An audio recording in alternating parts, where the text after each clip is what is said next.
Discourses of Rumi. Rumi stated, Muhammad, the great prophet, once said, "The worst of scholars are those who visit princes, and the best of princes are those who visit scholars. Wise is the prince who stands at the door of the poor, and wretched are the poor who stand at the door of the prince." Now, taking the outward sense of these words, people think that scholars should never visit princes, or they will become the worst of scholars. That is not the true meaning. Rather, the worst of scholars are those who depend upon princes and who revolve their life and purpose around the attention and favor of princes. Such scholars take up learning in hopes that princes will give them presents, hold them in esteem, and promote them to office. Therefore, such scholars improve themselves and pursue knowledge on account of princes. They become scholars from their fear of princes. They subject themselves to the prince's control. They conform themselves to the plans that princes map out for them. So whether they visit a prince or a prince visits them, still in every case they're the visitors, and it is the prince who is visited. However, when scholars do not study to please princes, but instead pursue learning from first to last for the sake of truth, i.e., when their actions and words spring from the truth they have learned and put to use because this is their nature and they cannot live otherwise. Just as fish can only thrive in water, such scholars subject themselves to the control and direction of God.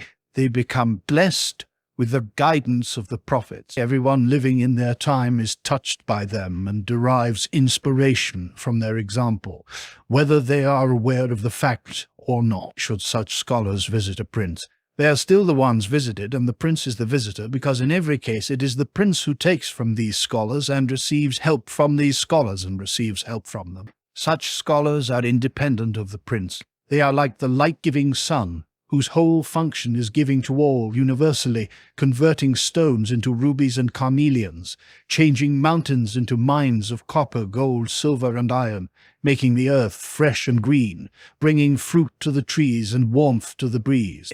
Their trade is giving. They do not receive. The Arabs have expressed this in a proverb. We have learned in order to give. We have not learned in order to take. And so, in all ways, they are the visited, and the prince is the visitor. The thought comes to me at this point to comment on a verse of the Quran. Although it is not related to the present, however, this idea comes to me now, and I want to express it so that it can go on record. O Prophet, say to the prisoners in your hands, if God knows of any good in your hearts, he will give you more than he has taken, and he will forgive you. Surely God is all forgiving, all compassionate. This verse was revealed when Muhammad had defeated the unbelievers, slaying, plundering, and taking prisoners, whom he tied hand and foot. Amongst the prisoners was his uncle, Abbas. The chained people wept and wailed all night in their helpless humiliation. They had given up all hope of their lives, expecting the sword and slaughter. Muhammad, seeing this, laughed. Look, the prisoners exclaimed. He shows the traits of a person after all. This claim that he is superhuman is not true. There he stands looking at us prisoners in these chains, enjoying it just like everyone ruled by their passions. When they gain victory over their enemies and see their opponents vanquished to their will, they rejoice and feel happiness. Not so, answered Muhammad, seeing what was in their hearts. Never would I laugh at the sight of enemies conquered by my hand, or the sight of your suffering, but I do rejoice. In fact, I laugh, because within a vision I see myself dragging and drawing people by collars and chains out of the black smoke of hell into paradise, while they complain and cry, "Why are you pulling us from this pit of self-destruction into that garden of security?" So laughter overcomes me. But since you have not yet been granted the vision to see what I am saying, listen. God commands me to say this to you. First you gathered your forces and mustered your might, trusting completely in your own virtue and valor. You said to yourselves, we will conquer the Muslims and vanquish them. But you did not see that one power more powerful than yourselves. You did not know the one force above your force. And so all that you planned turned out the opposite. Even now in your fear, you still hold on to your beliefs, and do not see the one reality over you rather than facing that power. You see my power because it is easier for you to see yourselves conquered by me. But even in your present state, still I say to you, if you recognize my power and accept yourselves vanquished to my will, in all circumstances I can still deliver you from this grief. He who is able to bring forth a black bull from a white bull can also produce a white bull from a black bull. Turn away from your former ways, and likewise I will return to you all the property that has been taken from you. In fact, many times as much, even more. I will absolve you of all blame and grant you prosperity in this world and the world to come. I have repented, said Abbas. I have turned from my former ways. Muhammad said, God demands a token of this claim you make, for easy it is to boast of love, but other is the proof thereof. In God's name, what token do you demand? Asked Abbas. Give all the properties that remain to you for the army of Islam, so the army of Islam may be strengthened, said Muhammad. That is, of course, if you have truly become a Muslim and desire the good of Islam and Muslimdom. I, Muslimdom, Prophet of God, what remains to me, said Abbas. They have taken everything, leaving me not so much as an old reed. Mat, you see, said Muhammad. You have not yet given up your old ways. You have not yet seen the light of truth. Should I tell you how much property you still have, where you have hidden it, to whom you have entrusted it, where you concealed and buried it? God forbid, exclaimed Abbas. Did you not entrust so much property specifically to your mother? Asked Muhammad. Did you not bury your gold under such and such a wall? Did you not tell your mother in detail, if I return, give this back to me? But if I do not return safely, then spend so much upon such and such an object, and give so much to so, and so much is to be for yourself, and so much is to be for yourself. When Abbas heard these words, he raised his hand in complete acceptance. Prophet of God, he said, truly I have always thought you carried the fortune of the old kings, such as Haman, Shaddad, Nimrod, and the rest. But now that you have spoken, I know this favor is divine, from the world beyond, from the throne of God. Now you have spoken truly, said Muhammad. This time I have heard the snapping of the girdle of doubt that you had within you. I have an ear hidden within my inmost soul, and with that hidden ear I can hear the snapping of doubt within anyone. Now it is true for a fact that you believe. I have told this story to the Emir for this reason. In the beginning you came forward as a champion of Muslimdom. I ransom myself, you said. I sacrifice my own desires, considerations and judgments, so that Islam will remain secure and strong. But because you put your trust in your own plans, losing sight of God, and forgetting that all things proceed from God, all your intentions have turned out the opposite. Having struck a bargain with the Tartars, you are unintentionally giving them assistance to destroy the Syrians and the Egyptians, which in the end may bring ruin to the realm of Islam. So God has turned this plan you made for the survival of Islam into its own destruction. Turn your face to God, for things are in a dangerous condition. Yet, even in your present state, my friend, do not give up hope, but look to God and give yourself up to its will. You thought your own strength of spirit proceeded from yourself, just as Abbas and the prisoners did. Thus you have fallen into weakness. But do not give up hope, because he who can produce weakness from strength can bring forth an even greater strength from this weakness. Just as Muhammad rejoiced during the prisoner's grief, so too I find joy in your present embarrassment, because from this weakness and suffering can come something greater than has been lost. Therefore, do not give up hope, for by of God's comfort no one despairs, except the unbeliever. My purpose in speaking this way to the Amir was so that he could see the matter correctly and accept the will of God humbly. He has fallen out of an exceedingly high state into a low state, yet in this way he may grow. Life can show the most wonderful things, but behind all of them lies a trap should we forget the source of this wonder.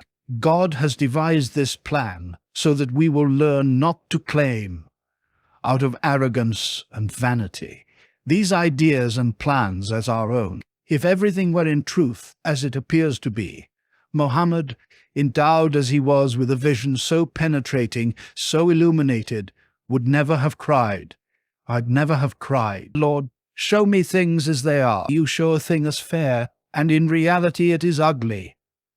You show a thing as ugly, and in truth it is beautiful. Show us everything just as it is, so that we will not fall into the snare now. Your judgment, however good and luminous it may be, is certainly not better than the Prophet's judgment. So do not put your trust in every idea and every notion, but only in God and its wisdom. Someone said, "Our master does not utter a word." Rumi answered, "Well, it was the thought of me that brought you to my presence. This thought of me did not speak with you, saying, 'How are things with you?' The thought without words drew you here. If the reality of me draws you without words and transports you to another place, what is so wonderful with words? Words are the shadow of reality, a mere branch of reality, since the shadow draws. How much more the refti? Words are a pretext. It is the inner bond that draws one person to another, not words. If someone should see 100,000 miracles and divine blessings, still without an inner connection to that saint or prophet who was the source of those miracles, all these phenomena would come to nothing. It is this inward element that draws and moves us. If there were no element of amber in straw, the straw would never be attracted to the amber. They would not cling to each other, even if you rubbed the amber with fur. This exchange between them is hidden, not a visible thing. It is the thought that brings us. The thought of a garden brings us to the garden. The thought of a shop brings us to the shop, brings us to the shop. However, within these thoughts is a secret deception. Have you never gone to a certain place thinking it would be good, only to find disappointment? These thoughts then are like a shroud, and within that shroud, someone is hidden. The day reality draws you and the shroud of thought disappears, there will be no disappointment. Then you will see reality as it is, and nothing more. Upon that day, when the secrets are tried. So, what reason is there for me to speak? In reality, that which draws is a single thing, but it appears to be many. We are possessed by 100 different desires. I want vermicelli, we say. I want ravioli. I want hava. I want fritters. I want fritters. I want fruit. I want dates. We name these one by one, but the root of the matter is a single thing. The root is hunger. Don't you see how, once we have our fill of but one thing, we say nothing else is necessary? Therefore, it was not 10 or 100 things, but one thing that drew us, and their Aenean bear we have appointed only as a trial. The many things of this world are a trial appointed by God, for they hide the single reality. There is a saying that the saint is one. Humankind is 100, meaning the saint's whole attention remains upon the one truth, while people are scattered over 100 appearances. But which 100? Which 50? Which 60? Lost in this world of mirrored reflections, they are a faceless people without hands and feet, without mind and soul, quivering like a magic talisman, like quicksilver or mercury. They do not know who they are. Call them 60 or 100 or 1,000, and the saint is one. But is not this view a trial itself? For the truth is that the hundreds are nothing, while the saint is 1,000 and 100,000s and thousands of thousands and thousands of thousands. A king once gave a single soldier the rations for 100 men. The army protested, but the king said nothing. When the day of battle arrived, all the men fled the field, except that one soldier who fought alone. "There you are," the king said. "It was for this I fed one man as 100. It behooves us to strip away all our prejudices and seek out a friend of God. However, when we've spent our whole life in the company of people who lack discrimination, then our own discriminative faculty becomes weak, and that true friend may pass us by unrecognized. Discrimination is a quality that is always hidden in a person. Don't you see that an insane person possesses hands and feet, but lacks discrimination? Discrimination is a subtle essence within you. Yet day and night you have been occupied with nurturing the physical form that does not know right from wrong. Why have you devoted all your energies to looking after the physical, entirely neglecting that subtle essence? The physical essence. The physical exists through that essence in no way depends on the physical. The light that shines through the windows of the eyes and ears. If those windows did not exist, the light would not stop. It would find other windows to shine through. If you bring a lamp before the sun, do you say, "I see the sun by means of this lamp"? God forbid. If you did not bring the lamp, the sun would still shine. What need is there for a lamp? This is the danger in associating with kings. It is not that you may lose your life. We must lose our life in the end anyway, whether today or tomorrow does not matter. The danger arises from the fact that when kings enter upon the scene and the spell of their influence gains strength, becoming like a great lamp, the person who keeps company with them, claims their friendship, and accepts money from them will inevitably speak in accordance with their desires.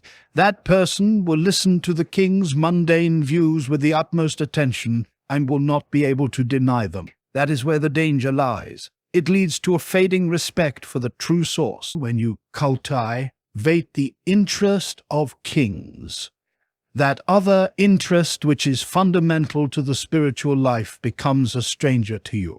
The more you proceed down the path of kings, the more that direction where the beloved dwells becomes lost. The more you make your peace with worldly people, the more the beloved turns away from you. Going in their direction renders you subject to their rule.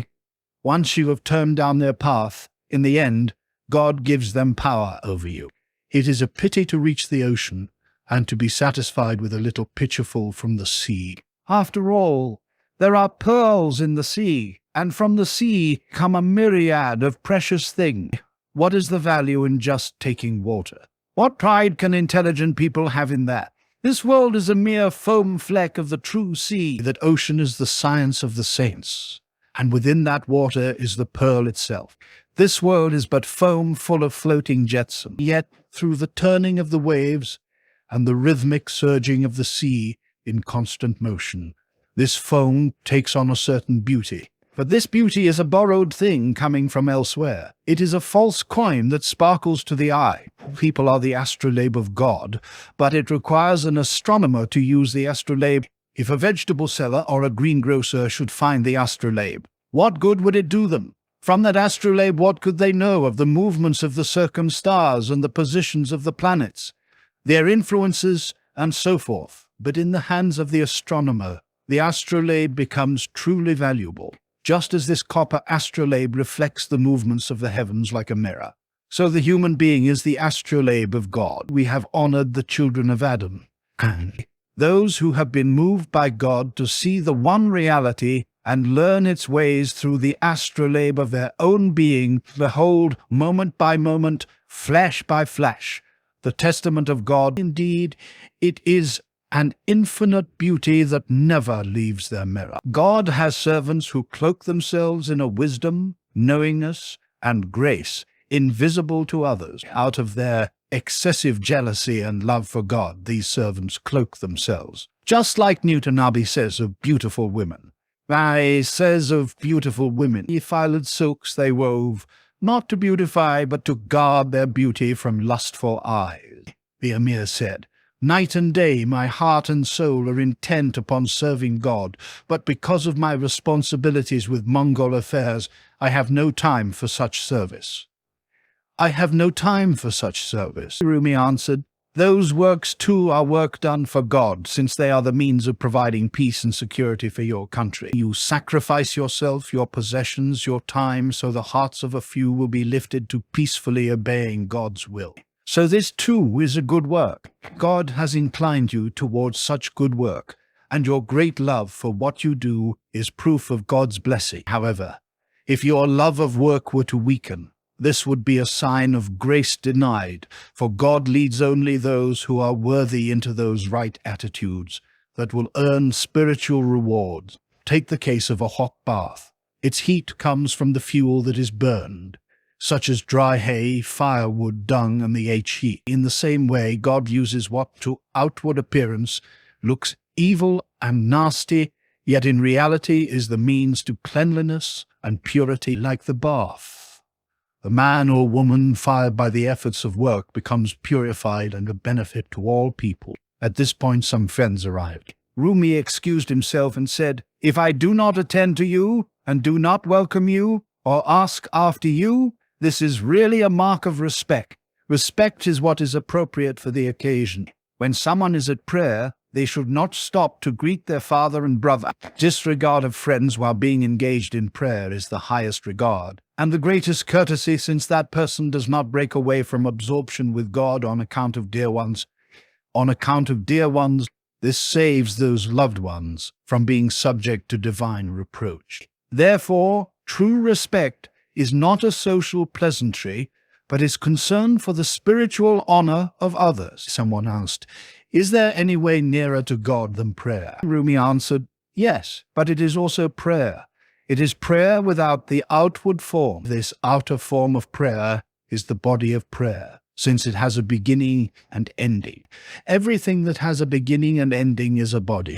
All words and sounds have a beginning and an end, and therefore are form and body.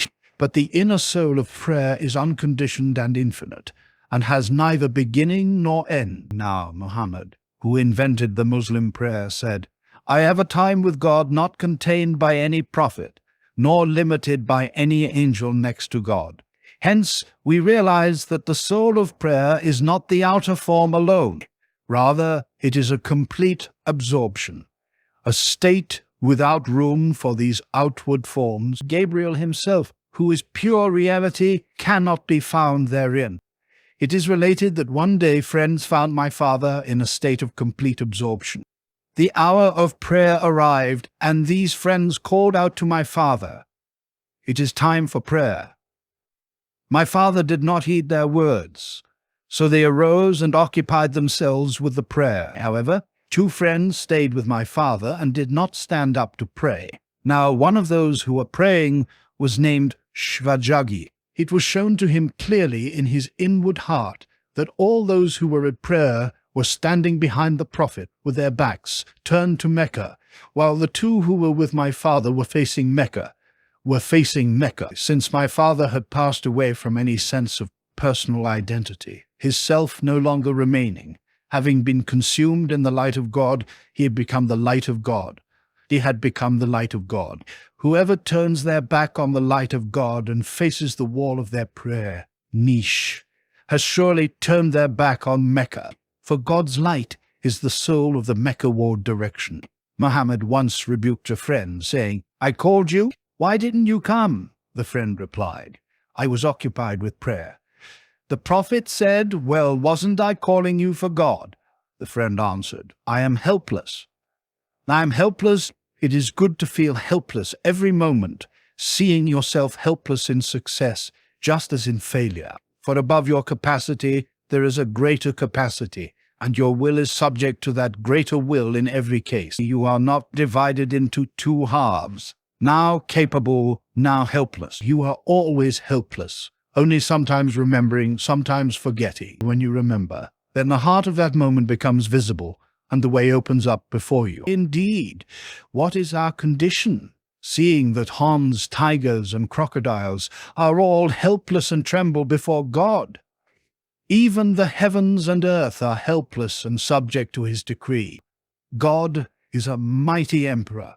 Its light is not like the light of the moon or sun, where some form abides in its place. When God's light shines forth unveiled, neither heaven nor earth remain, neither sun nor moon.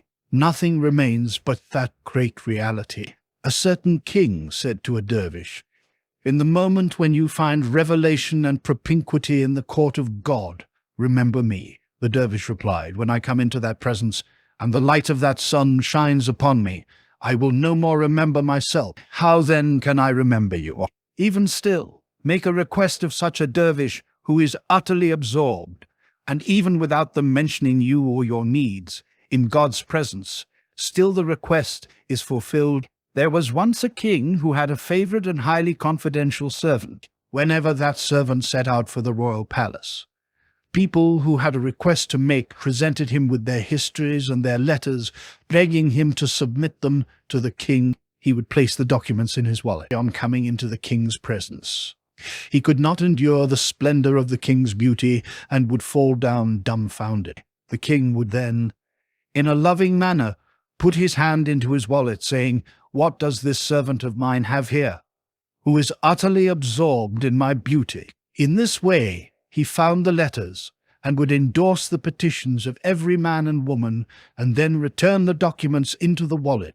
So he would attend to the needs of every one of them, without that servant ever submitting them, so that not a single one was rejected. On the contrary, their demands were granted many times over, and they attained far more than they had asked for. But in the case of other servants who retained consciousness and were able to present and indicate to the king the histories of the people in need, out of 100 requests and 100 needs, only one might be fulfilled. Someone said, "There is something I have forgotten."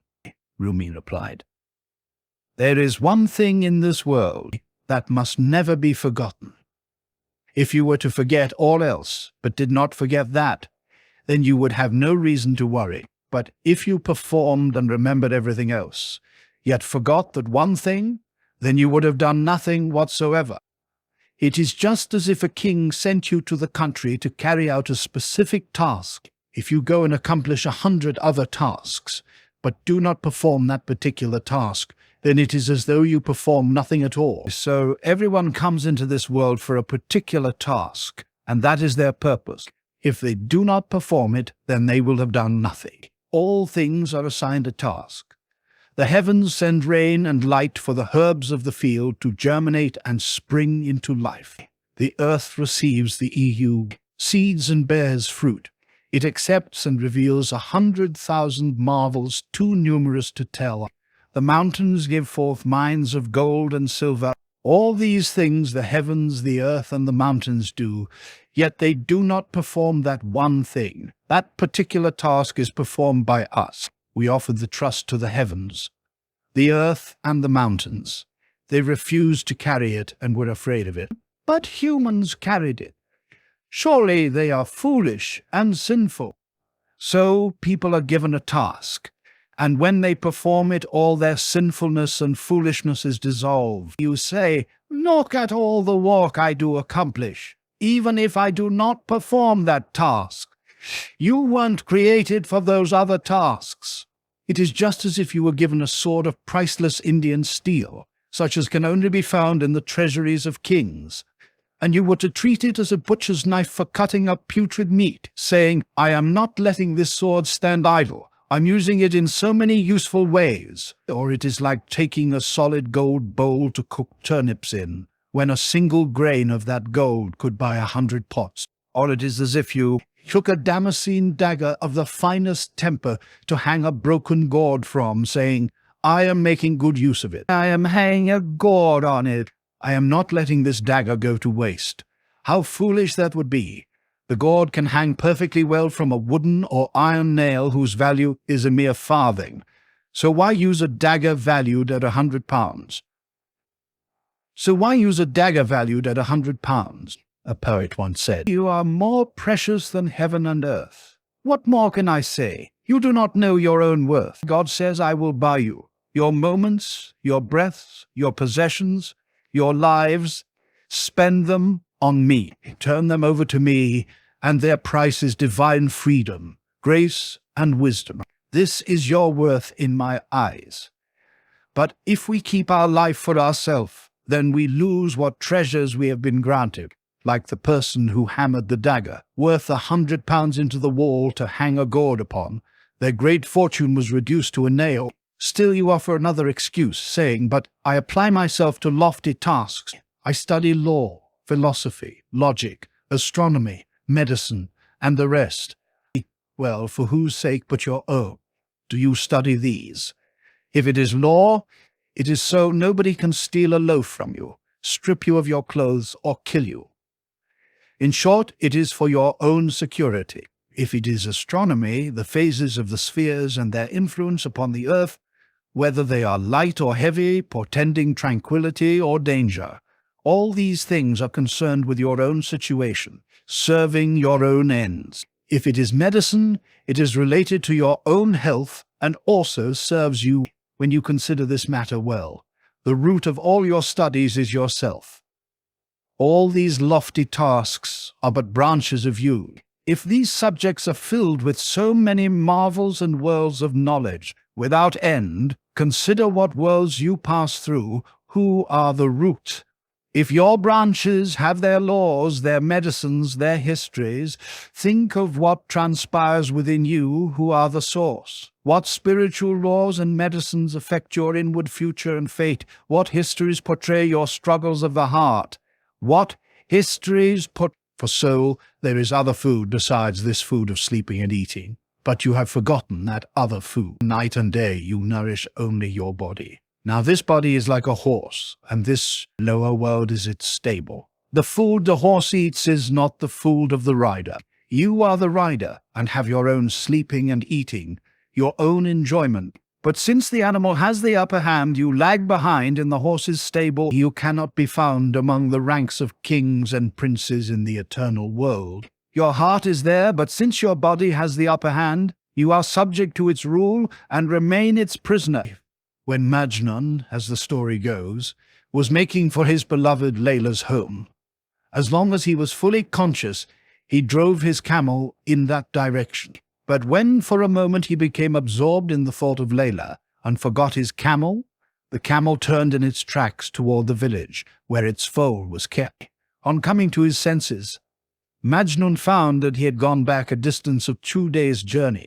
For 3 months he continued this way, coming no closer to his goal. Finally, he jumped off the camel, saying, "This camel is the ruin of me," and continued on foot, singing, "My camel's desire is now behind. My own desire is before. Our purposes were crossed. We can agree no more." Burhan al-Din was once greeted by someone who said, "I have heard praises of you sung by friends." Burhan al-Din answered, "Wait until I meet your friends to see whether they know me well enough to praise me. If they know me only by word of mouth, then they do not truly know me. For words do not endure, syllables and sounds do not endure. This body, these lips, and this mouth will not endure. All these things are mere accidents of the moment. But if they know me by my works, and they know my essential self, then I know they are able to praise me, and that praise will go where it belongs. This is like the story they tell of a certain king. This king entrusted his son to a team of learned scholars in due course.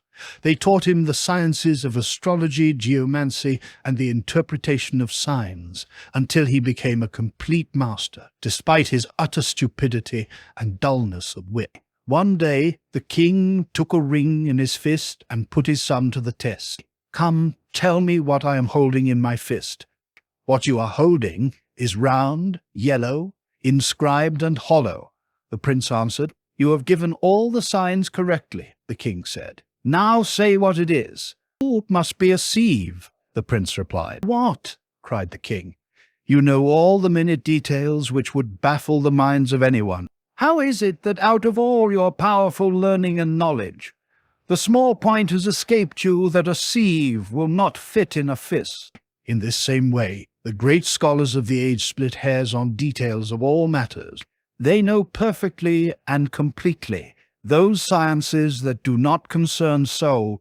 But as for what is truly of importance and touches us more closely than anything else, namely our own self, this your great scholars do not know. They make statements about everything, saying this is true and that is not true, this is right and that is wrong. Yet they do not know their own self, whether it is true or false, pure or impure. Now being hollow and yellow, inscribed and circular, these features are accidental.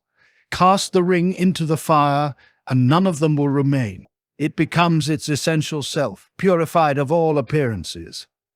So it is with the knowledge of scholars. What they know has no connection with the essential reality that alone exists when all these signs are gone. They speak wisely, expound at great length, and finally pronounce that what the king has in his hand is a seed. They have no knowledge about the root of the matter, life's purpose.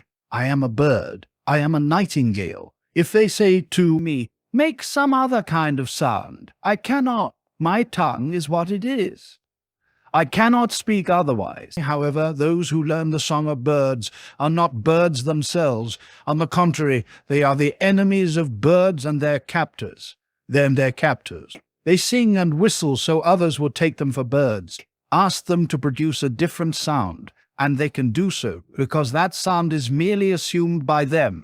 It is not truly their own. Like the scholars, they are able to sing other songs, because they have learned to rub those songs, and to show off a different tune stolen from every breast. The Amir, surprised by an unexpected visit from Rumi, said, Master, how gracious of you to honor me in this way. I never expected this.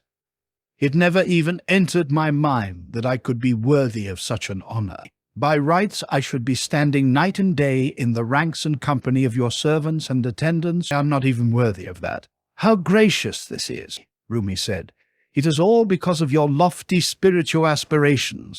The higher and greater your rank, and the more you become occupied with important, exalted worldly affairs, the more you consider yourself to have fallen short of your spiritual purpose. You are not satisfied with what you have achieved, thinking that you have too many obligations. Since none of these attainments can blind you from that divine attainment, my heart is moved to serving you. And yet, for all that, still, I wanted to pay you formal honor as well.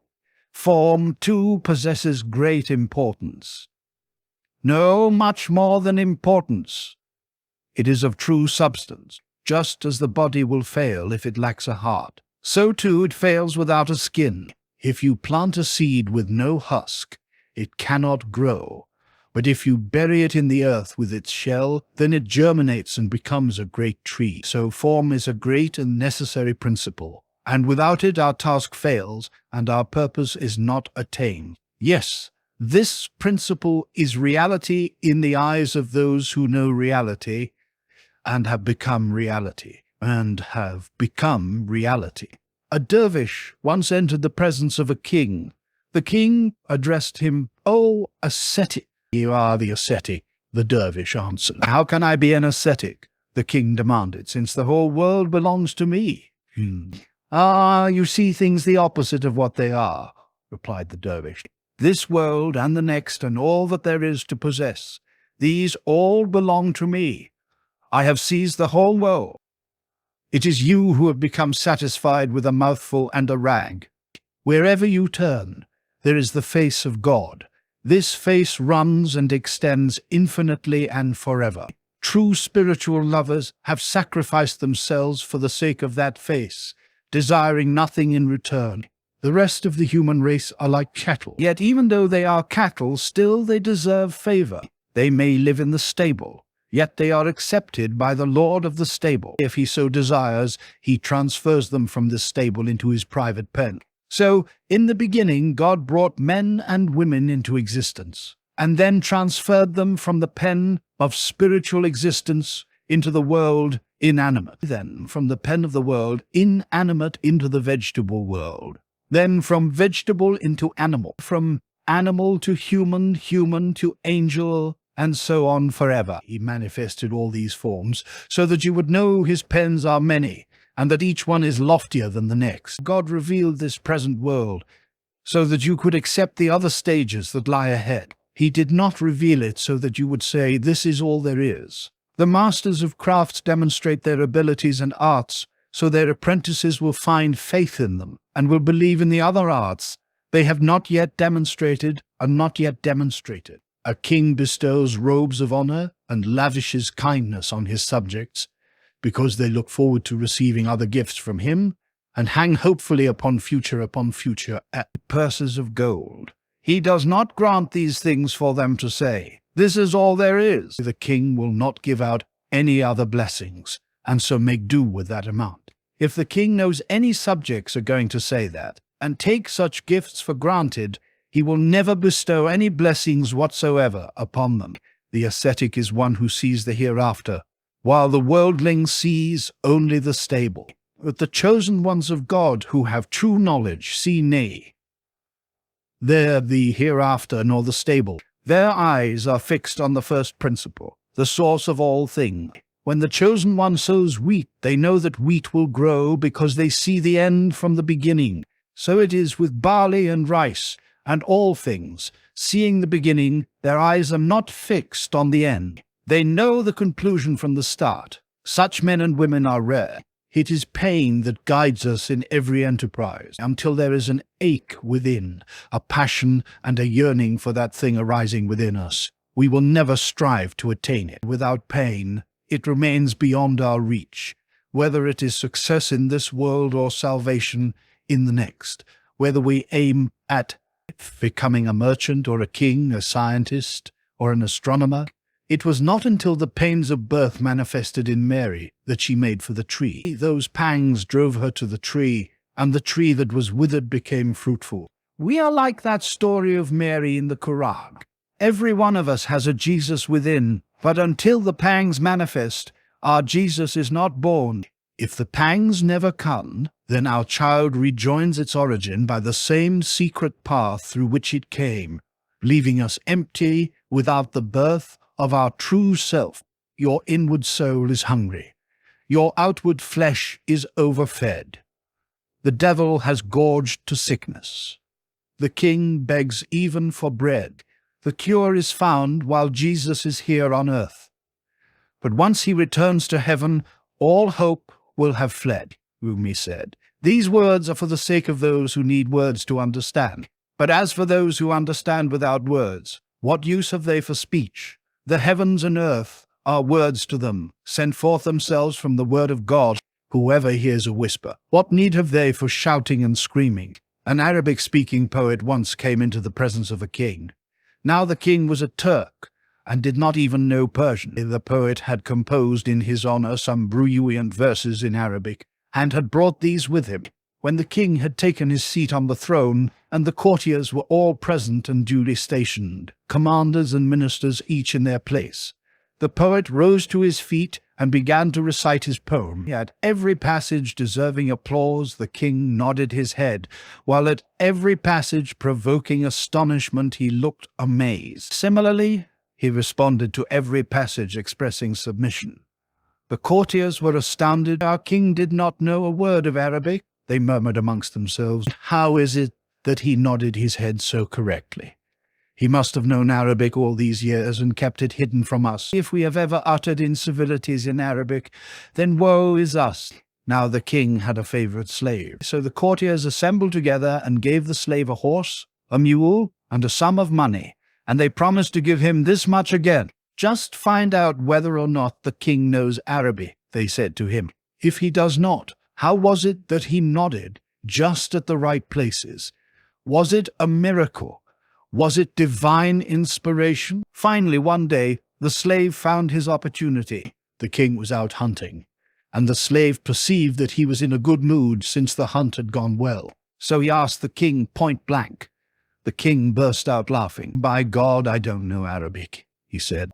As for nodding and applauding, I knew, of course, what the poet's object was in composing that poem, and so I nodded and applauded. So it was realized that the root of the matter was the purpose desired. The poem itself was merely the branch of that purpose. If it had not been for that purpose, the poet would never have composed that poem. If our real purpose is kept in view, duality vanishes. Duality shows the branches, but the root is one. It is the same with Sufi sheikhs. Although to outward appearance they have various styles of teaching and differ widely in their social standing, even in their action and words. Yet from the standpoint of their purpose, they all have one goal, namely the quest for God. Take the case of the wind. When it blows through a house, it hafts the edges of the carpet, and the rugs flap and move about. It whisks sticks and straws into the air, ruffles the surface of the pool until it looks like a coat of mail, sets trees and twigs and leaves dancing. All those conditions appear distinct and different. Yet from the standpoint of the object, the root and reality, they are one thing. Movement of the wind. Merely movement of the wind, someone said. I have neglected that true purpose. Rumi replied, when this thought enters a person's mind and they criticize themselves, saying, what am I about and why do I do these things? When this happens, it is a sure proof that God loves them and cares for them and cares for them. Love continues so long as reprimands continue, said the poet. We may reprimand our friends, but we never reprimand a stranger. Now there are levels of reprimand. When a person is stung by it and sees the truth in it, that is a sign that God loves them and cares for them and cares for them. But if the reprimand flies by that person without causing any pain at all, then this is no sign of love. When a carpet is beaten to get rid of the dust, intelligent people do not call that a reprimand.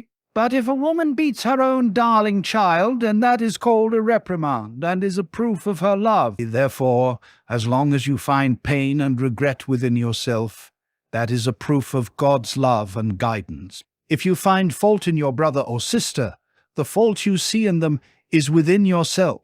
The true Sufi is like a mirror where you see your own image, for the believer is a mirror of their fellow believers. Get rid of those faults in yourself, because what bothers you in them bothers you in yourself. An elephant was led to a well to drink. Seeing itself in the water, it shied away. It thought it was shying away from another elephant. It did not realize it was shying away from its own self.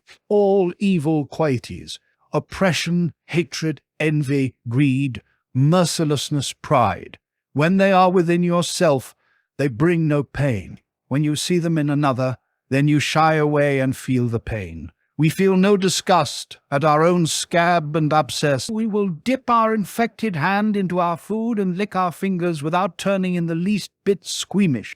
But if we see a tiny abscess or half a scratch on another's hand, we shy away from that person's food and have no stomach for it whatsoever. Evil qualities are just like scabs and abscesses. When they are within us, they cause no pain. But when we see them even to a small degree in another, then we feel pain and disgust. Just as you shy away from your brother or sister, so you should excuse them for shying away from you. The pain you feel comes from those faults, and they see the same faults. The seeker of truth is a mirror for their neighbors, but those who cannot feel the sting of truth are not mirrors to anyone but themselves. A certain king was sitting dejected on the bank of a river. The generals were nervous and afraid of him. His face would not clear up no matter what they tried. Now he had a jester whom he treated as a great favorite. The generals promised the jester a certain sum of money if he could make the king laugh. So the jester approached the king, but despite all his efforts, the king would not so much as look at him. The king kept staring into the river and did not lift his head at all. "What do you see in the water?"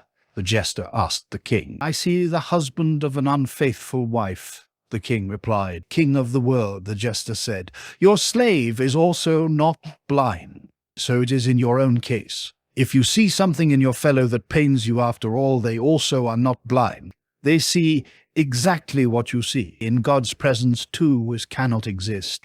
You cannot know yourself and God's self. Either die before God, or God will die before you, so that duality will not remain. But as for God's dying, that is both impossible and inconceivable. For God is the living, the immortal. So gracious is he that if it were at all possible, he would die for your sake. Since that is not possible, then you must die so that God can reveal itself to you, and duality can vanish.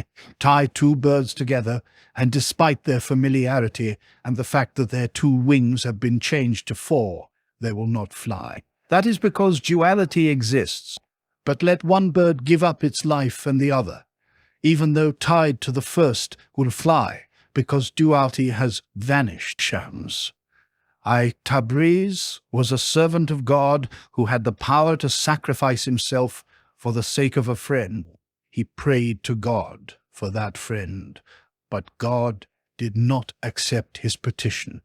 "I do not want you to help him," came a voice. Shams, that son of the sun, and persisted and would not cease his requests, saying, "O God, you have implanted this desire for him, and it will not leave me." Finally a voice came saying, "So you desire that this should come to pass? Then sacrifice yourself and become nothing. Do not wait and leave this world behind." Lord Shams answered, "I am content." So he did. He gambled away his life for the sake of that friend, and his desire was accomplished. God has set a seal upon their ears and eyes and hearts. Their eyes see things the opposite of what they are. They hear wisdom as gibberish and raving. Their hearts have been transformed into a home of self-love and vanity. A winter's tangle of dark shapes and pride has possessed them. Their hearts are hardened with ice and frost. God has set a seal on their hearts and their hearing, and on their eyes is a covering. How likely is it that such people could be full of these true words? They have never caught so much as a whiff of them. They have never tasted a drop in all their lives. Neither they, nor those they worship, nor their miserable household. God shows a pitcher to everyone. To some it shows the pitcher full of water, and they drink until they are sated. But to some God shows it empty. What thanks can someone give for an empty pitcher? Only those whom God shows the pitcher full find thanks for this gift. The son of the emir entered. Rumi said, "Your father is always occupied with God. His faith is overwhelming and reveals itself in his word." One day your father said, "The people of Rum have urged me to give my daughter in marriage to the Tartars, so that our religion may become one, and this new religion of Muslimdom can disappear." I said, "When has religion ever been one? There have always been 2 or 3, and they have always had war and fighting between them. How do you expect to make religion one? It will be one only in the next world, at the resurrection. As for this present world, it isn't possible here, for here each religion has a different desire and design. Here unity is impossible. It will be possible only at the resurrection, when humanity becomes one and all people fix their eyes on one place and all have one ear and one tongue. Within us are many things. There is mouse in us, and there is bird. The bird carries the cage upwards, while the mouse drags it down. 100,000 different wild beasts are together within us, but they are all converging on that moment when the mouse will renounce its mousehood and the bird its birdhood, and all become one, for the goal is neither going up or down. When the goal shows itself clearly, it will be neither above nor below. A woman lost something. She looks left and right, in front and behind. Once she has found that thing, she no longer searches above and below, left and right, in front or behind. All at once she becomes calm and collected. Similarly, on the resurrection day, all people will be of one eye, tongue, ear, and understanding. When 10 friends share a garden or a shop in common, they speak as one, they plan as one, and their work is with one thing, since their objective is the same. So on the resurrection day, since the affair of all will be with God, they will all be one. In this world, everyone is preoccupied with a separate affair. One is in love with women, one is in love with wealth, another is engaged in acquiring possessions, another in acquiring knowledge. Everyone believes that their cure, their joy, their pleasure, and comfort can be found in that one thing. And that is a divine mercy, because when they search, they cannot find, and so they return. After they have waited a while, they say again that joy and pleasure must be looked for. Perhaps I didn't try hard enough. I will search again. Then they look again.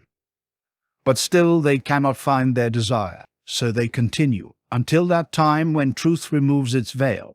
Then they know. But God has certain servants who know even before the resurrection. Ali said, "Even if the veil was removed, my faith would not increase. That is to say, even when the body is gone and the resurrection appears, my certainty can become no greater. This is like a group of people at prayer on a dark night. They turn their faces in every direction, being unable to see. When day comes, they all turn themselves around, except for that one individual who through the night was facing towards Mecca. Mecca, why should that individual turn around?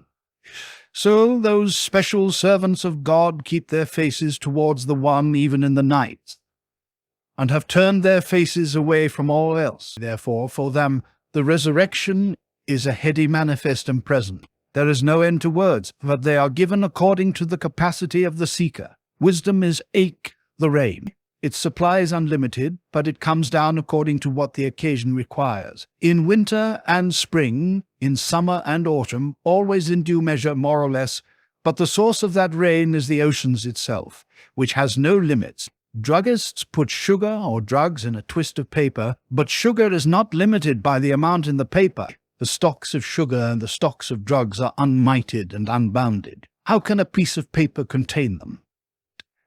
How can a piece of paper contain them?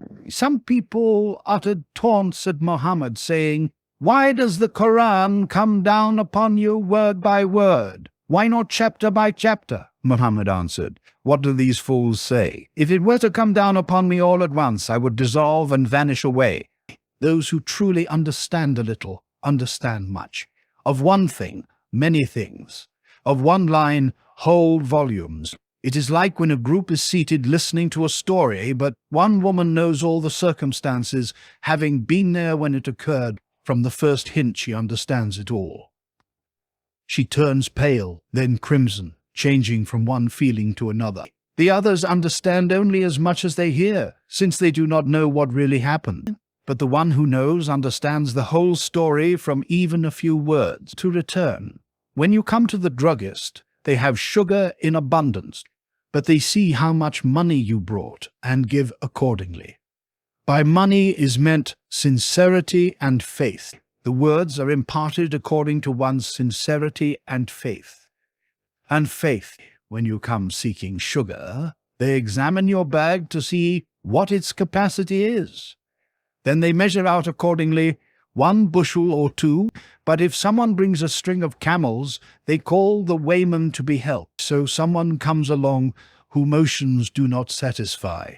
Another finds a few drops enough, and any more would be harmful. This applies not only to the world of ideas, sciences, and wisdom. It is true of everything. Property, wealth, gold, all are unbounded and infinite. But they are imparted according to the capacity of the individual. Who could support an endless supply without being driven mad? Do you not see how Majnun and Farhad and the other famous lovers took to the mountain and desert for the love of a woman when they were filled with a passion beyond their power to control?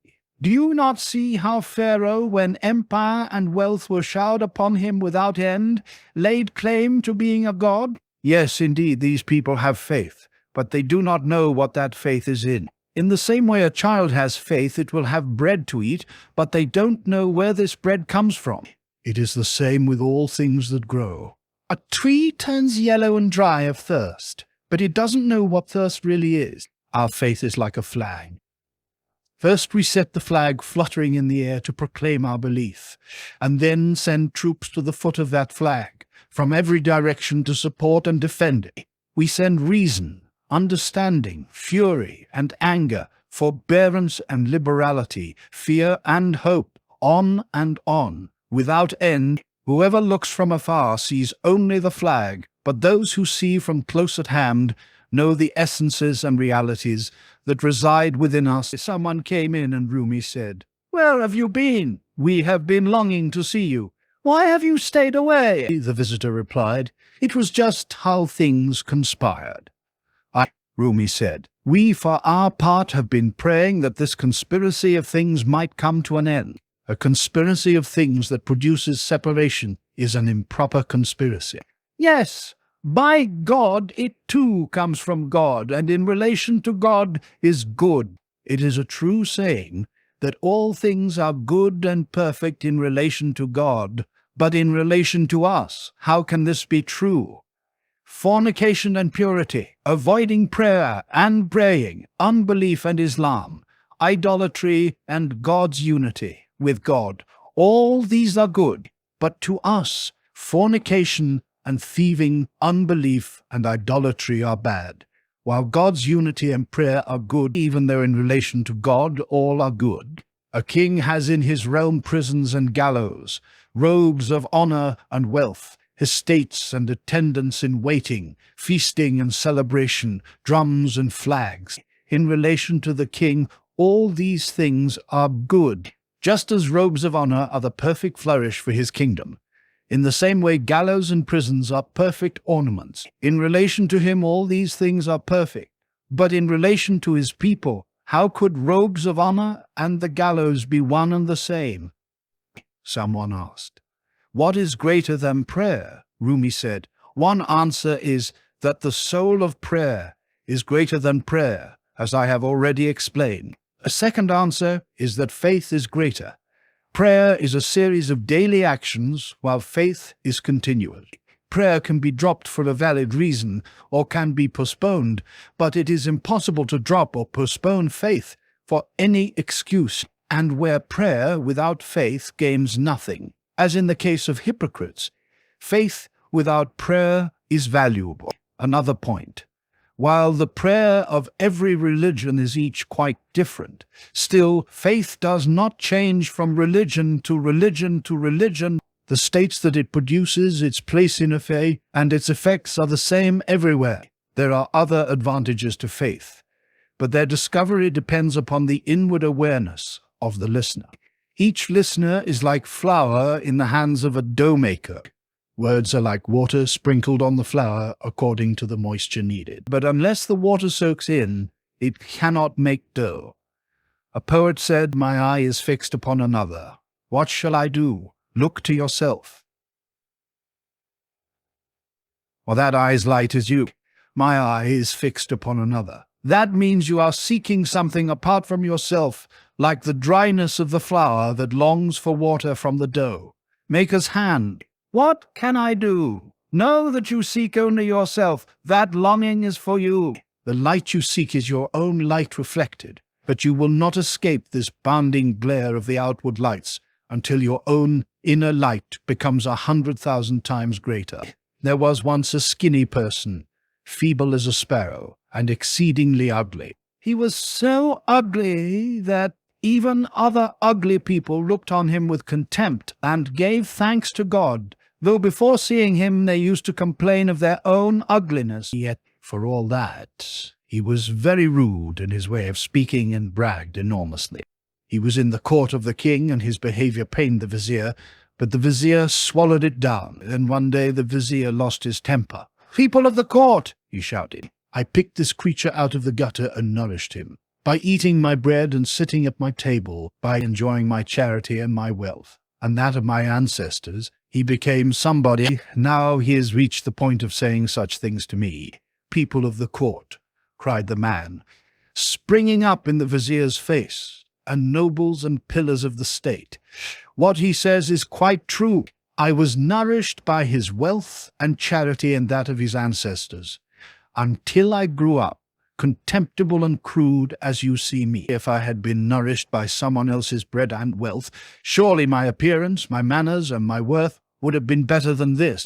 He picked me out of the gutter, but all I can say is, oh, I wish that I were dust. If someone else had picked me out of the gutter, I would not have been such a laughing-stock."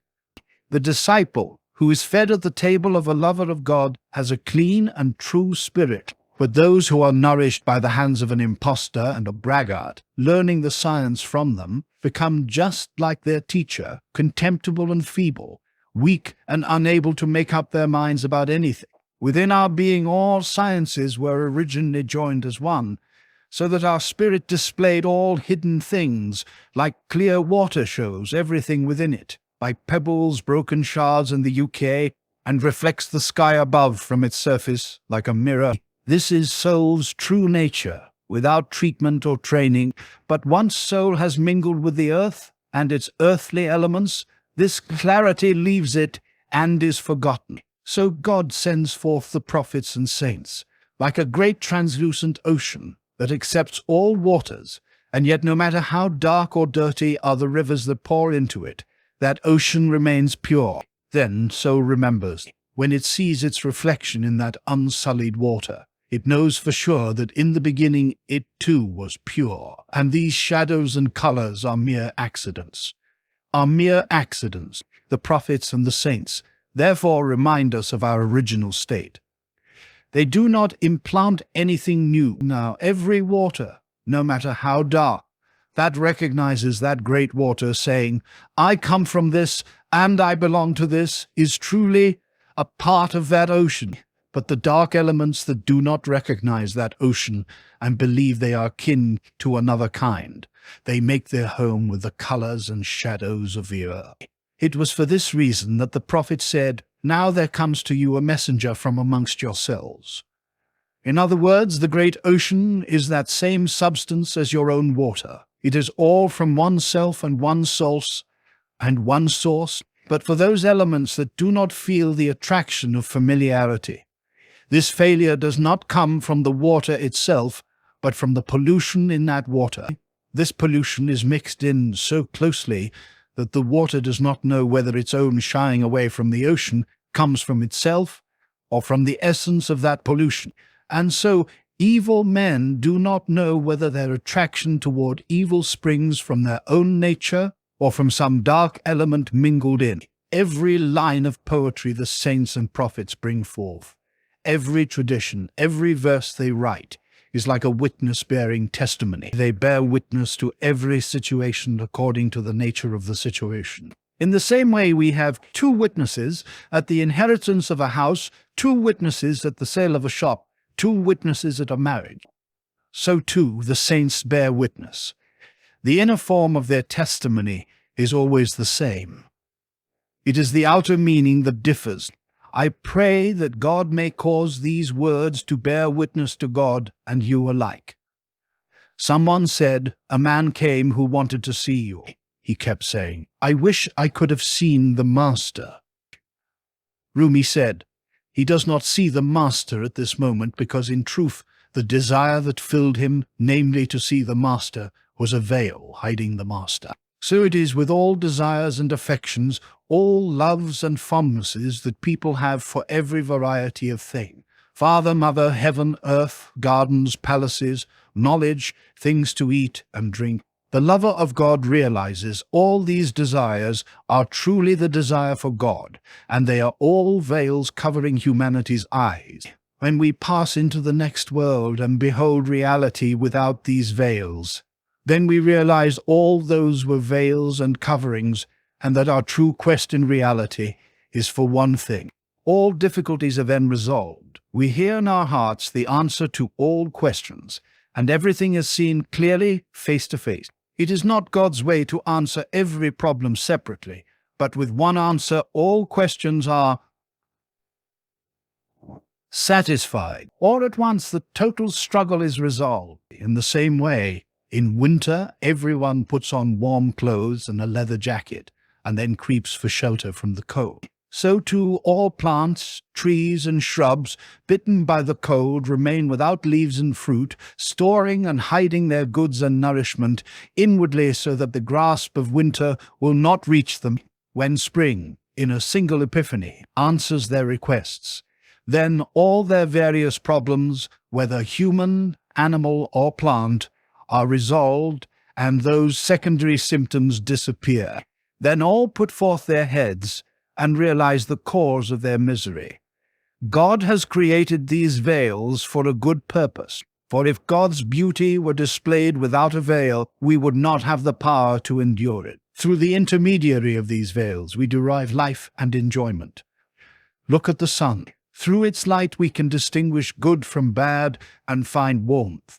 Trees and orchards become fruitful from its heat, and their fruits, unripe, sour and bitter, become mature and sweet through its influence. Mines of gold and silver, rubies and carnelians are produced. But if the sun were to come nearer, it would bring no benefit whatsoever.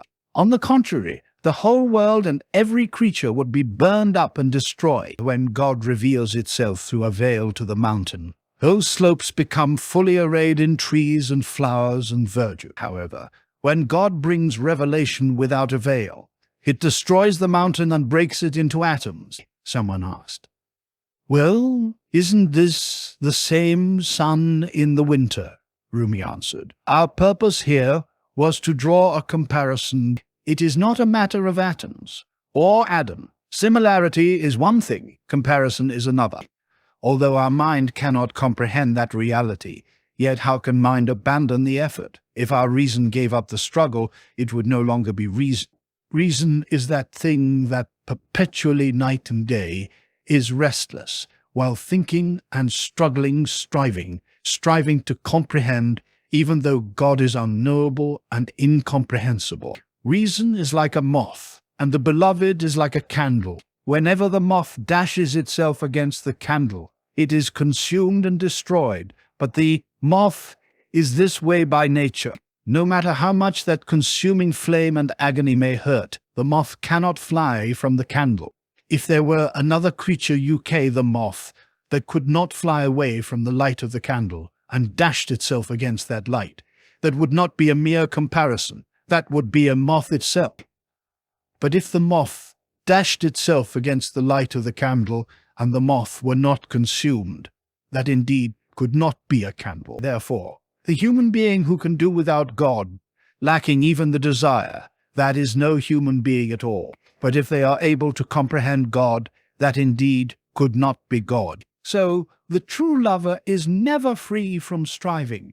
They revolve restlessly and ceaselessly around the light of God, and God consumes them, making them nothing, destroying the veil of their reason. The Emir said to Rumi, "Before you arrived just now, your eldest son, Baha al-Din, excused himself to me, saying, 'My father said that he doesn't want to put you to any trouble when you come to visit him.' He says, 'I'm subject to various states of consciousness. In one state I speak, and in another I do not. In one state I attend to the affairs of others, and in another state I withdraw and go into retreat, while in yet another state I am utterly absorbed and beyond this world. I do not wish the Emir to come when I am in a state of being that is disagreeable, when I am unable to counsel and converse with him. Therefore, it is better that when I am free and able to attend to my friends and do them some good, that I should go out and visit them.'" The Emir went on, "I answered Baha al-Din, saying, 'Do not come here so that our master should attend to me and converse with me. My purpose in coming is to have the honor of being amongst the company of his servants. For example, just now you were preoccupied and did not show yourself until you had kept me waiting for a long time. This was so. I would realize how difficult and disagreeable it is if I keep others waiting when they come to my door and I do not readily admit them. You have made me taste the bitterness of that and have given me a lesson so that I will not act like that with others." Rumi answered, "That's not true. On the contrary, my keeping you waiting is an expression of utmost loving kindness. Just as God declares, 'O my child, I would answer your smallest petition and slightest complaint without delay. If it weren't that the voice of your complaint is so sweet to my ears, my answer lingers unspoken in hopes that you might complain again and again. For the sound of your voice is so sweet to me. For example, 2 beggars come to the door of a certain person. One is highly loved and sought after, while the other is disliked. The owner of the house says to a slave, 'Give that hated one a piece of bread quickly and without delay, so he will leave right away.' To the other beloved beggar, the owner makes promises saying, 'The bread is not yet baked. Wait patiently until the bread is properly cooked and baked.' My greater desire is to see my friends, to gaze my fill upon them, and they on me. For when friends see deeply into one another here below, and they are raised into the other world after become very familiar here, they quickly recognize one another there. Knowing how closely they were together in the world of mortality, their reuniting brings great joy. for all too quickly we lose our friends.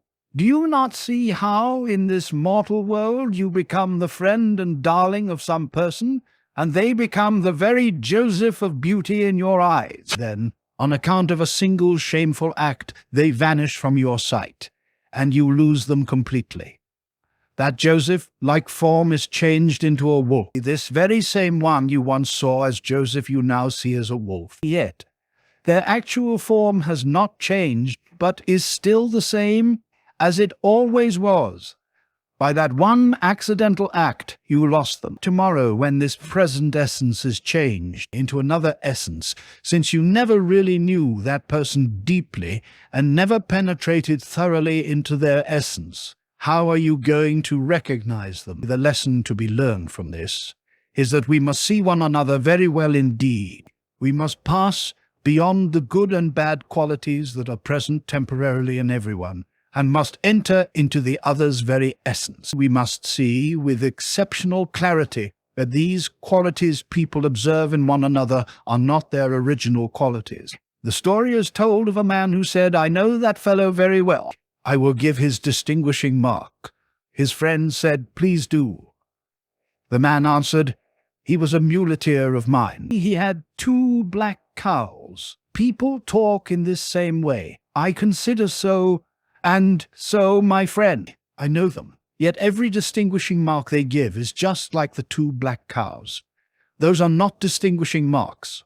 Those are not distinguishing marks. Those marks are of no use whatever. So we must pass beyond the good and evil in others, and enter into their essence to see what they really are.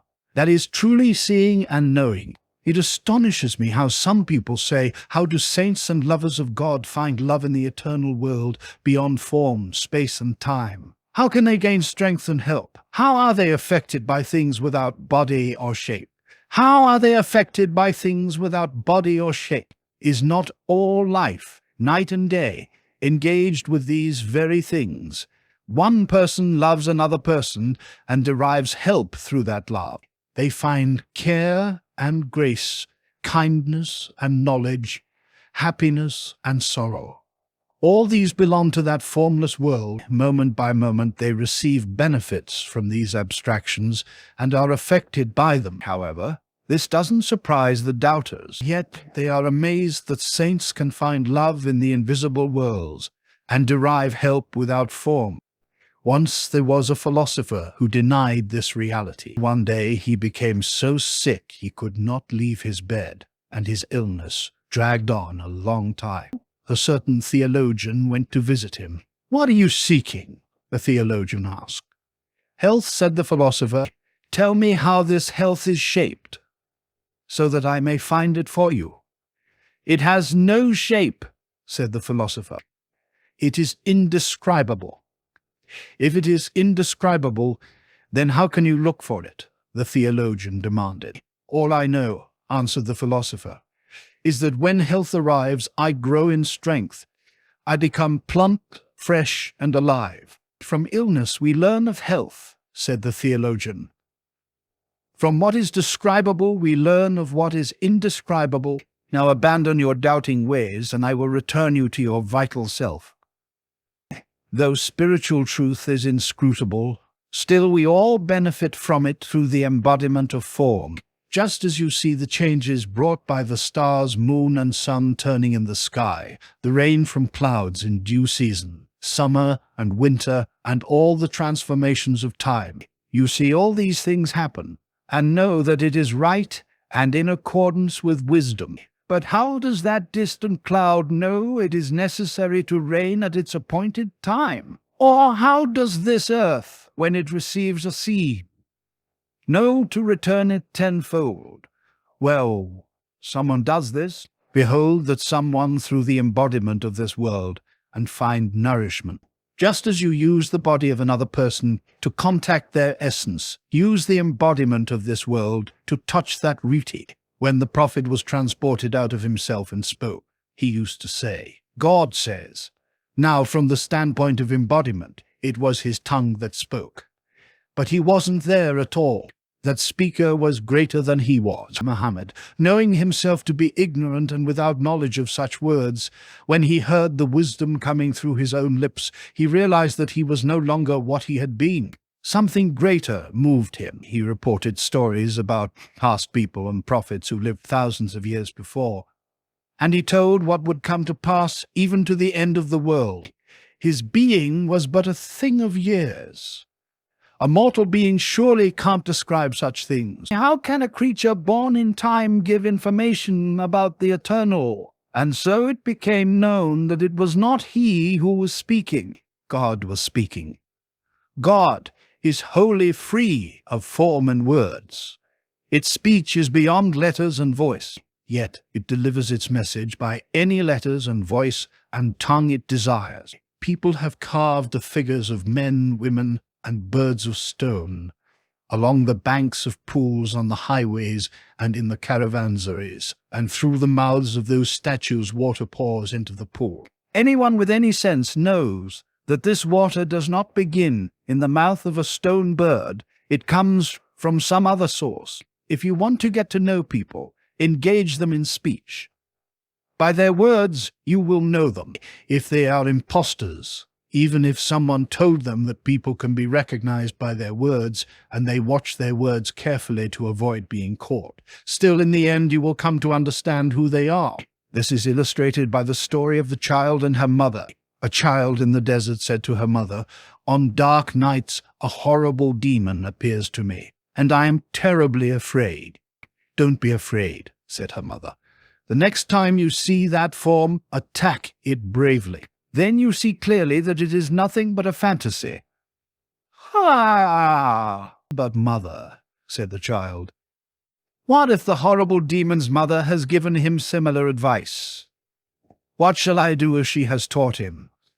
Say, don't give in, so she will think you are real and powerful. And don't say a word so that you won't be exposed. How shall I recognize him then? How shall I recognize him then? Keep silent, yield to his form as it is, and wait with patience," her mother answered. "Sooner or later some word will leap from his mouth, or if it does not, from your own heart some words will spring forth unconsciously, or into your mind some thoughts or ideas will spring up, so that out of those thoughts you will know him for what he is. For this is how he has affected you. This is a reflection of his true self and his real feelings that have sprung up inside of you." Sheikh, sir. Razi was seated one day amongst his disciples. One of the disciples had a longing for some roasted sheep's head. The sheikh called to his servant, saying, "Bring him some roasted sheep's head." "How did you know that he wanted roasted sheep's head?" the disciples asked. "Because it is now 30 years since such desires have filled me," the sheikh answered. "I have cleansed and purified myself of all desires, and have become clear as a polished mirror. When the thought of roasted sheep's head entered my mind, whetted my appetite, and became a desire, I knew it belonged to our friend. For a mirror shows no image of itself. Any image it reflects is the image of another.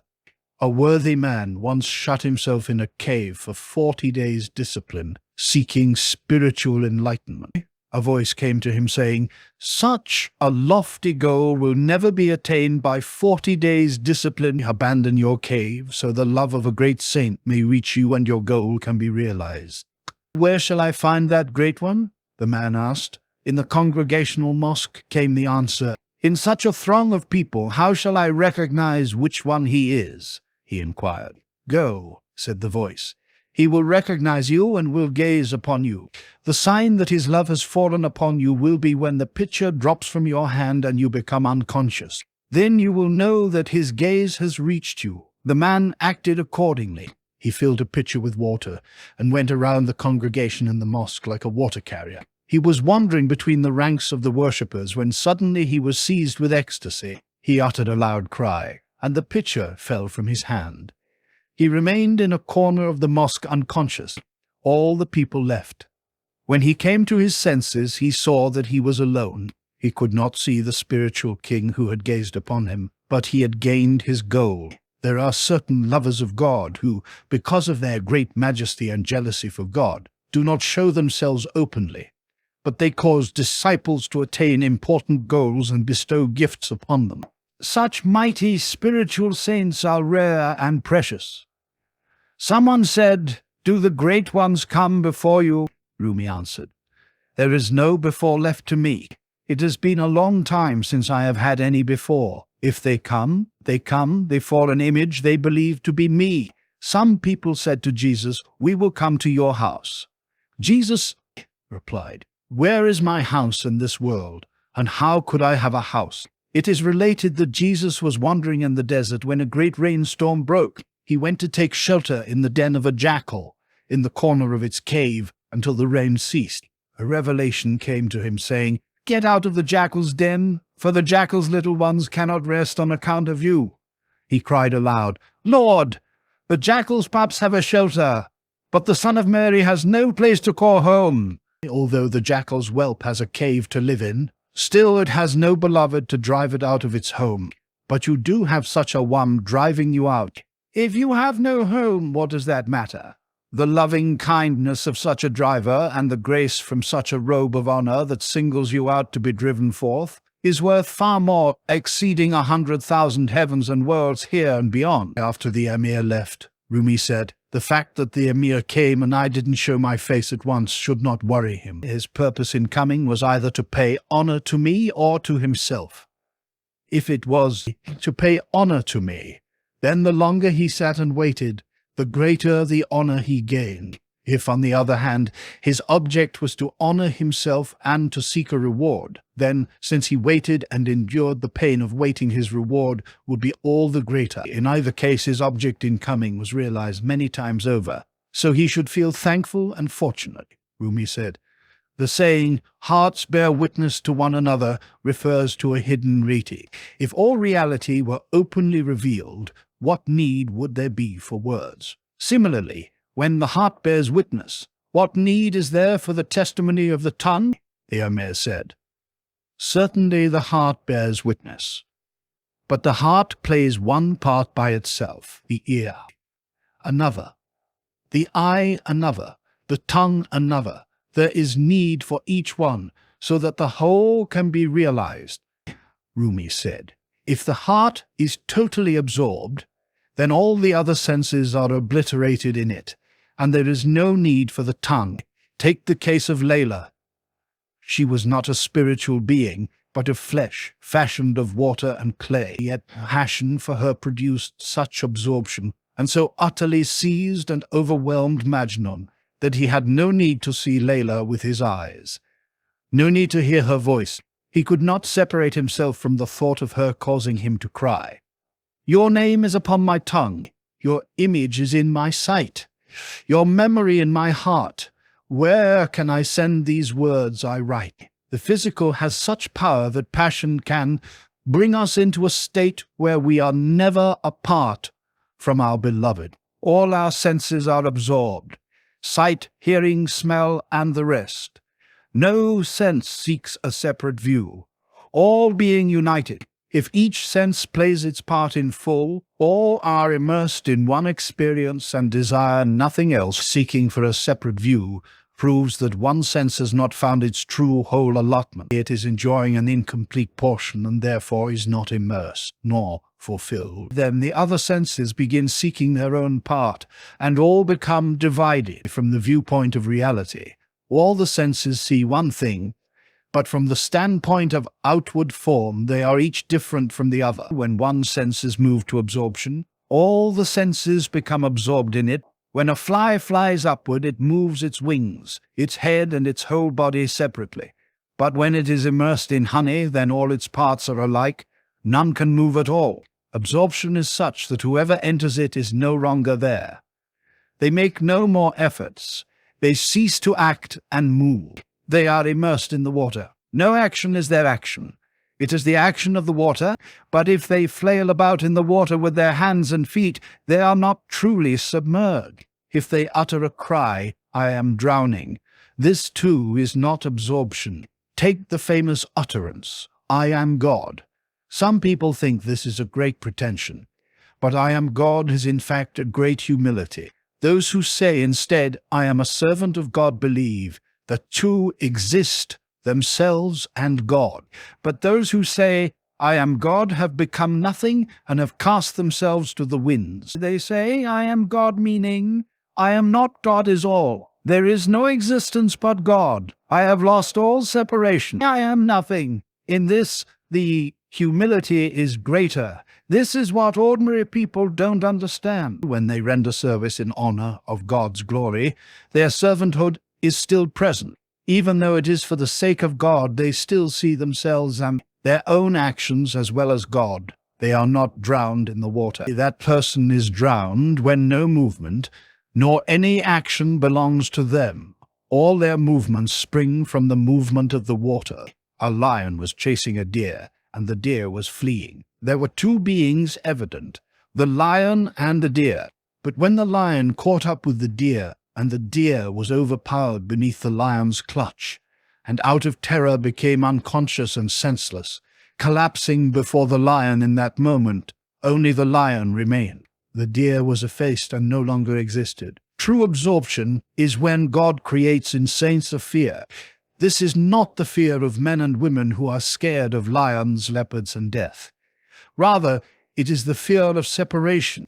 This fear is a gift from God, just as security, pleasure, and joy, eating and sleeping.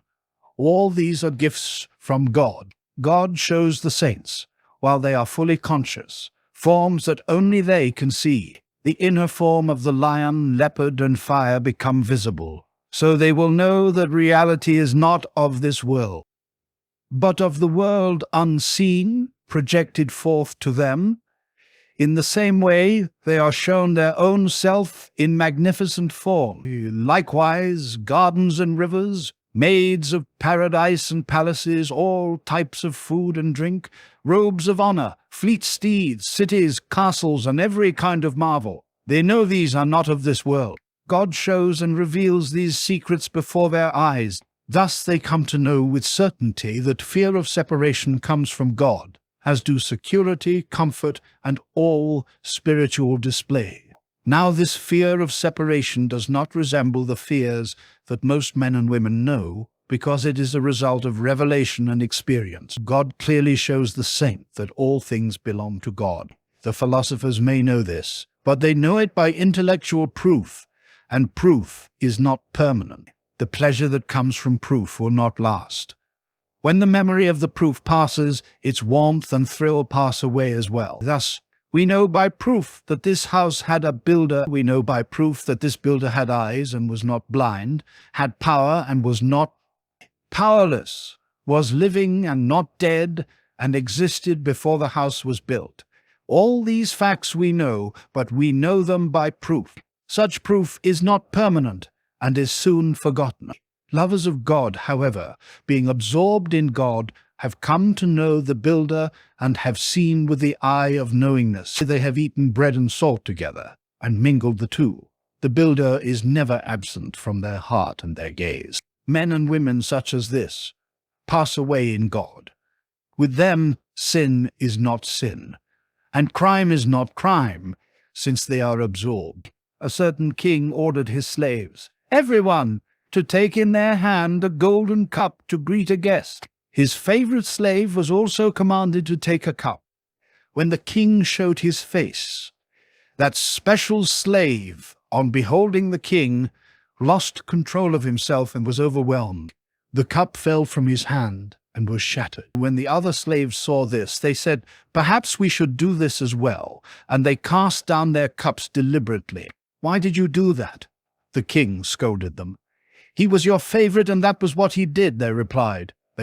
Fools, the king cried out. He didn't do that. I did it.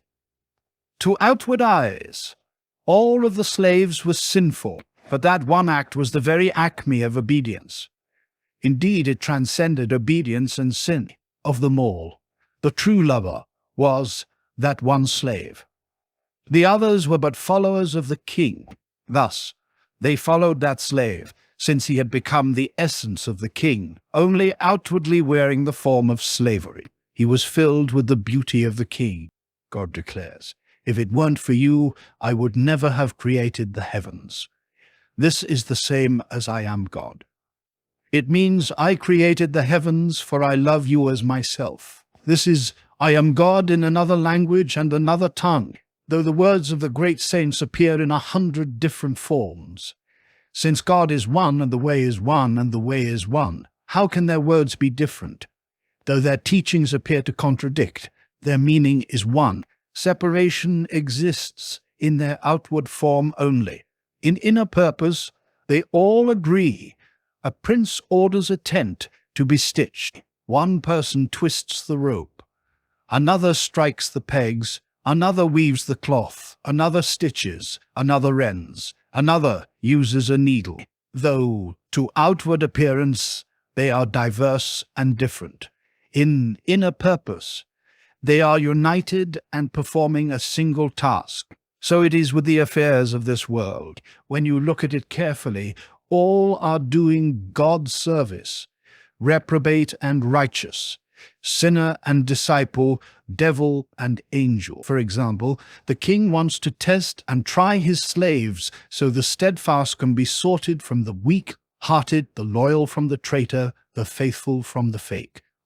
The faithful from the fake, if he did not have tempters and provokers, how could he test his slaves' loyalty?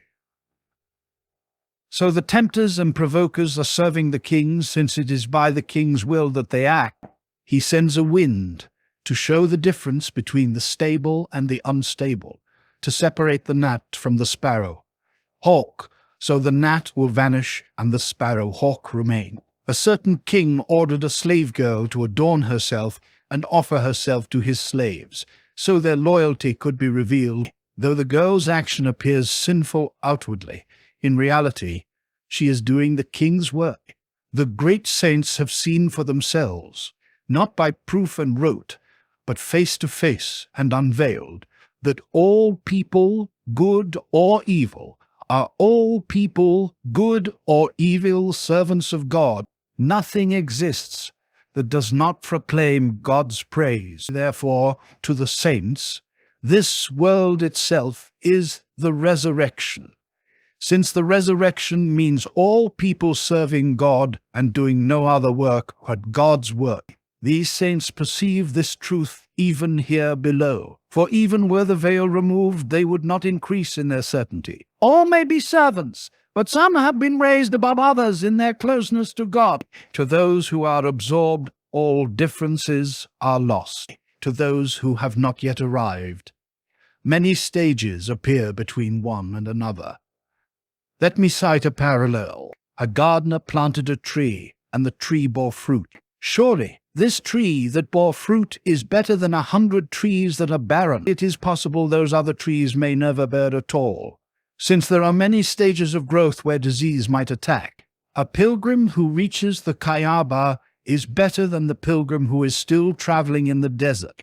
The one in the desert fears they may not pass the many landmarks and reach the Kaaba, while the former has already reached their destination. One certainty is better than 100 doubts. The Emir said, "Those who have not arrived still have hope."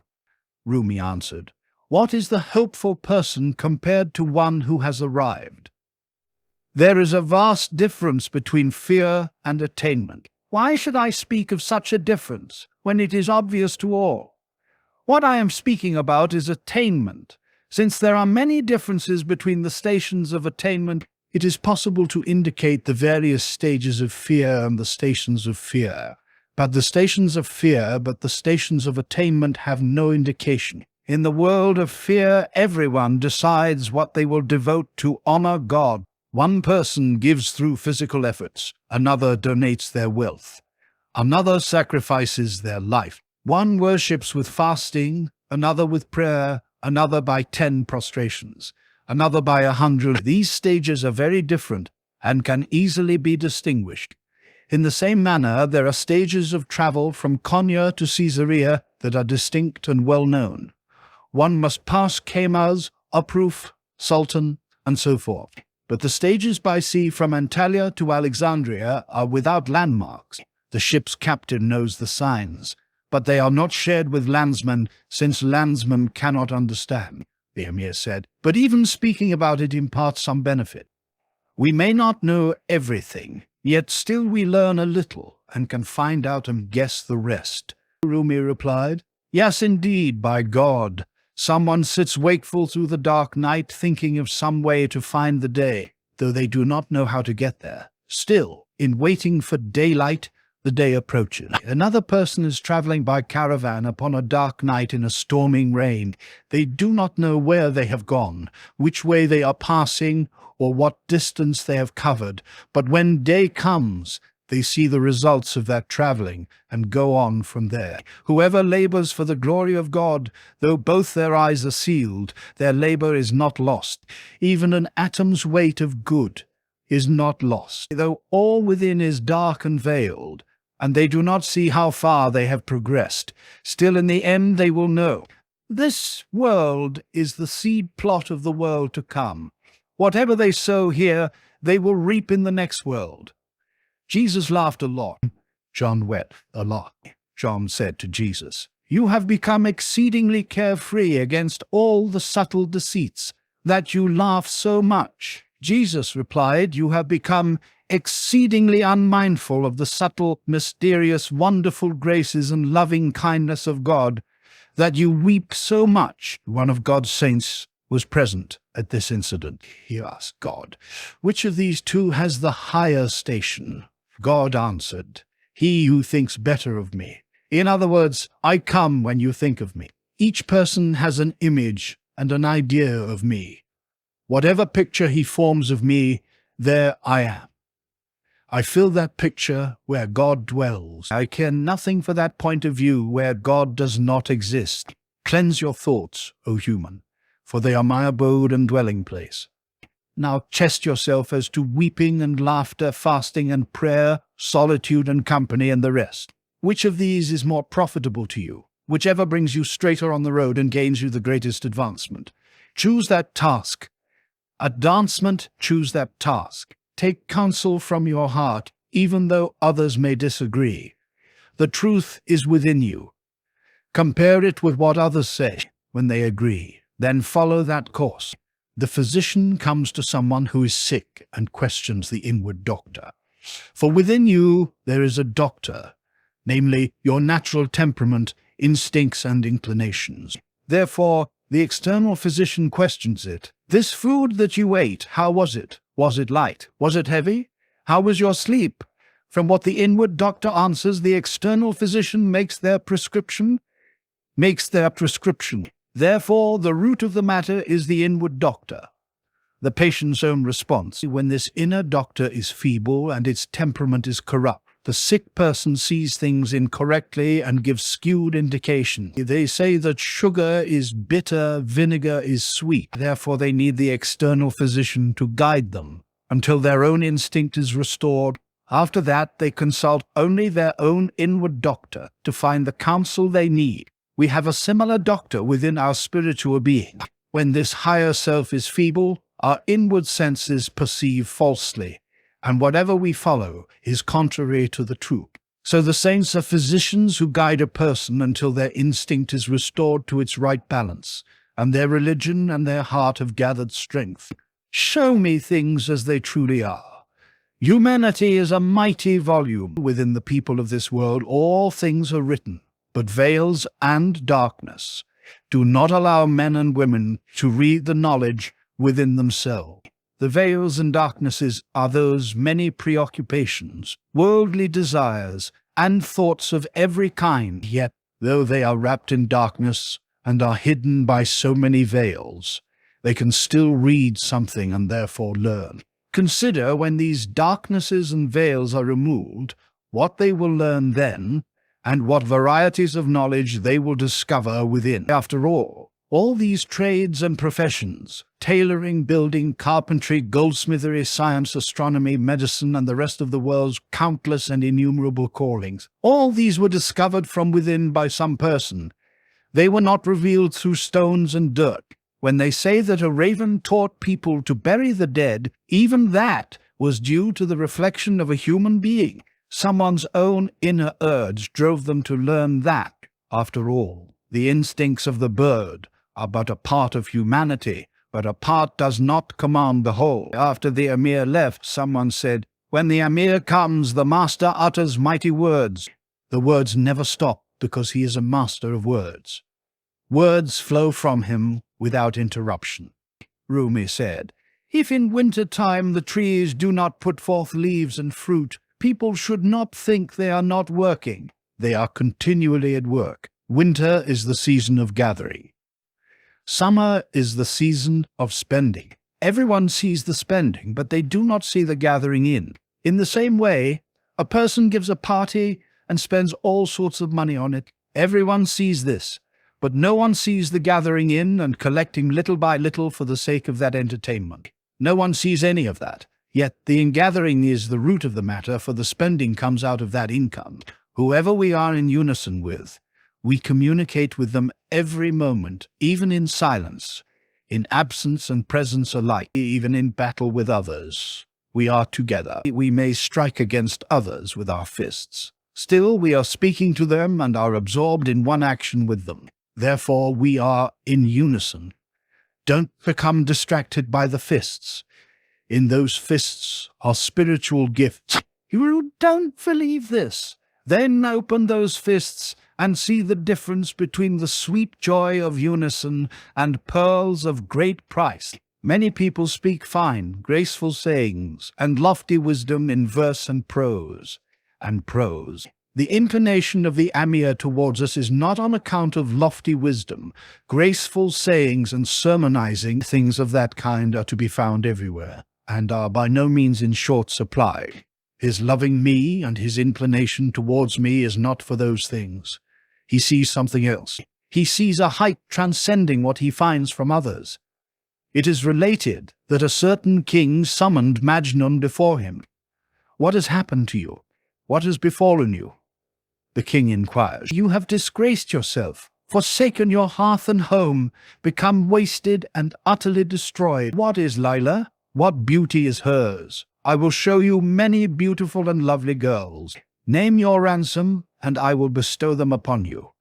When they were brought to court, Majnun and the lovely girls were duly introduced. Majnun kept his head cast down, staring in front of him. "Oh, now lift up your head and look," the king commanded. "I am afraid," Majnun replied.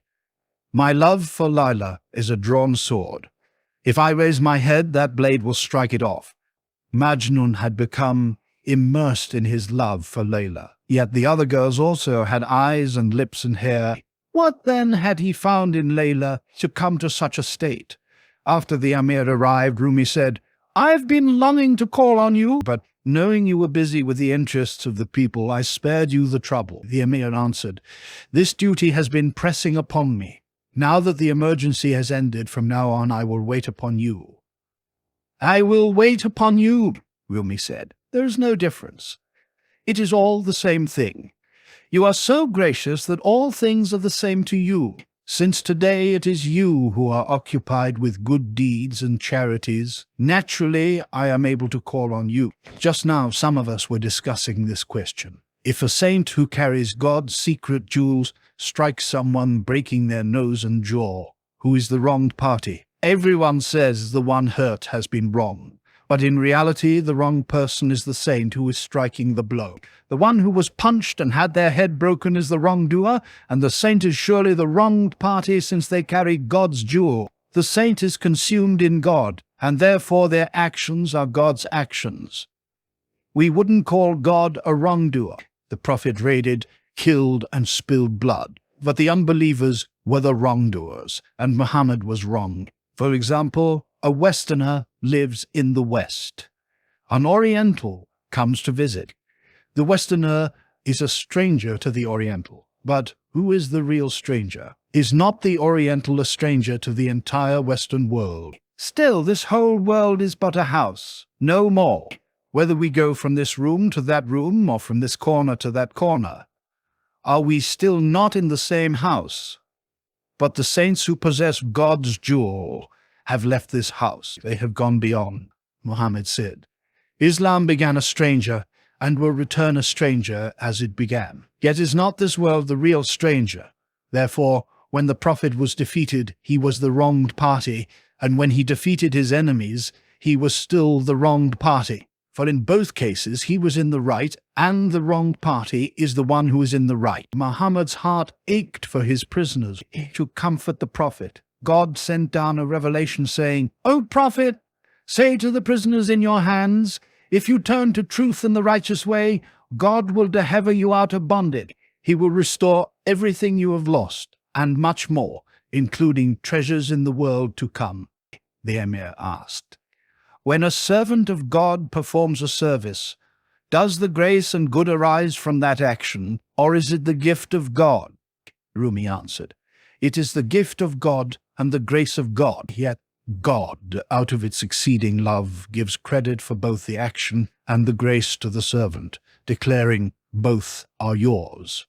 The Emir said, "Since God has such love, then everyone who seeks in truth shall find."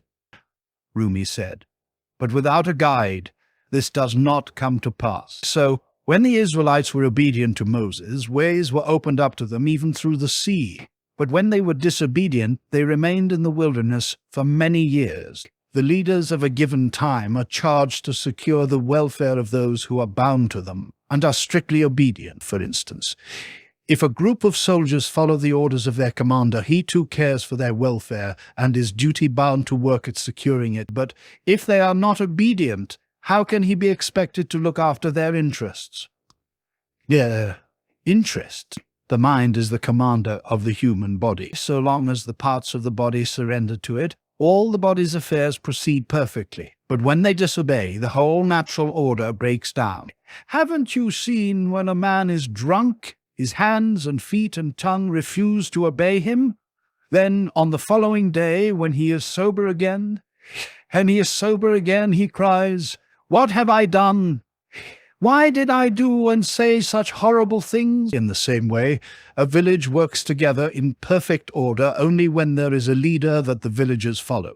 Just as the mind is commander in the midst of the body, so all the different beings who make up humankind, together with their many minds, knowledge, speculation, and learning, are the body of humanity, and the saint is the mind in the midst of them.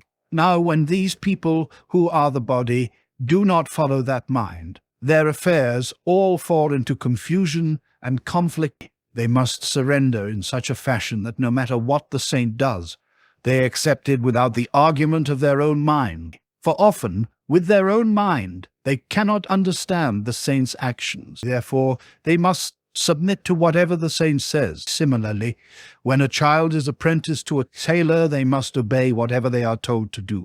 If they are given a patch to sew, they must sew it. If they are given a hem, they must sew that hem. If they wish to learn their trade, they must surrender their own desires completely and become submissive to the tailor's order. The night of power is better than 1,000 months. God offers us divine guidance and care, which are superior to 100,000 strivings and struggles.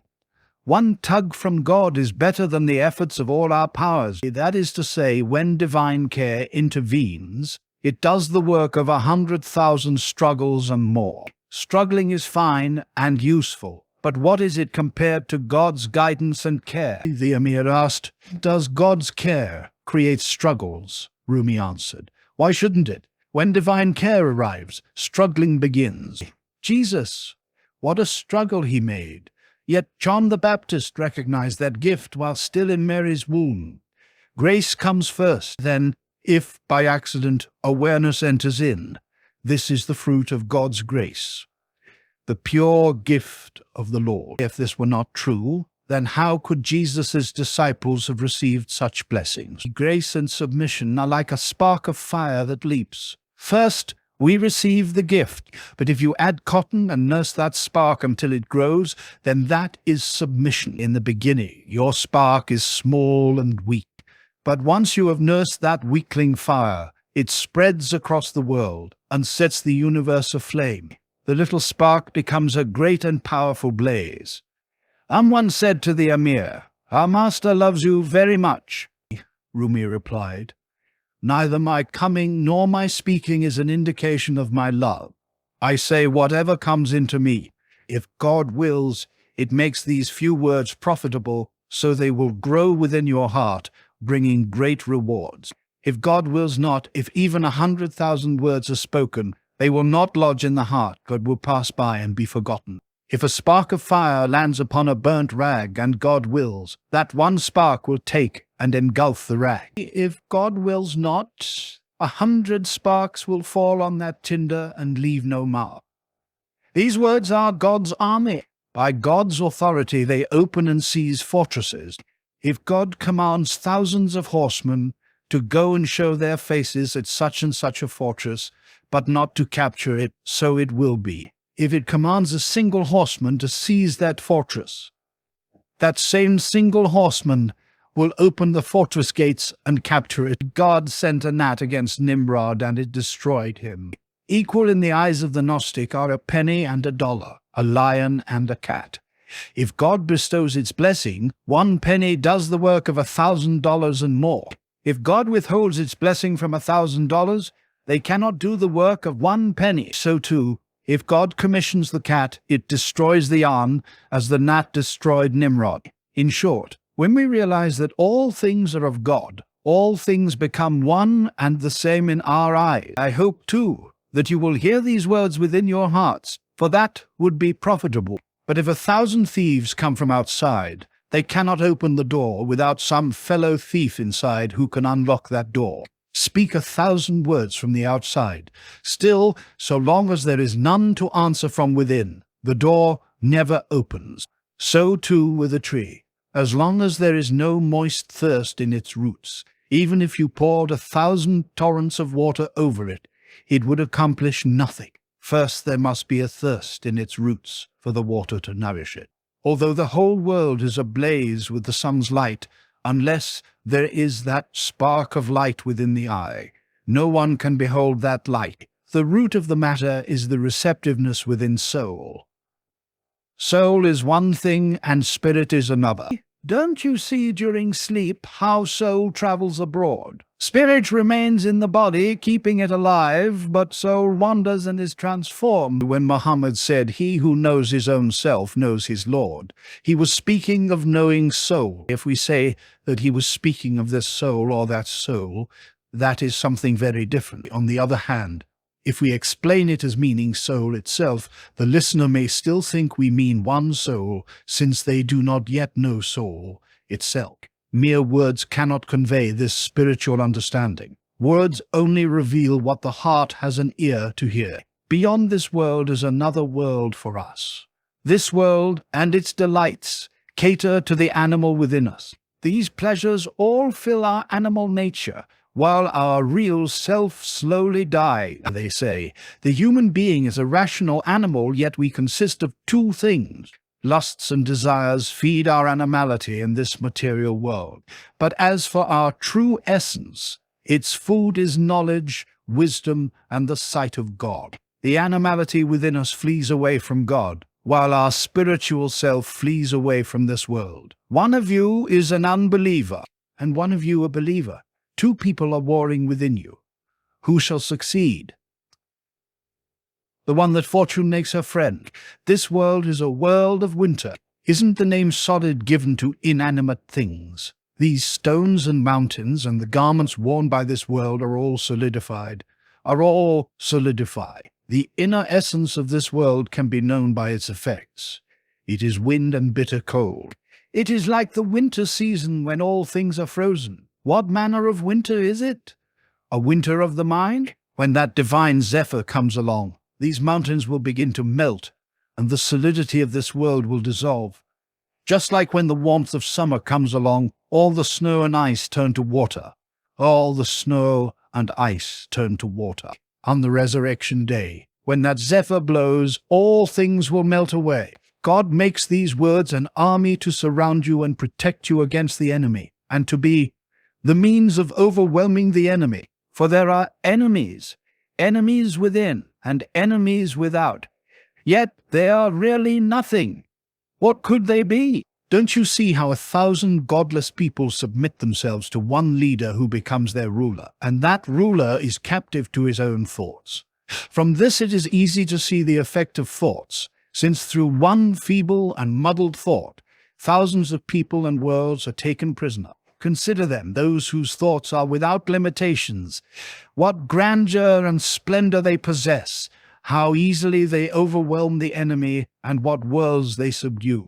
When I see the limitless wisdom that exists, while armies unending stretch through waste upon waste, all prisoners of one person, and that person the prisoner of a contemptible little thought, where do they all stand compared to thoughts of powerful depths, infinite light, holy and sublime? Therefore, thoughts have real effects. In this physical world, all living things merely follow and act as instruments of thought. Without thought, they are inanimate and solid. In the same way, those who understand only the outer form are also solid. They cannot penetrate the meaning. They are children, spiritually and immature, even if they are Sufi sheiks, 100 years old. We have returned from the lesser holy war to fight the greater holy war. We all see the battle with outward things and people, and we draw up our forces against these formal adversaries. We must also draw up our forces against the armies of thoughts, so that desirable thoughts will defeat destructive thoughts and drive them out of the kingdom of our bodies. This then is indeed the greater struggle and the greater war. Thoughts have their effect. They work beyond the influence of the body, like the laws of nature, without any instrument. Keep the heavens turning. Therefore, philosophers say that thoughts don't require a body. After all, the body is but an accident. Why should anyone dwell on an accident? Reality is like a muskpod, and this material world and its delights are merely the scent of that musk. This scent is but transient, a mere accident. The individual who seeks the musk itself, not content with only the scent, that person is wise. But whoever is satisfied to possess the scent is a fool. They have chased after a thing their hand cannot grasp. For the scent is merely an attribute of the musk. So long as the musk is present in this world, its scent comes to the nostrils. However, when it leaves this world and crosses that invisible veil, all those who lived by its scent die. The scent follows the musk and goes wherever the musk goes. Fortunate is the person who finds the musk from following its scent and then becomes one with the musk. They never die, but become an eternal part of the musk's essence. Imbued with the qualities of the musk, they will carry its scent to the world, and the world is revived by them. Only the name of what that person used to be survives, as with a horse or any other animal that has turned to salt in the desert. Only the name of horse remains to it. In effect and in truth, it has now become a part of that great ocean of salt. What good or harm can a name do? It will not bring it out of its saltiness. And if you give some other name to this salt mine, it will not change its taste. So it behooves us to turn away from the pleasures and delights of this world, that are the rays and reflections of God. We must not become content with this much, even though this much exists through God's grace and the radiance of God's beauty. Still, it is not eternal. From God's viewpoint, it is eternal, but from our viewpoint, it is not. It is like the rays of the sun that shine into our house, for though they are rays of the sun and are light, yet they belong to the sun. When the sun sinks, the light disappears too. Therefore, it behooves us to become the sun, so the fear of separation cannot cloud our life. There is giving, and there is knowingness. Some have generosity and compassion, but no true knowledge. Some have knowledge, but no self-sacrifice. When both are present, that person is blessed and prosperous. Such a being is truly incomparable. A stranger is going along a road, but does not know where the road begins or ends, or whether they have wandered the wrong way. They go on blindly, hoping that perhaps a cock will crow or some other sign of habitation will appear. How can such a stranger be compared with those who know the road and travel at ease, not needing sign or waymark? They have their assigned task clearly before them. Therefore, knowing exceeds all else. Muhammad said, "The night is long. Do not shorten it with your sleep. The day is bright. Do not darken it with your sins. The night is long for you to voice your inmost secrets and ask for your needs without the distraction of others, without the disturbance of friends and foes. You are granted peace and privacy as God draws down the veil before the eyes of others, so your acts may be honest, truthful, and done wholly for God. At night the hypocrite is exposed. The world may be hidden by the dark and shown clearly by the light of day, but at night the hypocrite stands revealed from the sincere. Since nobody is watching, the hypocrite says, for whose sake should I pretend? Somebody is watching, but the hypocrite's eyes are closed and cannot see that one. In times of distress, everyone calls for help. In times of toothache and earache, in doubt, fear, and insecurity. In secret, everyone calls out hoping that one will hear and grant their requests. Privately, secretly, people perform good deeds to ward off weakness and restore their strength, trusting that life will accept their gifts and efforts. When they're restored to health and peace of mind, then suddenly their faith leaves and the phantom of anxiety soon returns. Oh God, they cry again, we were in such a terrible state when, with all sincerity, we called upon you from our prison corner. For 100 prayers you granted our requests.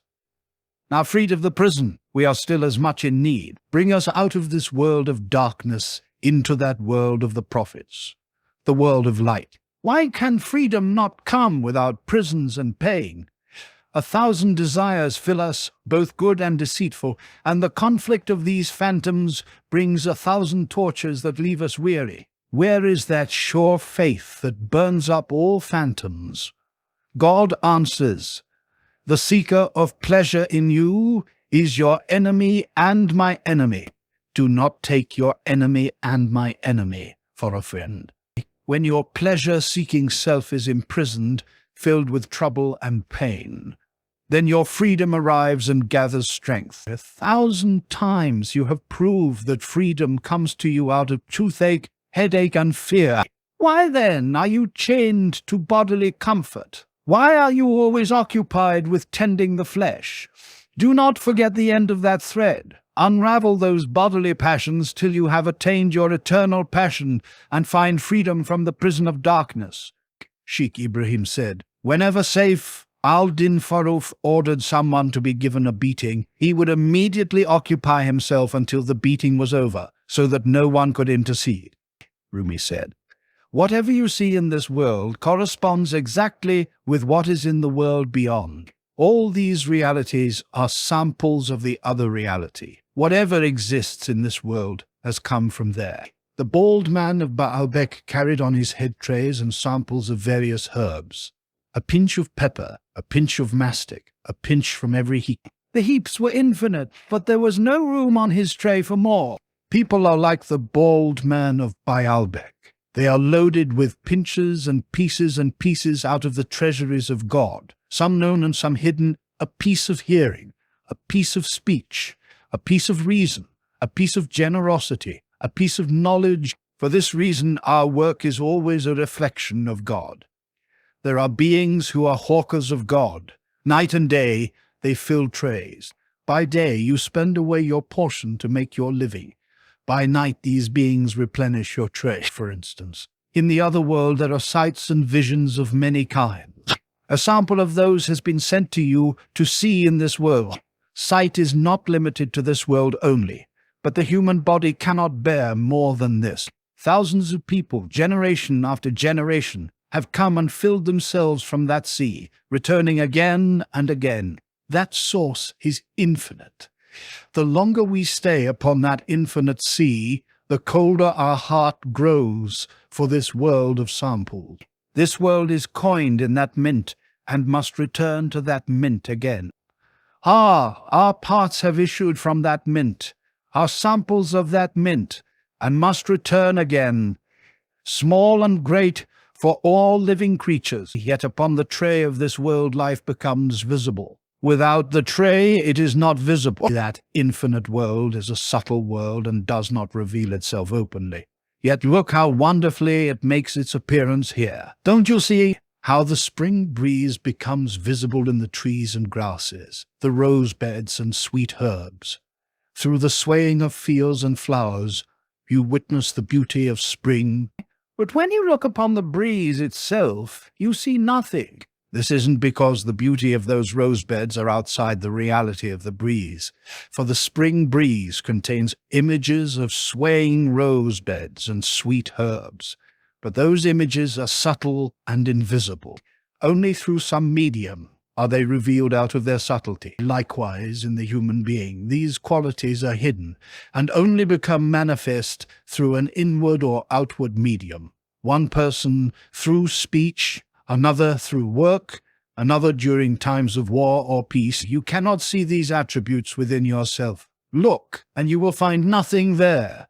So you believe yourself empty of these infinite attributes. These attributes do not come forth and change you into something else from what you were. Rather, these qualities are hidden in you like the water in the sea. Water cannot leave the sea except through the sun's heat in the form of a cloud. It cannot become visible except in a wave. Your wave is a commotion visible within you. But so long as the sea is still, you see nothing. Your body is on the shore of the sea, and soul is a part of the ocean itself. Do you not see how many fishes, snakes, birds, and creatures of all kinds come forth and show themselves, and then return to the sea? Your attributes such as patience, friendship, loyalty, and the rest come forth from this sea. These qualities are subtle lovers of God. You can only glimpse them through the medium of the tongue.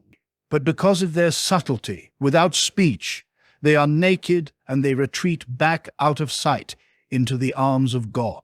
Within people there is a longing and a desire such that, even if 100,000 worlds were theirs to own, still they would find no rest or comfort. They try every trade and craft, studying astronomy, medicine, and every other subject. But they reach no completion, for they have not found their true desire. Poets call the beloved heart's ease, because there the heart finds ease. How can we find peace and rest in anything but the beloved? All these pleasures and pursuits are like a ladder. The rungs of a ladder are not a place to make one's home. They are for passing by. Fortunate are those who learn this. The long road becomes short for them, and they do not waste their lives upon the steps. Someone asks. The Mongols have seized property by force, and from time to time they give this property back to us. This is a strange situation. Is it lawful to accept this property? What is your ruling? Rumi answered. Whatever the Mongols seize and give up returns into the grasp and treasury of God. For example, when you fill a jug or a barrel from the river and carry it away, that becomes your property.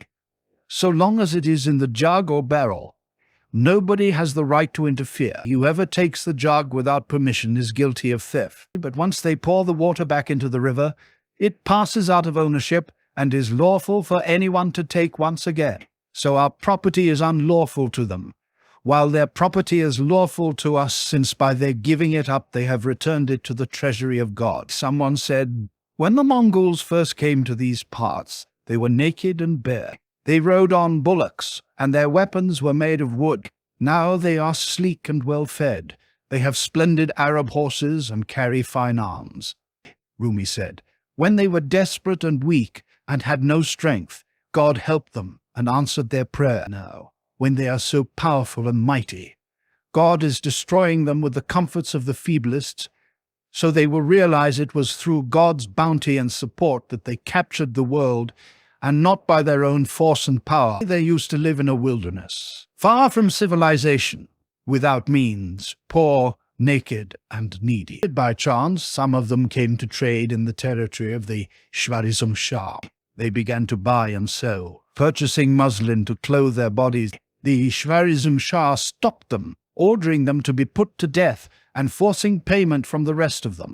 The Mongols went humbly before their king, saying, they have killed us. Their king asked for 10 days and then entered a deep cave where he fasted and humbled himself. On the 10th day, a proclamation came from God. I have accepted your supplication. Come forth. Wherever you go, you shall be victorious. So it was. When they came forth, by God's command, they won the victory and captured the world. Someone said, The Mongols also believe in the resurrection and say that there will be a judgment. Rumi said, they lie, desiring to be accepted by Muslims if they really believe in the resurrection. Where is the evidence to prove it? The sins, wrongs, and evils they commit are like snow and ice, piled together as high as a mountain. When thoughts of the resurrection come to us, like the sun, it melts those snows of sinfulness, as the sun in the heaven melts anything hard. How can the summer sun come and leave the snow and ice of winter intact? Seeing their snow and ice piled heap upon heap is proof that the sun has not shone upon them. Although God has promised that all good and evil will be rewarded justly on the last day, yet a sample of this comes to pass every moment, and in every instant. If happiness enters into someone's heart, that is his or her reward for making another happy. If they become sorrowful, it is because they have brought sorrow to another. These are gifts from the other world and tokens of that day of rewards, so that by these little things we may come to understand those great matters. Just as a handful of corn is offered as a token of the whole heap, the prophet, for all his majesty and greatness, one night felt pain in his hand. It was revealed to him that this pain was the effect of a pain in the hands of Abbas, for he had taken Abbas captive and had bound his hands together with all the prisoners. Although the tying of his hands was done at God's order, still the prophet had to suffer. These troubles and depressions that come to you are the effect of some injury and wrong you have committed. Even if you cannot remember in detail what you have done, still from the results you can know the deed. You may not remember whether it came from your own negligence or ignorance, or because others swayed you into wrongful action. But look at the results. How much did you fall from grace? Or how much has your heart expanded? Certainly a fall from grace is the response of disobedience to God, and expansion of the heart is the reward of obedience. Why? The prophet himself was rebuked because he turned a ring on his finger, he was told. We did not create you for idleness and play. From this decide for yourself whether your day is passed in obedience or disobedience, Moses was occupied with the affairs of his people. Although he was at God's command and completely served God, yet one side of him was occupied with humanity for the general good. Qadir was occupied with God completely. He hid himself from the sight of others. Muhammad was occupied at first wholly with God. Then he was told, call the people, counsel them and reform them. Muhammad wept and lamented, saying, "Oh, my Lord, what sin have I committed? Why do you drive me from your presence? I have no desire for this world." God said to him, "Muhammad, do not despair. I will not abandon you. Even in the midst of others you shall be with me. When you are occupied with people, not one hair of the head of this hour with me, not one will be taken from you. In whatever work you are engaged, you will be in very union with me." Someone asked, "The eternal decrees that God has predestined, do they ever change?" Rumi answered, "How could God say, do evil to find good? If someone sows wheat, can they gather barley? Or if they sow barley, will they gather wheat? That is impossible. All the saints and prophets have said that good is the reward of good, evil, the reward of evil. And whoever does an atom's weight of good shall see it, and whoever does an atom's weight of evil shall see it." Someone interjected, "But we see wicked people turn virtuous, and virtuous people turn wicked." Rumi answered, "Well, those wicked men and women did some good or thought good things, which brought them virtue, and those virtuous people did some evil act or contemplated evil things, turning them wicked." Someone asked, "What is the meaning of the saying, blessings upon the Prophet?" Rumi answered, "It means that our acts of adoration, service, and worship do not belong to us. They come from God, just like the season of spring brings the planting of seeds and jaunts into the wilderness. They are the gift and bounty of spring. The people of this world see secondary causes and think they are the origin of everything. God's saints see the actualities as they are created and come into being. Secondary causes are only a veil to occupy the common people. God promised Zechariah, "I will give you a son," Zechariah cried. I am an old man, and my wife is old. My instrument of lust has become feeble, and my wife can no longer conceive. Lord, how can a son be born? The answer came, Take heed, Zechariah, you have lost the clue. I have shown you 100,000 times that actualities have no causes. This very moment, I could produce out of you 100,000 sons without a wife and without pregnancy. Indeed, if I make the sign, a whole people will come forth, completely formed and grown. Did I not bring you into being in the world of spirits without a mother or father? Why do you forget these things? The rank and substance of the prophets and saints and the many states of humanity can be set forth in a parable. Slaves are brought out of the heathen lands into the realm of Muslimdom, where they are sold. Some are brought at the age of 5 years, some are 10, and some are 15 years old. Those who were brought as children, having been nurtured for many years amongst Muslims, completely forget their homeland. No trace of it remains in their memory. Those brought a little older remember a little. Those much older remember much more. In the world beyond, all are in the presence of God. The food and sustenance there is the speech of God, without letters and without sounds. Those who are brought into this world as children, when they hear that speech, remember nothing of their formerst estate, and see themselves as strangers to that speech. They are veiled from God, being wholly sunk in forgetfulness. Some remember a little bit, and the longing and yearning for the other side is quickened in them. They seek out truth. They are the believers. Some, when they hear that speech, the presence of God becomes manifest before their eyes, even as it was long ago. The veils are entirely removed, and they are joined in that union. These are the prophets and the saints. Now I say this to you earnestly, when the brides of heavenly truth show their faces within you and their secrets are revealed. Beware, do not tell this to strangers. Do not describe what you have witnessed to others, and do not tell everyone these words of mine. Do not impart wisdom to those not worthy, lest you do wisdom wrong. And do not withhold from the worthy, lest you do them wrong. If a fair and adorable lover surrenders to you privately in your house, saying, Show me to no one, for I belong to you, it would never be proper for you to parade her in the bazaars and to call out, Come and see this beauty. That would never be agreeable to such an adorable one. She would be enraged against you.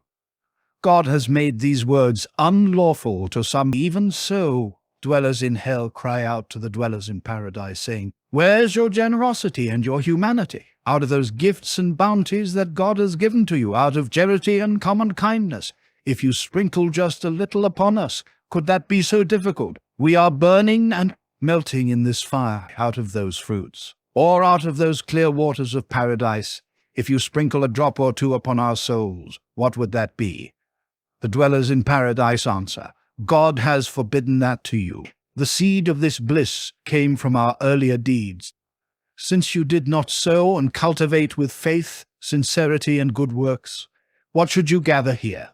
Even if out of generosity we should share with you, since it is not your reward, it would burn your throats and stick in your gullets. A crowd of hypocrites and strangers came into the presence of Muhammad. They began to talk about mysteries and praise the Prophet. Muhammad turned to his companions and said, Cover up your vessels. He meant, conceal wisdom from strangers, and in their presence stop up your mouths and tongues, for they are mice and not worthy of this wisdom and grace. Were they not worthy of this wisdom and grace? The Amir, who has just left our company, though he did not understand in detail what we were saying, yet he realizes in general that we were calling him to God. I take the wagging of his head, his smile of affection, and his flush of passion as a sign of his understanding. If people from the country come into the city and hear the call to prayer, though they do not know in detail the meaning of the call, still they understand its purpose, Rumi said. Whoever is loved is beautiful, but this doesn't mean that whoever is beautiful is loved. There are girls more beautiful than Layla, they used to tell Majnun. Let us bring some to you. I do not love Layla for her form, Majnun would reply. Layla is like a cup in my hand. I drink wine from that cup. In my hand, I drink wine from that cup. I am in love with that wine. You only have eyes for the goblet and do not know the wine. A golden goblet studded with precious stones, but containing only vinegar. What use is that to me? An old broken gourd with wine is better in my eyes than 100 goblets of gold. A person must be moved with passion and yearning for them to tell the wine from the cup. This is the same as someone who is hungry, who hasn't eaten for 10 days, and another who has eaten 5 times a day. Both see a loaf of bread. The full one sees only more food, but the hungry person sees Effie itself. To the hungry, this bread is a goblet, and the life it brings is wine. Such wine cannot be known, except through hunger and yearning. Acquire this appetite so you will not only see the appearances of form, but will find the beloved everywhere. The forms of this world are cups. Science, art, and knowledge are inscriptions upon the cup. When the cup is broken, those inscriptions disappear. Therefore, those who drink the wine see the eternal reality, the deeds of holiness. Anyone asking a question must first come to the awareness that their knowledge is incomplete, and secondly, that there is wisdom they know nothing about. Hence, the saying, asking is half of knowing. But there must always be one in this world who knows. Everyone looks to someone because ultimately we are looking for God. But there must always be one who can distinguish those who are hitting the mark from those who have been struck by the arrow of someone else's bow. If you hear words coming through a wall, you know that wall isn't speaking and that voice belongs to someone else. The saints are like this. They have died before death and have become like doors and walls. Not even a hair's tip of separate existence remains in them. In the hands of reality, they are shields. But the shield doesn't move under its own power. Thus the saints say, I am the truth, meaning I am nothing at all. I move by the hand of God. Look upon such shields as God. Do not take up violence against God. Striking blows against such shields are just like declaring war against God itself. Every saint is God's proof. The rank and station of men and women is determined by how they treat the saint. If they are hostile to the saint, they are acting hostile against God. If they befriend the saint, they have made friendship with God. Whoever has seen them has seen me. Whoever finds them has found me. God's saints are familiar with the secrets of his refuge. They have become intimate with the divine mysteries that none but the purified shall touch. If they turn their backs on the tomb of a great saint, it is not out of disobedience or neglect. They have turned their faces toward that saint's essence, for these words spoken here are their essence. There is no harm in turning away from the body to face the soul. It is a custom of mine that I want no heart to become distressed through me during our meetings. Sometimes a great multitude thrust themselves upon me, and some of my friends try to fend them off. That disturbs me. I have said 100 times, say nothing on my account. I am content with that. I care to such a degree that when such friends come to me, I dread the thought of boring them.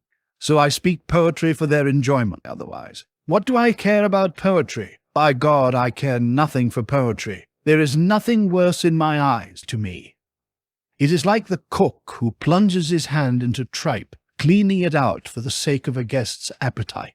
A merchant searches to see what products are needed in their city and what the people want to buy. Then they buy and sell those goods and services, even if they are the lowest of things in their eyes. I have studied many sciences and taken pains to offer fine, rare, and precious things to the scholars and researchers, the clever ones and the deep thinkers who come to me. God has willed this. He gathered to me all those sciences and assembled here all those pains, so I would become occupied with this work. What can I do? In my own country and amongst my own people, there is nothing more shameful than poetry. If I had remained there, I would have lived in harmony with their temperament. I would have practiced what they love, such as giving lectures, composing books, and preaching. The Emir said, the root of the matter is action. Rumi said, where are such people of action, so that I can teach them action? But now look how you cock your ears, seeking after words instead of action. If I were to stop speaking now, you would become upset, become a seeker of action, so that I can show you action. I am looking all over the world for students of action so that I can teach action. I'm looking all over the world for anyone who knows action. But I find no student of action, only of words, and so I occupy myself with words. And so I occupy myself with words. What do you know of action? Action is only known through action. There is not one traveler upon this road. It is empty. So how will anyone see if we are on the true path of action? After all, prayer and fasting are not action. These are forms of action.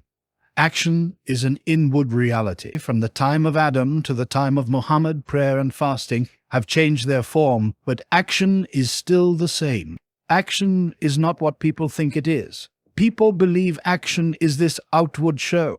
But if a hypocrite performs only the form of action, such as prayer or fasting, it gains them nothing, since the sincere desire for true action was not present. The secret principle of all things is speech and words. You do not yet know the true knowledge of speech and words. Therefore you consider them unimportant. However, speech is fruit from the tree of action, for words are born of action.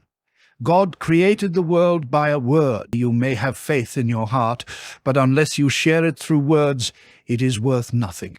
When you say, in this present age, words are of no account, you say this with words, do you not? If words are of no account, then why do we hear you say this with words? Someone asked. When we do a good deed, if we have hopes and expectations of a good reward from God, does that harm us? Rumi answered, by God we must always have hope. Faith itself consists of fear and hope. Someone once asked me, hope itself is good, but what is this fear? I said, show me a fear without hope, or a hope without fear. The two are inseparable. For example, a farmer plants wheat. Naturally, he hopes that wheat will grow. At the same time, he is afraid some blight or drought may destroy it. So there is no hope without fear, or fear without hope. Now, when we hope expectantly for a reward, we will surely work with greater effort. Expectation becomes our wings, and the stronger our wings, the farther the flight. If, on the other hand, we lose hope, we become lazy and of no value to anyone. A sick person will take bitter medicine and give up 10 sweet pleasures. But if they have no hope for health, why would they endure this? We are a mixture of animal and speech. If we do not speak outwardly, we still speak inwardly. We are constantly speaking. We are like a river in which clay is mixed. The pure water is our speech, while the clay is our animality. But the clay in us is an accident. Do you not see how those pieces of clay have crumbled and rotted away, while mankind's speech, poetry, and sciences, both bad and good, have remained? The man or woman of heart is a universe. When you have seen them, you have seen all. All game is in the belly of the wild ass. All creatures in this world are contained in the man and woman of heart. Good and evil. The dervishes may he, whoever is not so. No dervishes are there. Once you have seen one who is the whole, surely you have seen the whole world. Whoever you see after is a mere repetition. That person's speech is contained in the words of the whole. Once you have heard their words, every word you hear thereafter is an echo. Whoever beholds such a one in any place has seen all men and women, all time and space. As the poet says, you are the true transcription of the archetype divine, a glass through which the sun's own loveliness does shine, within or without. Wherever it may lie, accept every desire and declare 'tis I. The Emir of Rum said, the unbelievers used to worship and bow down to idols. Now we are doing the selfsame thing. We go and bow down and wait upon the Mongols. And yet we consider ourselves Muslims. We have many other idols in our heart too, such as greed, passion, temper, envy, and we are obedient to all of them. So we act in the very same way as the unbelievers, both outwardly and inwardly, and we consider ourselves Muslims. Rumi answered, but here is something different. It enters your thoughts that this conduct is evil and utterly detestable. The eye of your heart has seen something incomparably greater that shows up this behavior as vile and hideous. Brackish water shows its brackishness to one who has tasted sweet water, and things are made clear by their opposites. So God has implanted in soul the light of faith to see these things as hideous. Confronted by beauty, this appears ugly, yet others are not affected this way. They are perfectly happy in their existing state, saying, this is absolutely fine. This is absolutely fine. God will grant you your heart's desire. Where your ambition is, that will be yours. The bird flies with its wings. The believers fly with their aspiration. There are three kinds of creatures. First, there are angels, who are pure spiritual conscience. Worship, service, and the remembrance of God are their nature and their food. They eat and live upon that essence. Like fish in the water, their mattress and pillow are the water. Angels are pure and free of lust. So what favor do they gain by not yielding to such desires? Since they are free of these things, they have no struggle against them. If they obey God's will, it is not counted as obedi.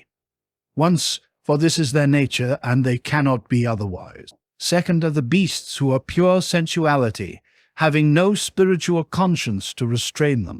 They too are under no burden of obligation. And lastly, there remains the poor human being, who is a compound of spiritual conscience and sensuality. We are half angel, half beast, half snake, half fish. The fish draws us toward water, the snake toward the earth. We are forever in battle. If our spiritual conscience overcomes our sensuality, we are higher than the angels. If our sensuality overcomes our spiritual conscience, we are lower than the beasts. The angel is saved through knowledge, the animal through ignorance. Between the two struggle the people of this world. Now, some have followed their spiritual conscience so faithfully that they have become entirely angels and pure light. They are the prophets and the saints. They are freed of fear and hope. In some, lust has overcome their spiritual conscience so entirely that they have taken on the status of animals. Some are still struggling. These last are the people who feel within themselves an agony and anguish, a sorrow and a longing. They are not satisfied with their lives. These are the believers. The saints are waiting to bring them to their own station, to make them like themselves, just as the Satans, too, are waiting to draw them to the lowest of the low, when God's help comes through victory. And you see people submitting to his will in throngs. Then fill yourself with the presence of the Lord and seek his forgiveness. For God turns to men and women again now. Commentators offer an outward interpretation to the above surah from the Quran as follows. Muhammad had the dream, I will make all the world Muslims and bring them to the path of God. When he saw his death approaching, he cried, didn't I come into this life to call the people to God? God answered, do not grieve.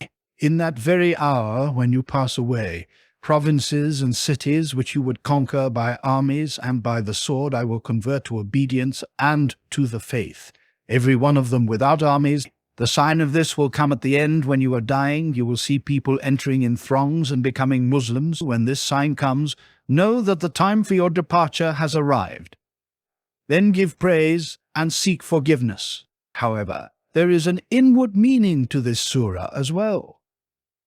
People think they can drive away evil by great effort and striving. After struggling and exhausting all their powers and means, they fall into despair. Then God says to them, you thought you could achieve this goal through your own power, action, and work. This is the law I have laid down. Whatever you possess, spend it in our name. Then our grace will supervene. You must journey upon this infinite road with the feeble hands and feet that you possess. We know well that with feet so feeble, you can never accomplish this journey. Indeed, in 100,000 years, you will not be able to accomplish a single stage of this journey. But even as you collapse and fall, with no strength left to struggle farther, then our loving breath will carry you on. Even a child, so long as it is a suckling, is carried in the arms, but when it is grown, it is set free to walk. Now, in this hour when your powers have left you, and your own means fail, behold our graces, our gifts, and our love. You will not witness even an atom of such blessings after 100,000 strivings. I do not love or bow down to the Emir on account of worldly considerations, for his rank, learning, or achievements. Others love him for those reasons, not seeing the Emir's face, but only his back. The Emir is like a mirror with precious pearls on its back, with gold inlaid. Those who love gold and pearls look at the back of the mirror, but those who love life always look upon the mirror and love the mirror for itself. They do not grow weary of the fair beauty they see, but those with a hideous face full of blemishes see in the mirror only ugliness. They quickly turn the mirror and look for those precious stones. Yet what harm is done to the face of the mirror if its back is studded with 1,000 kinds of engravings and precious stones? Things are made clear by their opposite. It is impossible to know anything without its opposite. Yet God has no opposite. I was a hidden treasure, God says, and I wanted to be known. So it created this world of darkness for its light to become visible. It manifested the prophets and the saints, saying, "Go forth with my attributes into my creation." They are the theatre for the light of God, where friend may be disclosed from foe and brother from stranger. The struggles of the saints reveals God's opposite, even though it has none. Through persecution and opposition, the saints become known and admired. With their mouths, the unbelievers try to extinguish the light of God, but God will perfect his light through their adversity. God chastises some people through wealth, gold, and rulership, for soul flees from such possession. Shams saw a prince riding in Arabia, on his brow the illumination of the prophets and saints. Shams said, "Glory be to God who chastises his servants by means of affluence." Someone said, "Ibn Bukri recites the Quran correctly."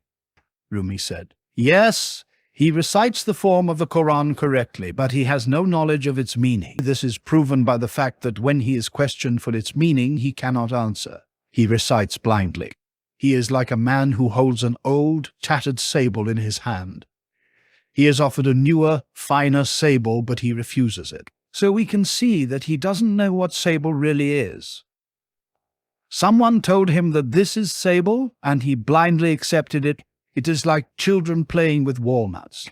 Offer them the nut itself, or the oil of the walnut, and they will refuse it, saying, "The walnut is what we spin on the table."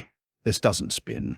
God's treasuries are many, and God's sciences are many. If he recites this Quran with knowledge, why does he reject the other eternal Quran? I once explained to a Quran teacher, the Quran says, if the sea were ink for the words of my Lord, the sea would be spent before the words of my Lord are spent. Now, with 50 drams of ink, one can copy the whole of this Quran. Therefore, the Quran is only a symbol of God's knowledge, and all the knowledge belonging to God. An apothecary puts a pinch of medicine in a piece of paper. You wouldn't say, the whole of the apothecary's shop is in this paper. That would be foolishness. After all, in the time of Moses and Jesus and the other prophets, the Quran existed. God's speech existed, but it was not in Arabic. I explained this to the Quran teacher in this way, but I could see that it made no impression, so I let him go. It is related that during the time of the Prophet, anyone who knew one surah by heart or half a surah was called a great person, and pointed out they have a surah by heart, since in that day they devoured the Quran. To devour a loaf of bread, or 2 loaves, is certainly a great accomplishment. But people who put bread in their mouths without chewing it and spit it out again can devour thousands of tons in that way. Still, this is a good thing. God has sealed the eyes of some people so they can cultivate this present world. If no one were blind to the other world, this world would be empty. It is this blindness that gives rise to culture and progress.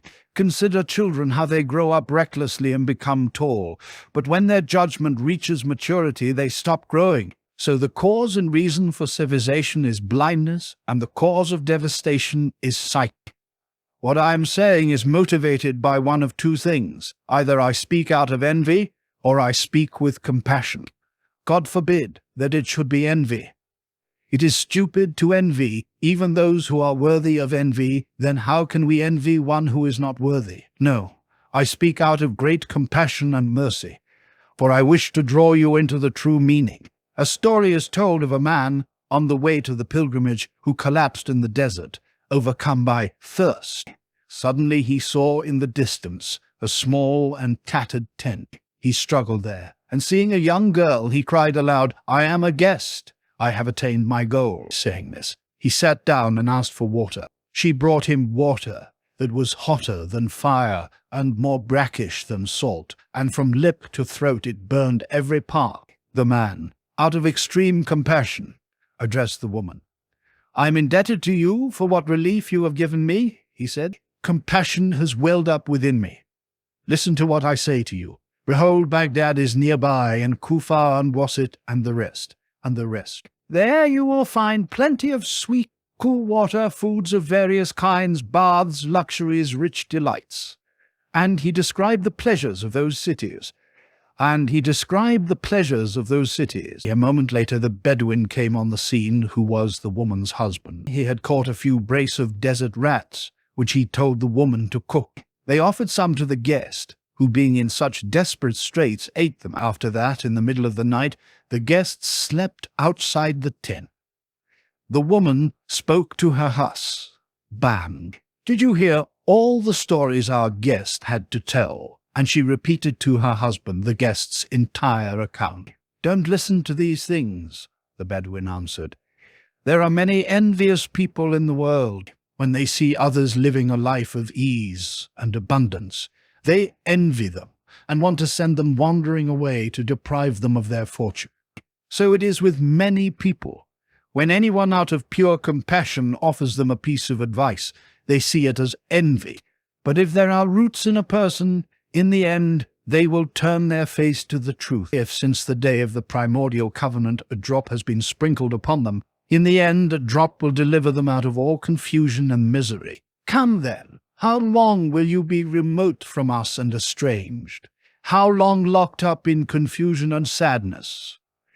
And what should we say to people who have never heard stories like this before, even from their own teacher?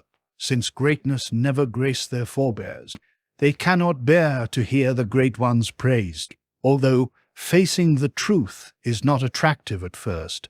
The longer one follows it, the sweeter it becomes. This is the opposite of outward forms that charm us at first, but the longer you sit with them thinking they are all there is, the colder you become. What is the form of the Quran compared with its meaning? Examine a man or woman. What is their form compared with their meaning?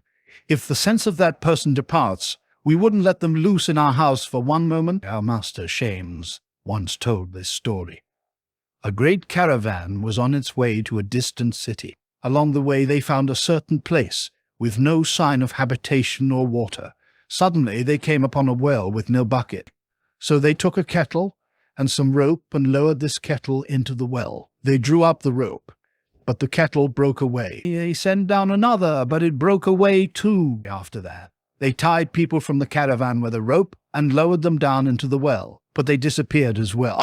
Now there was a man of great heart present, he said. I will go down. They lowered him down. He was nearly to the bottom of the well when a terrible black creature suddenly appeared. I will never escape, the man thought. I will never escape, the man thought. But at least let me keep my wits about me and not lose my senses, so that I can see what is going to happen. Don't make a long story of it, the black creature said. You're my prisoner. You won't escape unless you give me the right answer. Nothing else will save you. Ask on, said the man. Where is the best place? The creature asked. I am a prisoner and helpless, the man reflected. If I say Baghdad or some other place, I might insult his own hometown. Then he spoke aloud. The best place to live is wherever we feel at home. If that is in the bowels of the earth, then that's the best place. If it's in a mouse hole, then that's the best place. And that's the best place. Well said, cried the creature. You've escaped. You're 1 in a million. Now I've let you go, and set free the others on account of your blessing. From this time forward I'll shed no more blood. I bestow this gift on all the people of the world out of love for you. Then he gave the people of the caravan water to satisfy their needs. The purpose of this story is contained in its inner meaning. We can tell the same meaning in another form, but the lovers of traditional forms will accept this version. It is difficult to speak with them. If we speak these very same words in another parable, they will not listen, Rumi said. Someone said to Taj al-Din Kubai, these doctors of divinity live amongst us and deprive the people of their religious beliefs. Taj al-Din Kubai answered, they do not live amongst us and take away our beliefs. God forbid they could ever be one of us. If you put a golden collar on a dog, do you call it a hunting dog because of that collar? The quality of being a hunting dog is something specific in the animal, whether it wears a collar of gold or wool. No one becomes a scholar by virtue of robe and turban. Scholarship is a virtue in its very essence, and whether that virtue is clothed in tunic or overcoat, it makes no difference. Thus, in Muhammad's time, the hypocrites used to put on prayer robes to lure Muslims away from the faith. How could they lead astray Muslims until they dressed up as Muslims themselves? If a Christian or a Jew criticized Islam, who would listen to them? Woe to those that pray yet do not listen to their own prayers. Or to those who make hate displays, but for others have no care. But these are merely words. You have caught that light, but still have not found humanity. Seek humanity. That is your true purpose. The rest is mere long-windedness. When words are elaborately decorated, their purpose is forgotten. A certain greengrocer was in love with a woman, and he sent messages by the lady's maid. I am like this. I am like this. I am like that. I am in love. I am on fire. I find no peace. I am cruelly treated. I was like this yesterday. Last night such and such happened to me. And he recited long stories. The maid came into the lady's presence and addressed her as follows. The greengrocer sends you greetings and says, come so that I may do this and that to you. So coldly. The lady asked. He spoke at great length, answered the maid. But that was his purpose. The purpose is the root of the matter. The rest is merely a headache. Rumi said, night and day you are at war, attempting to reform the character of the opposite sex, to cleanse their impurity and to correct their faults. It is better to cleanse yourself through them than trying to cleanse them through yourself. Reform yourself by means of them. Go to them and accept whatever they may say, even if from your viewpoint their words sound absurd or unfair. It was on account of this truth that Muhammad said, there is no monkhood in Islam.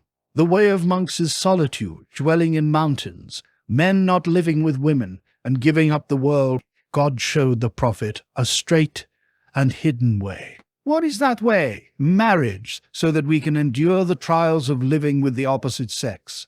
To listen to their demands, for them to ride roughshod over us. And so, in this way, to refine our own character by enduring and putting up with the tyranny of your spouse. It is as though you rub off your own impurity on them. Your character becomes good through forbearance. Their character becomes bad through domineering and aggression. Once you have realized this, make yourself clean. Know that they are like a garment. In them you can cleanse your own impurities and become clean yourself. Rid yourself of pride, envy, and jealousy until you experience pleasure in struggling and enduring. Through their demands, discover spiritual joy. After that, you will endure such struggles, and you will not run from oppression, since you will see the advantages they bring to you. It is related that Muhammad returned with his companions from a raid. One night, He told them to beat the drum, saying, "Tonight we will sleep at the gate of the city and enter tomorrow." They asked, "Messenger of God, why don't we return to our homes immediately?" He said, "You might see your wives in bed with strange men. You would be hurt, and a commotion would arise." One of the companions did not hear. He entered and found his wife with a stranger. The way of the prophet is this. It is necessary to endure pain to help rid ourselves of selfishness, jealousy, and pride, to experience the pain of our spouse's extravagant desires, the pain of unfair burdens, and 100,000 other pains beyond all bounds, so the spiritual path can become clear. The way of Jesus was wrestling with solitude and not gratifying lust. The way of Muhammad is to endure the oppression and agonies inflicted by men and women upon each other. If you cannot go by the Muhammadan way, at least go by the way of Jesus, so you will not remain completely outside the spiritual path. If you have the serenity to endure 100 buffets, seeing the fruits and harvest that come through them, or believing in your hidden heart, though in this hour I see no harvest of these sufferings, in the end I will reach the treasures, you will reach the treasuries, yes, and more than you ever desired and hoped. If these words have no effect upon you now, after a while, when you become maturer, they will leave a great impression. This is the difference between talking with your spouse and a friend. When you speak to your mate, they remain the same and will not change their ways due to anything you say. Your words have no effect on them. Indeed, they become more determined. For instance, take a loaf of bread, put it under your arm, and deny it to others, saying, "I will not give this to anyone." Give it. Why, I won't even show it. Even if that loaf had been cast away and the dogs would not eat it because bread is so plentiful and cheap, yet the moment you begin to refuse it, everybody is after it and sets their hearts on it, pleading and protesting. We want to see that breed which you refuse and keep hidden, especially if you keep it hidden for a year, insisting emphatically that you will neither give it away nor show it. Their eagerness for the loaf passes all bounds. Since people are passionate for whatever they are denied, the more you tell your spouse, keep yourself hidden, the greater their itch to flirt and show themselves. And through their being hidden, the opposite sex becomes more eager for them. So there you sit in the middle, augmenting eagerness on both sides, and you think of yourself as a reformer. Why, that is the very essence of corruption. If they have in them the natural quality not to do evil, whether you prevent them or not, they will proceed according to their good temperament and pure constitution. So rest assured and don't worry. If they are the opposite, they will still go their own way. Trying to stop them in reality does nothing but increase their eagerness. Someone said, "We heard some men saying, 'We saw Shams. At Tabriz, we really saw him.'" Rumi said, "Fools, where did they see him?" Would you listen to someone who cannot see a camel on the roof of their own house if they come along and say, "I found a needle in the field and threaded it"? That is a fine story, like the person who said, "Two things make me laugh. A black person painting their nails black, and a blind person putting their head out of the window." They are exactly like that. They are exactly like that. Blind inwardly. They put their heads out of the window of the physical body. What can they see? What does their approval or disapproval amount to? First, it is necessary to acquire inner sight. Then one can see. But even with sight, how can one see what is hidden? In this world there are saints who have achieved union and other saints beyond those, called the veiled ones of God. The former saints are ever pleading humbly, "O Lord God, show us one of thy veiled ones." Now, as for those tavern-haunting braggarts, of course they cannot reach or see what their own boasting hides. How can one see the veiled ones of God or know them without their will? It is not an easy matter. Even the spiritual angels, who are not tempted by either wealth nor rank, who have no veil to separate them, whose food is the pure light and beauty of God, whose eyes, keen and far-sighted, see only pure love, these spiritual angels swing between favor and disfavor toward the people of this world. This is so that during our moments of disgrace we might tremble and ask, "What have I become? What do I know? And if some light should shine upon us and we should be graced by a certain joy, we might give thanks 1,000-fold to God, saying, how am I worthy of this? Submitting yourself in this way, you can experience great joy, even from a word or a glimpse of shams. He or the sail on the ship of our being is our ideal. When there is a sail, the wind can carry us to mighty places. When there is no sail, all words are merely wind. A lover-beloved relationship is very pleasant. Everything between the two is sheer informality. All formalities are for the sake of others. I would give a great exposition of these words, but the hour is late, and one must labor very hard and dig out rivers to reach the pool of the heart. In this matter, proofs cannot work. Here one must be a seeker of love, not an observer. It might seem that I exaggerate the relationship of the lover, but this is not true. In fact, I see that disciples should give up their own purpose for the sake of their master's form. Thou whose form is fairer far than 1,000 purposes are. Every disciple who comes to the master must first abandon his or her own purpose. Being in need of the master, Baha'u'llah asked the question, surely they shouldn't abandon their own purpose for the sake of the master's form, but for the sake of the master's purpose, a master's purpose, Rumi answered. That isn't possible. If this were so, then both would be masters.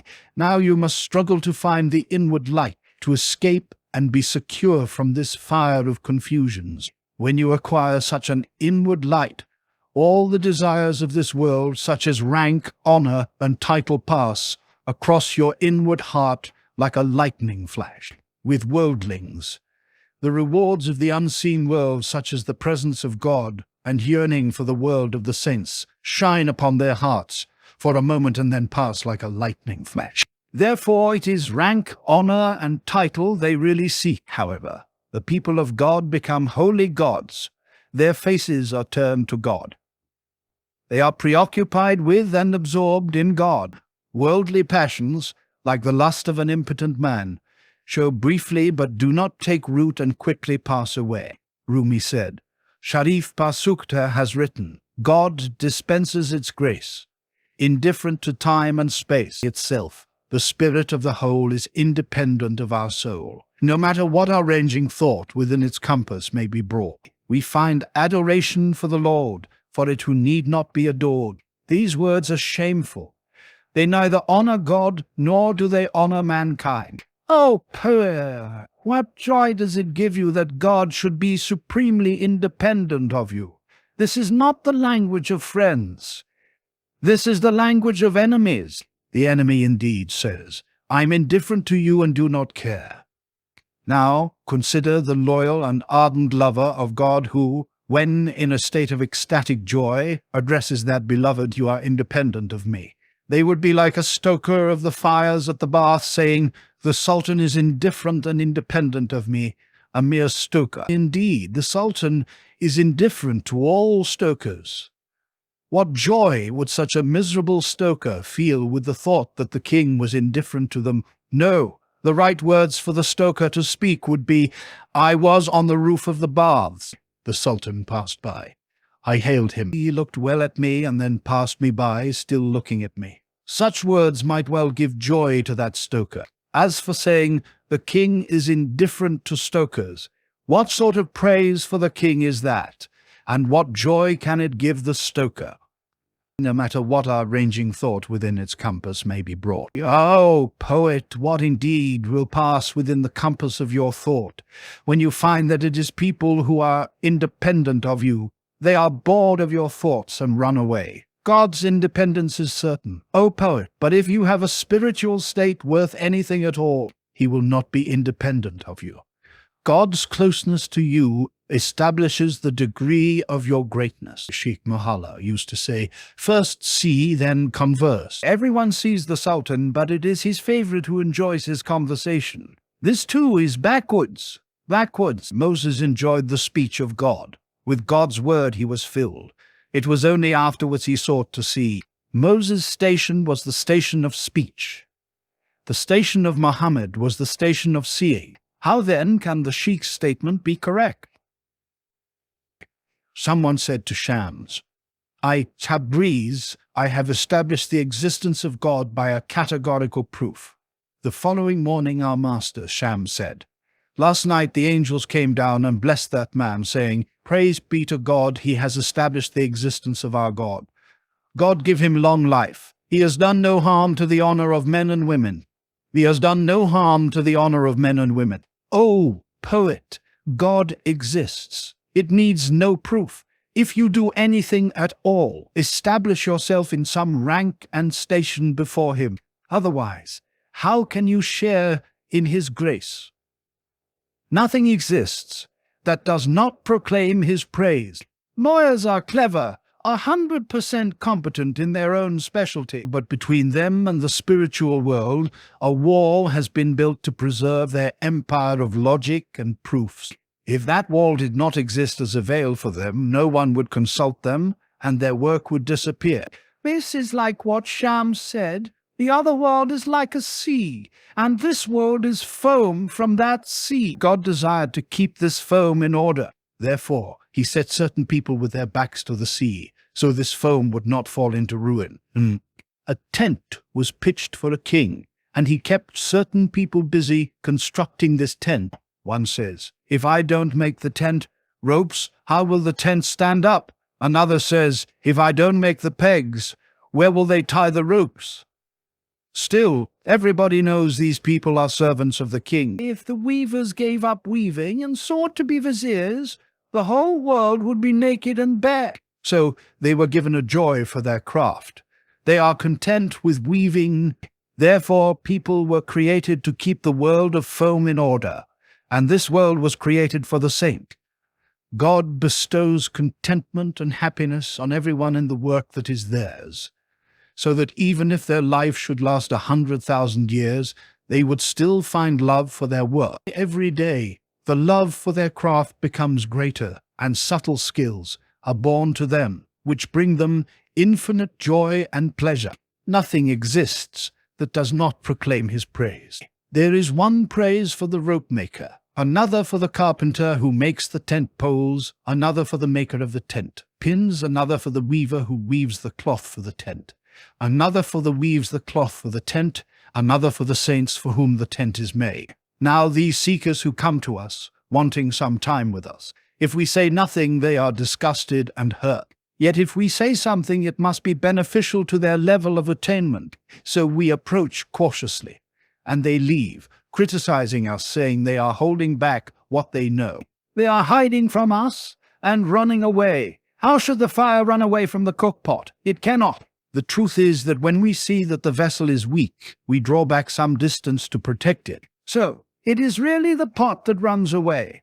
Our running away is their running away. We are a mirror. If they move to run away, it appears to them in us. We run away for their sake. In a mirror, people see themselves. If they see us as weary, that weariness is theirs and a reflection of their weakness. There is no room here for weariness. What use do we have for weariness in the baths? Once I showed great submission to Sheikh Salah al-Din, and Sheikh Salah al-Din, and Sheikh Salah al-Din showed great submission to me. Confronted by his submission, I protested. I thought to myself, you are carrying submission too far. Submission is better by degrees. First you kiss the hand, then the foot. Little by little, you come to a point where it does not stand out as a display, and in return they are moved by your sincerity. They are not chased away or forced into matching courtesy with courtesy when you gradually show your affection. We must act this same way with friends and enemies, doing things gradually. For instance, with an enemy, first we offer them our advice little by little. If they do not listen, we show some force. If they do not heed that, then we drive them away. The work of the world proceeds in this way. Don't you see the peace and friendliness of spring? In the beginning, it shows us warmth little by little, then it displays its graces more and more. Look at the trees. How little by little they advance. First a smile, then they show their trappings of leaves and fruit, like dervishes and Sufis, offering their hearts, giving away all that they possess. Men and women run away from every goal, whether worldly or spiritual, because they overestimate the initial task. The proper way is a bit at a time. It is the same if someone eats too much.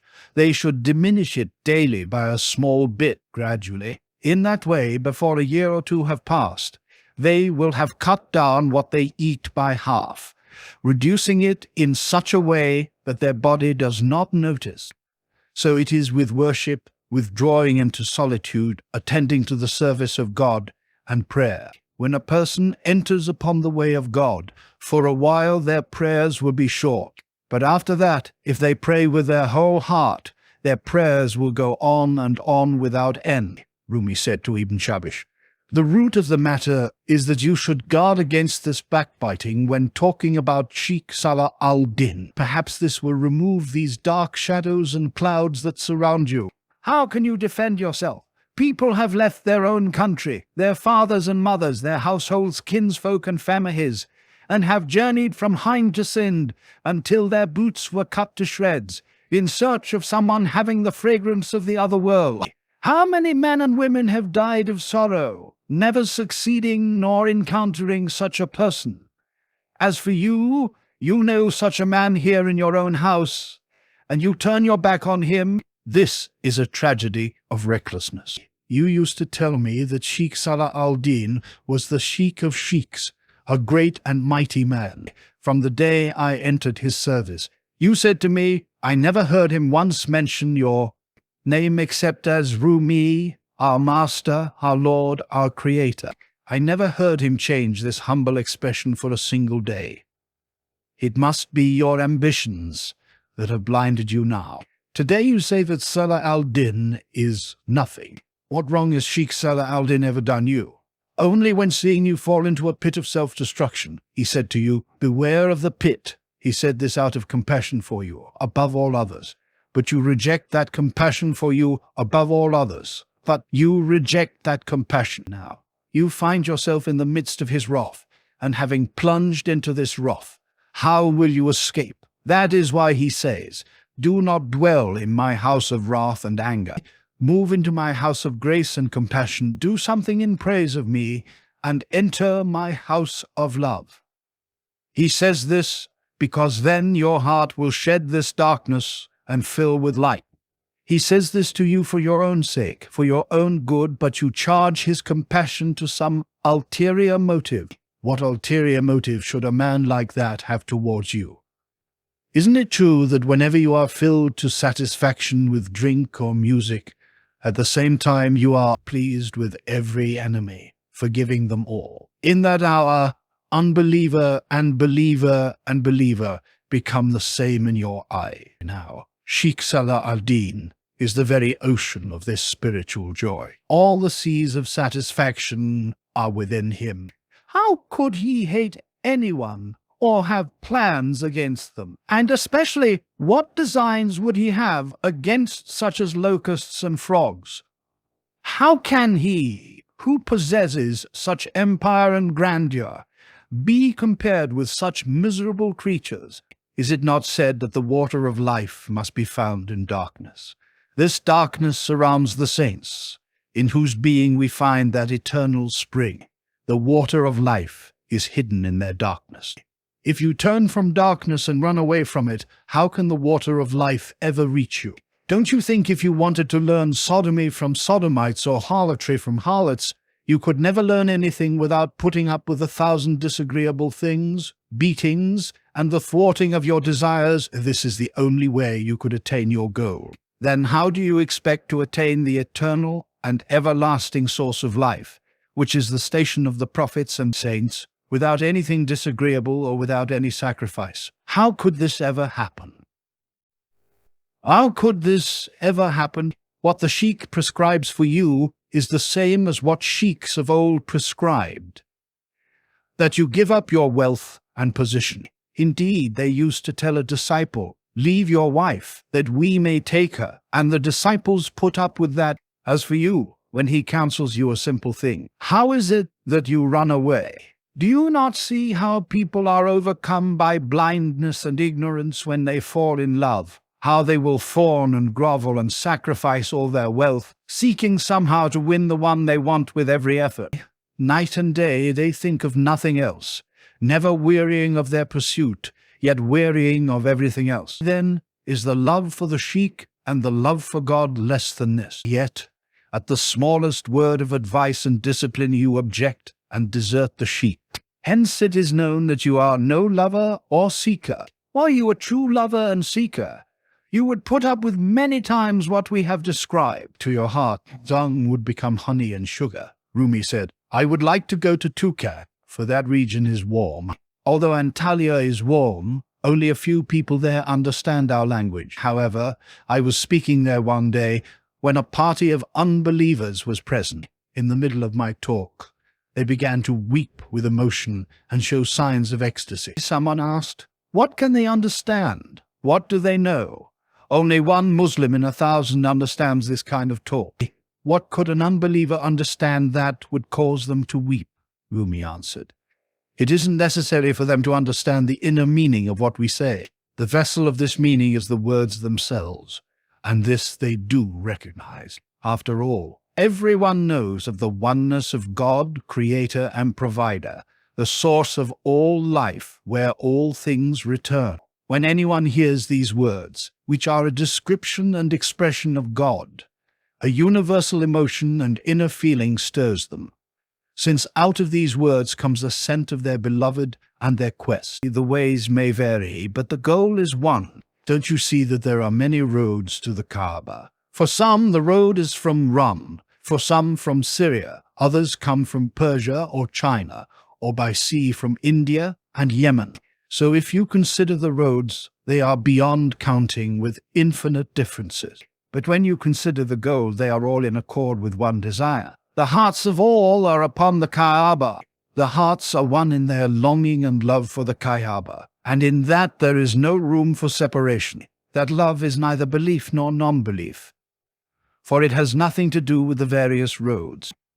Once we arrive, this argument and war and those differences in the roads, this woman saying to that man, you are false, you are an infidel, and that man saying the same about her. Once we arrive at the Kaaba, we realize that such fighting is over the roads only, and that the goal of all is the same. For instance, a bowl's spirit is in love with its maker, and is a slave to those hands that fashion it. Yet some see this bowl and say it should be placed just as it is on the table. Some say the inside of it should be washed first. Some say the outside of it must be clean. Some say all of it. Some say it must never be washed at all. The diversity of opinion comes from the bowl's many uses. But as to the fact that the bowl certainly had a creator who fashioned it, and that it did not come into existence of itself, on this all agree. Now, men and women in their inmost hearts love God, seek Him, pray to Him, and in all things put their hope in Him, recognizing none but God as the central reality ordering their affairs. This is neither belief nor non-belief. Within the heart it has no name. But when the water of innate truth flows out of the heart towards the sluice of the tongue and takes form, it acquires shape and expression. There it is, given the name of infidelity or faith, good or evil. It is the same with plants growing out of the earth. At first they have no form at all. When they make their appearance in this world, their shoots all look fine, delicate, and white. But as they grow further, they take on different shapes and colors. Then we can call them by name. When believers and infidels sit together and say nothing, they are one and the same. There is no conflict of belief. The heart is a free world. Beliefs are subtle things and cannot be judged. People can judge by outward expression only. God is the fashioner of our secret hearts. When God uncovers your own beliefs to you, not 100,000 efforts can hide them again. As for the saying that God needs no instrument, do you not see how He reveals those ideas and beliefs in you without any instruments, without any pen, without any pigment? Those beliefs are like birds of the air, and wild deer. Until you catch them, it is not allowable by law to sell them. It is not in your power to sell a bird on the wing, for how can you deliver it? Since it is not in your power, it is not yours to sell. Beliefs, then, so long as they are in the heart, are without name and token. They cannot be judged. Would any judge say, in your heart you made this oath, you had this idea, or come, swear that in your heart you did not think this? No judge would say this, because no one can judge the heart. Beauties are birds of the air, yet once they have been expressed, then immediately they can be judged as true or false, good or evil. There is a world of bodies, a world of ideas, a world of fantasies, a world of possibilities. God is beyond all worlds, neither within them nor without. Consider then how God fashions our beliefs, forming them without material means, without pen or instrument. As for this fancy or that idea, if you were to tear open the breast and search particle by particle, you would never find that thought. Not in the blood, not in the vein, not above, not below, not below. Being immaterial and beyond time and space, you would not find it outside the breast either. Since God's mark is so subtle as to be without trace, consider how subtle and without trace is God itself, the fashioner of all. Just as the physical body is gross in relation to the inner meaning of a person, so this subtle and invisible meaning of a person, so this subtle and invisible meaning is a gross body and form. Next, all Muslims say, we will enter the holy mosque. Some Muslims say, if God wills, we will enter. Those who use the expression, if God wills, are the true lovers of God. For the lover does not think that they're in charge of things and a free agent. They recognize that the beloved is in charge. Hence they say, if this beloved wills, I will enter. Now the literalists take the holy mosque to be the Kaaba in Mecca. However, lovers and the elect of God take the holy mosque to mean union with God. So they say, if God wills, we will attain him and be honored by the sight of him. For God to say, if God wills, is very rare. It is the tale of a stranger, and only a stranger can understand such a tale. Yet God has certain servants who are so well loved that he seeks them out, showering them with blessings and carrying out all the actions of a lover, just as the lover would say, if God wills, I will enter. So God says on behalf of that saint, if God wills. If I were to try explaining this subtlety, even the saints who have attained God would lose the thread of the EU. How then is it possible to speak of such mysteries and mystic states to mortal men and women? The pen wrote this far, and then it broke. If someone can't see the camel on top of their own house, how can they see the thread of one hair in the mouth of that camel? To resume. Those lovers who say, if God wills, such people are absorbed in God. There is no room for anything else. Otherness does not even exist, for until a person has surrendered their image of a separate existence, the holy mosque cannot be found. There is none dwelling in the house but God, the vision he entrusted to his messenger. This vision is the dream of lovers and true people of God, but the true meaning is only revealed in the other world. When you see in a dream that you are riding on a horse, this means you will attain your goal.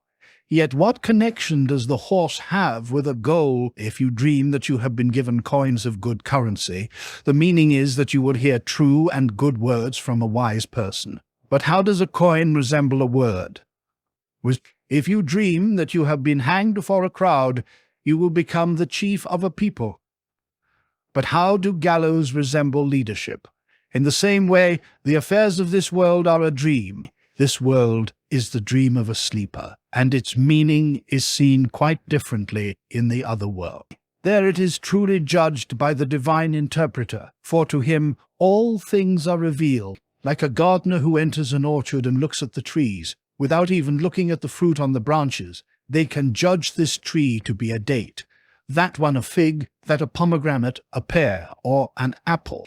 The true people of God know the science of trees. Therefore they need not wait for the resurrection to see the interpretation of life. Such a person sees beforehand what will be, just as the gardener knows what fruit each branch will surely yield. All things in this world, wealth, a mate, and clothing, are desired for something other than themselves. Don't you see that even with 100,000 gold coins, if you were hungry, and you could find no food, you could not feed yourself on gold? A mate is for the sake of children, companionship, and to satisfy passion. The flows are to ward off the cold. In this way, all things are desired for some other thing, each desire leading to the next, all ending in the desire for God. He is desired for his own sake, not for anything else, being beyond all, greater than all, nobler and subtler than all.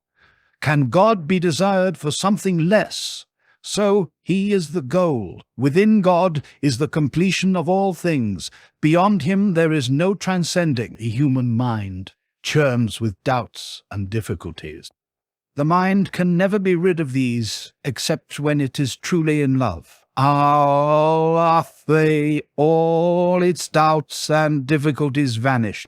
Your love renders you blind and deaf.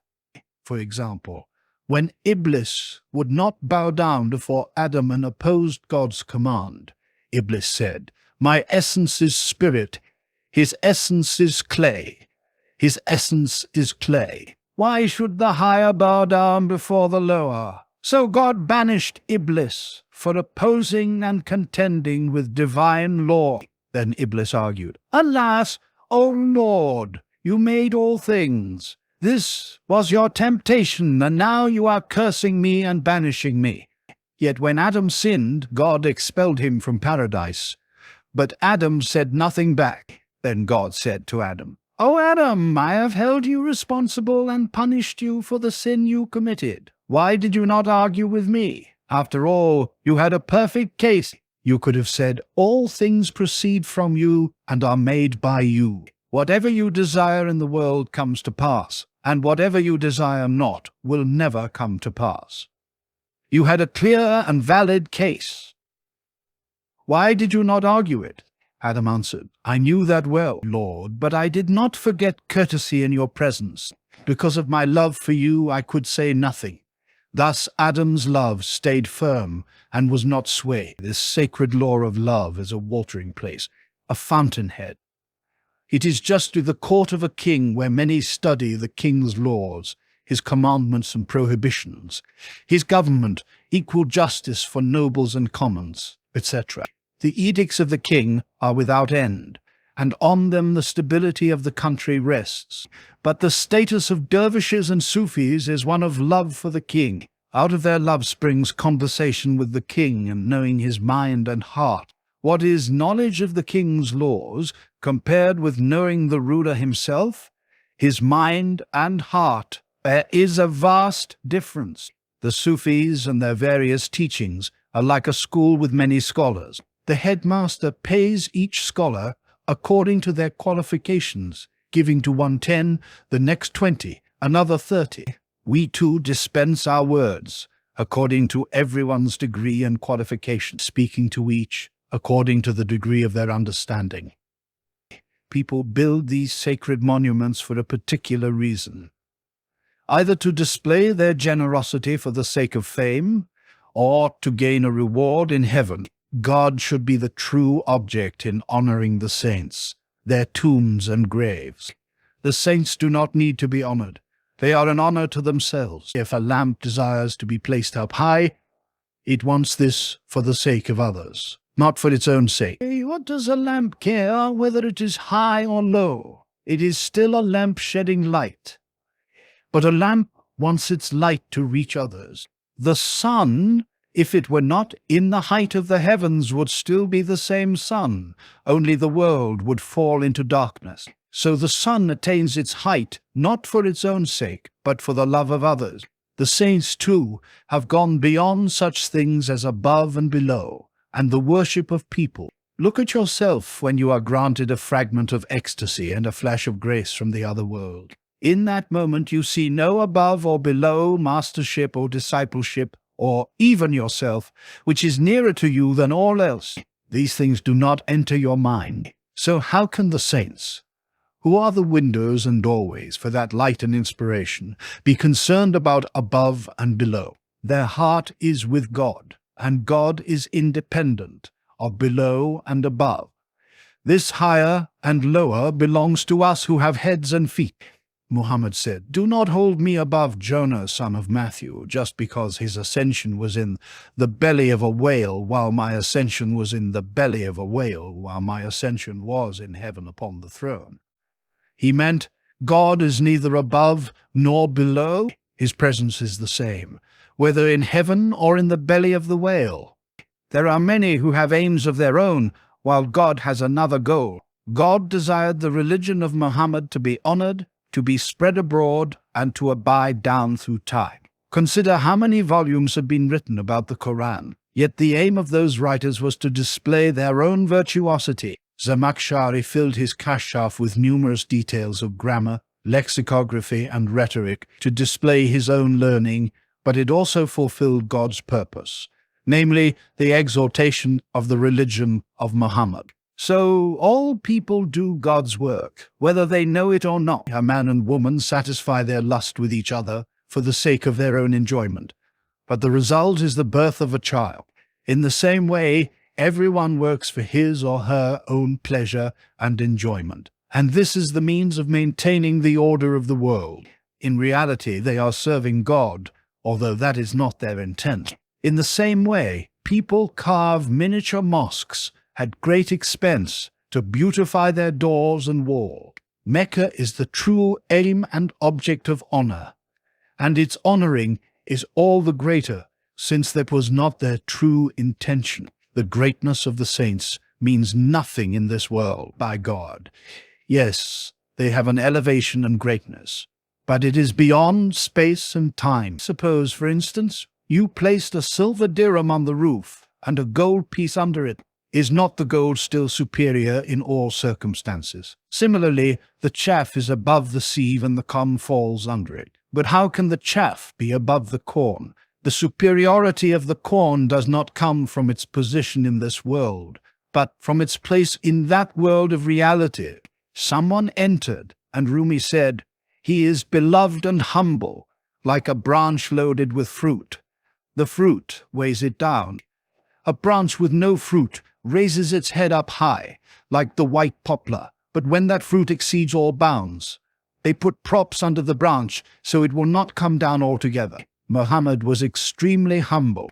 All the fruits of this world and the next were gathered upon his branch. So, of course, he was humbler than others, he said. No one ever preceded the messenger of God in making a greeting. No one was able to precede the prophet in offering greetings because he outstripped all others in extreme humility and always made his greetings first. Even if others had said their greeting first, still his humility came before they could speak. For everyone has learned the humble greeting from him and hear his greeting within themselves before they say a word. Everything that ancient people or modern people possess is a shadow of the messenger of God. Though a person's shadow might cross the threshold before them, still they are first. True, their shadow may appear to lead, but this shadow comes from them, and therefore always followed.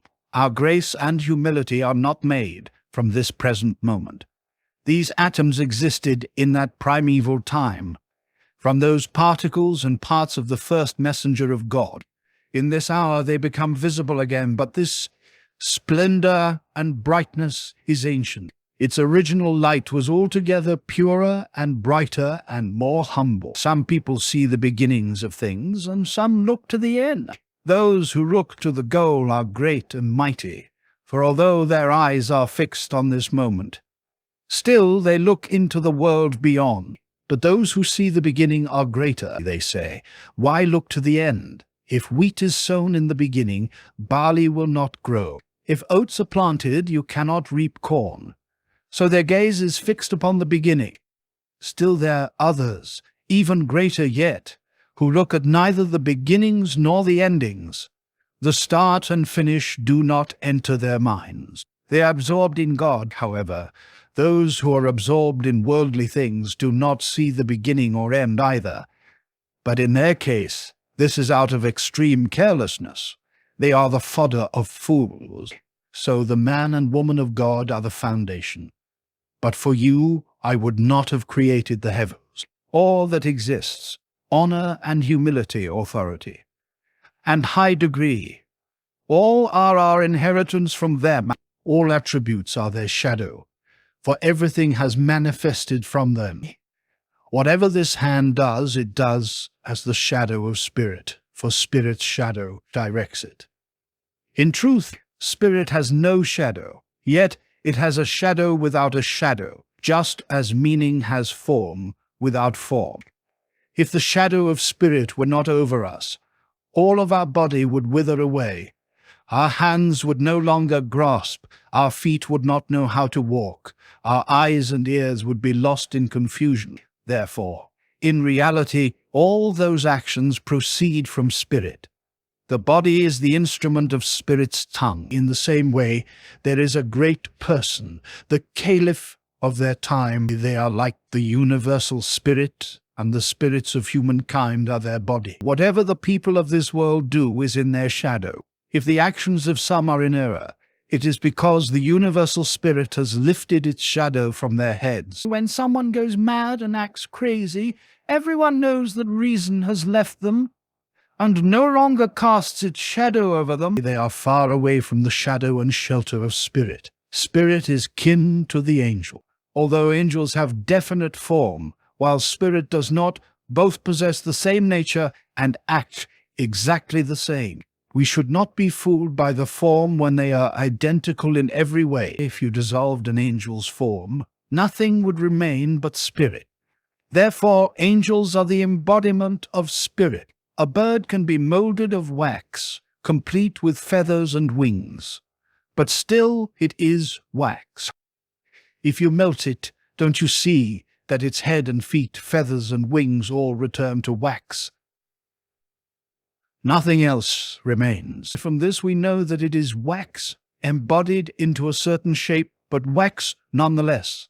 Similarly, ice is nothing but water. When you melt it, only its form dissolves. The human being was created like this. They took the feathers of an angel and tied them to the tail of an ass, in hopes that the ass, from the radiance and companionship of the angel, might become an angel too. So what is so wonderful if this ass became a human? God is able to do all things. When a child is first born, it is worse than an ass, sticking its hands in filth and then into its mouth to lick. The mother must spank the baby to stop it. The ass at least has some sort of discrimination. When it urinates, it opens its legs so the urine will not trickle on them.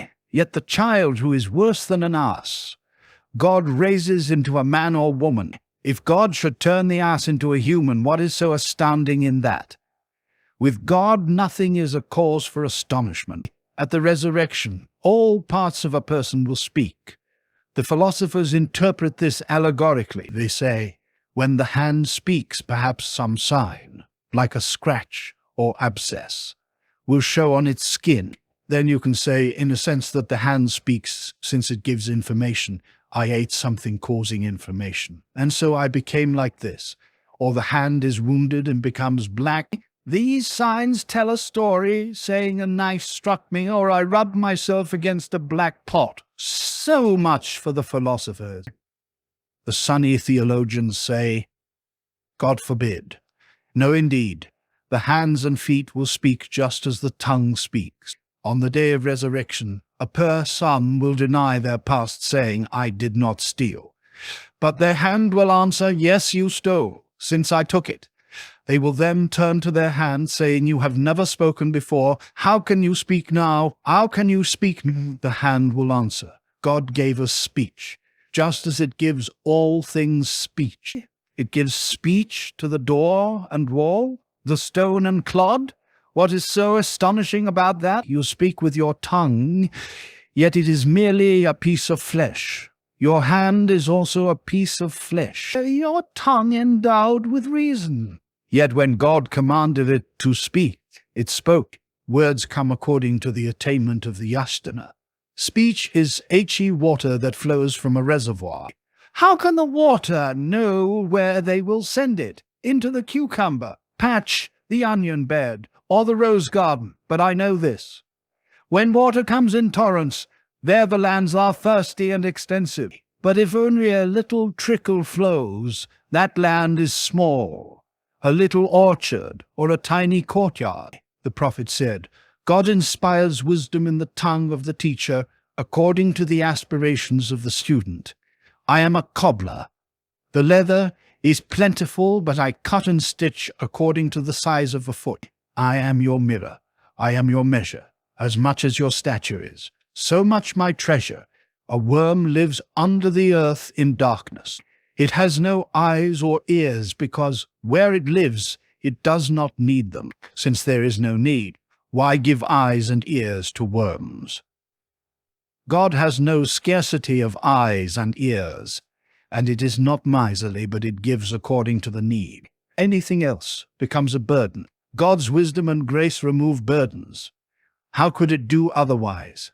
For instance, if you gave tailors the tools of a carpenter, axe, saw, and a file, you would burden them, since they cannot use such instruments to make clothes,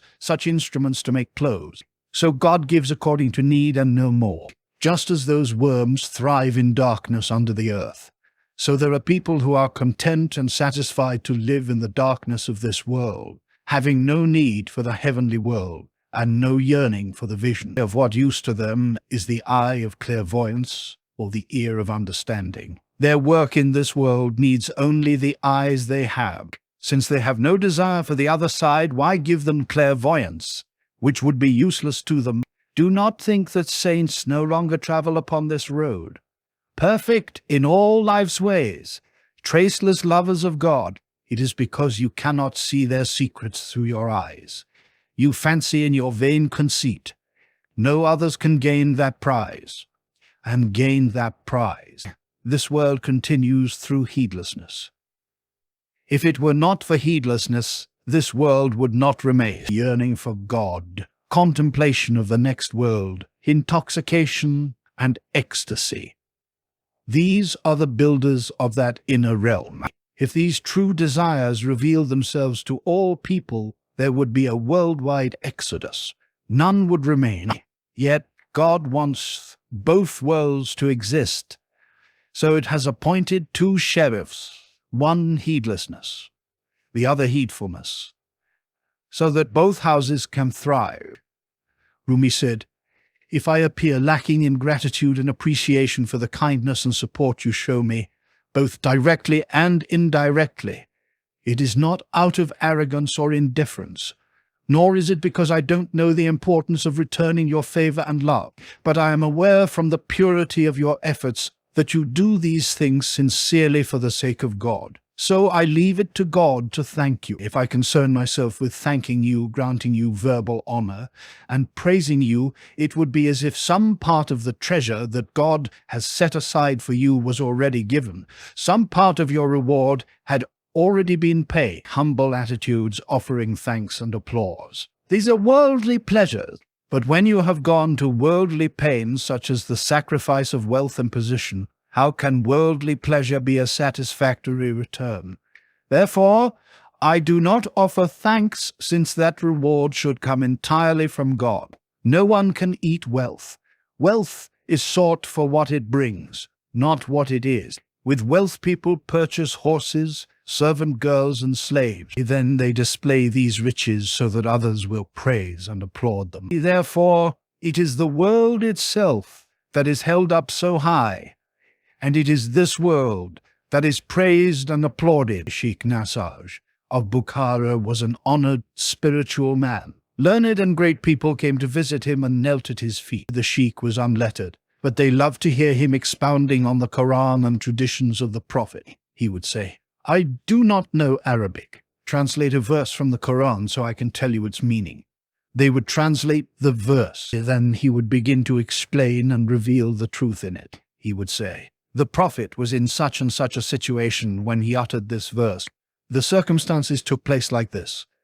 And he would describe in detail the spiritual level of that situation, the ways leading up to it, and how the Prophet gained that state, and how the Prophet gained that state. One day, A descendant of Ali was praising a certain judge while standing next to the judge, saying, "There is no judge like this man anywhere in the world. He does not take bribe. He dispenses justice amongst others without partiality or favor, purely and sincerely for the sake of God." When Sheikh Nasash heard this, he replied, "To say that he doesn't take bribes is certainly a lie. You, an honored descendant of Ali, praise and applaud him to his face, saying that he does not take bribes. Isn't that a bribe? What could be a better bribe than that?" Sheikh Tamidi once said, "Sayyid Burhan al-Din expounds truth so well because he has studied the books, secret writings, and treatises of the masters." A Sufi answered, "But you study them as well. Why don't you speak like he does?" Tamidi replied, "Well, Burhan al-Din has also made great spiritual efforts and accomplishments." The Sufi said, "Why didn't you say that in the first place? You only know how to repeat what you have read. That is the difference. But we are now speaking of something greater than books. You too can speak of that.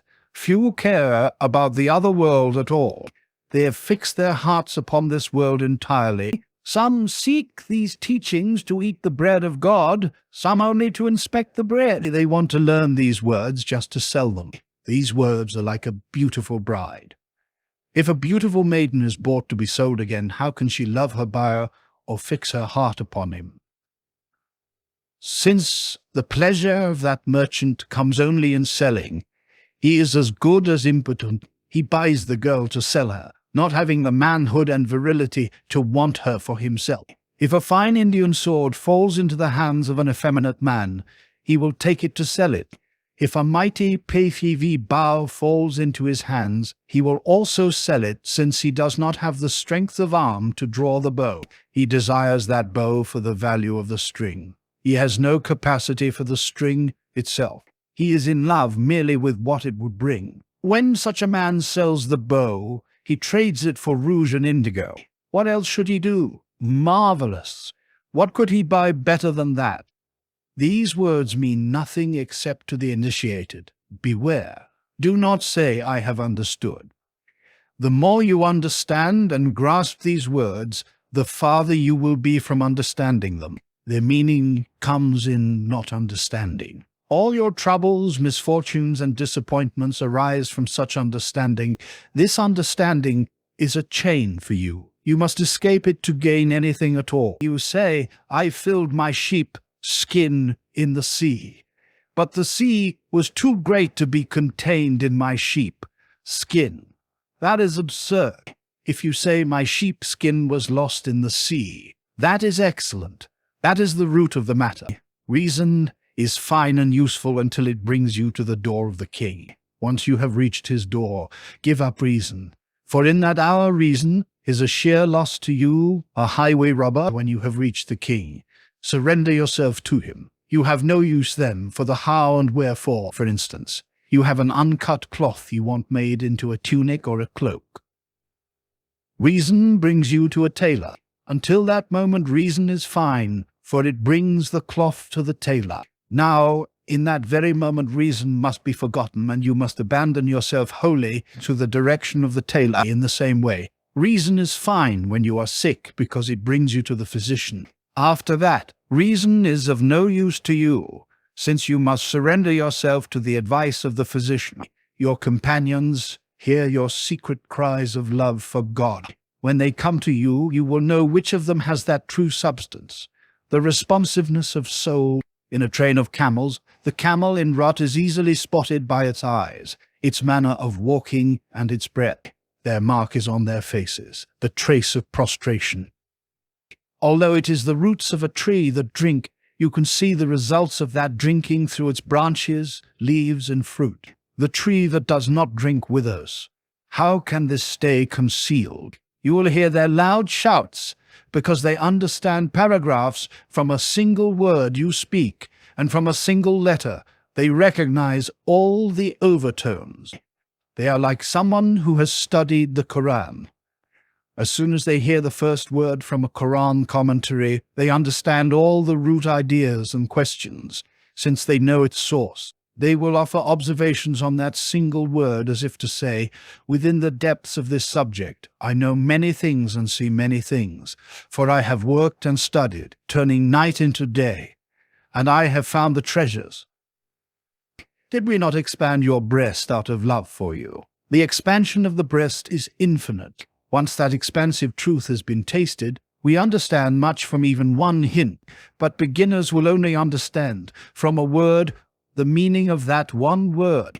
What inner knowledge and ecstasy can they possess? Words are spoken according to the capacity of the listeners. If beginners do not know how to draw wisdom out, how can it come forth? Once they breathe in, then wisdom will fill their hearts. But they say, for heaven's sake, why aren't the words spoken? The answer is, for heaven's sake, why don't you draw this wisdom in? Whoever withholds the power to listen also withholds from the speaker the impulse to speak. In the time of the Prophet, a certain unbeliever had a Muslim slave who was a man of true substance. One morning, the unbeliever ordered his slave, "Fetch basins. I am going to the baths." On the way, they passed by the Prophet praying in the mosque with his companions. The slave said, "Master, for God's good sake, take this bowl for a moment, so that I can make a few genuflections. Then I will attend to you." Entering the mosque, he prayed. The Prophet came out with his companions. The slave remained alone in the mosque. His master waited for him till mid-morning. Then he shouted, "Come out, slave!" The slave answered, "They won't let me go as the work has gone beyond bounds." The master put his head inside the mosque to see who it was that would not let the slave go. Except for a shoe and a shadow, he saw no one. "Nobody stirred," he said. "Well, who is it that won't let you come out?" The slave replied, "The same one who will not allow you to come in, the very same one whom you cannot see." You cannot see. People always want to see new things that they have not yet seen. Night and day they seek after new experiences. They are slaves of anything they have not yet enjoyed, but become bored and run away from what they have already heard and understood. For this reason, the philosophers reject the vision of God, saying, if you can become bored with what you see, this cannot be truth. The Sunni theologians say, this could occur only if God was single, colored, but in truth he comes forth in 100 colors every instant. Every day he is upon a task. If God should reveal itself 100,000 times, not one moment would resemble another. Every instant you see God's display, and yet not even one act resembles another. In times of happiness you see one display, in times of weeping you find another. During moments of fear you see one face, during hope another. Since God's creations and his acts vary infinitely, not one like another, so you can be sure the display of his essence also varies endlessly. You, too, being a single spark of God's flame, change 1,000 times every instant and never stay the same. There are certain seekers of God who proceed from the Quran to God. Others, more elect, come from God. Find the Quran here, and know that God has sent it down. We have seen the remembrance, and we will watch over it. Commentators say that this quote refers to the Quran, but it also means we have seen in you a substance, a seeking, a yearning. We will watch over that, not letting it go to waste, but will bring it to its rightful place. Once you say God, then stand firm under all calamities that rain down upon you. A certain person came to the Prophet and said to him, "Truly I love you." The Prophet said, "Take heed what you say." The person repeated, "Truly I love you." Muhammad said, "Take heed what you say." They said, "Truly I love you." Muhammad said, "Now stand firm, for with my own hand I will slay you. Woe upon you." Another person came to the Prophet and said, "I don't want this region. By God, take it back. Ever since I entered your religion, I've had no peace for a single day. My wealth is gone, my spouse has left, my child cannot be found. My respect is destroyed, my strength is sapped, even my lust has disappeared." Muhammad answered, "What did you expect? Wherever our region goes, it does not return without uprooting that person and sweeping clean their house. None but the purified shall touch God. So long as there remains in you a single trace of self-love, God will not show his face to you. You will not be worthy of his presence. You must become wholly indifferent to yourself and the world, so that friend can show his face. So, whenever our religion lodges in a heart, it will not withdraw its hand until it brings that heart to God and severs from it all that is untrue. The prophet went on to say, to that person, you have no peace, because sorrow's purpose is to empty you of previous joys. So long as food fills your stomach, you are not given new food to eat. During elimination, we eat nothing. When we are empty and hungry, then we are given food. Be patient and grieve, for grieving is the emptying of yourself. After you are empty, then joy can enter. A joy with no sorrow, a rose without a thorn, a wine without crop sickness. Why, night and day, do you search for quiet and rest? They cannot be found in this world, but not for one instant do you give up seeking these things. The comfort you find in this world is a heightening flash that passes but never endures. And what kind of lightning is it? Lightning full of hail, full of rain and snow, full of suffering. For instance, someone sets out for Antalya. They go towards Caesarea, hoping to reach Antalya and never turn back, even though it is impossible to reach Antalya by this route. But another who goes by the Antalian road, though lame and feeble, still they will reach their goal, since that is where the Antalian road ends. No task in this world or the next is without suffering. Therefore, devote your suffering to the next world, so it will not be wasted. You say, "O Muhammad, take away this religion from me, for I can find no rest." How can our religion let anyone go before it brings them to the goal? There was a certain teacher who, due to poverty, wore only a single garment of cotton in the middle of winter. By chance, torrents of rain brought down a bear out of the mountains, carrying the bear along with its head hidden in the water. The children, seeing its back, cried, "Teacher, look! A fur coat has fallen into the water, and you are cold."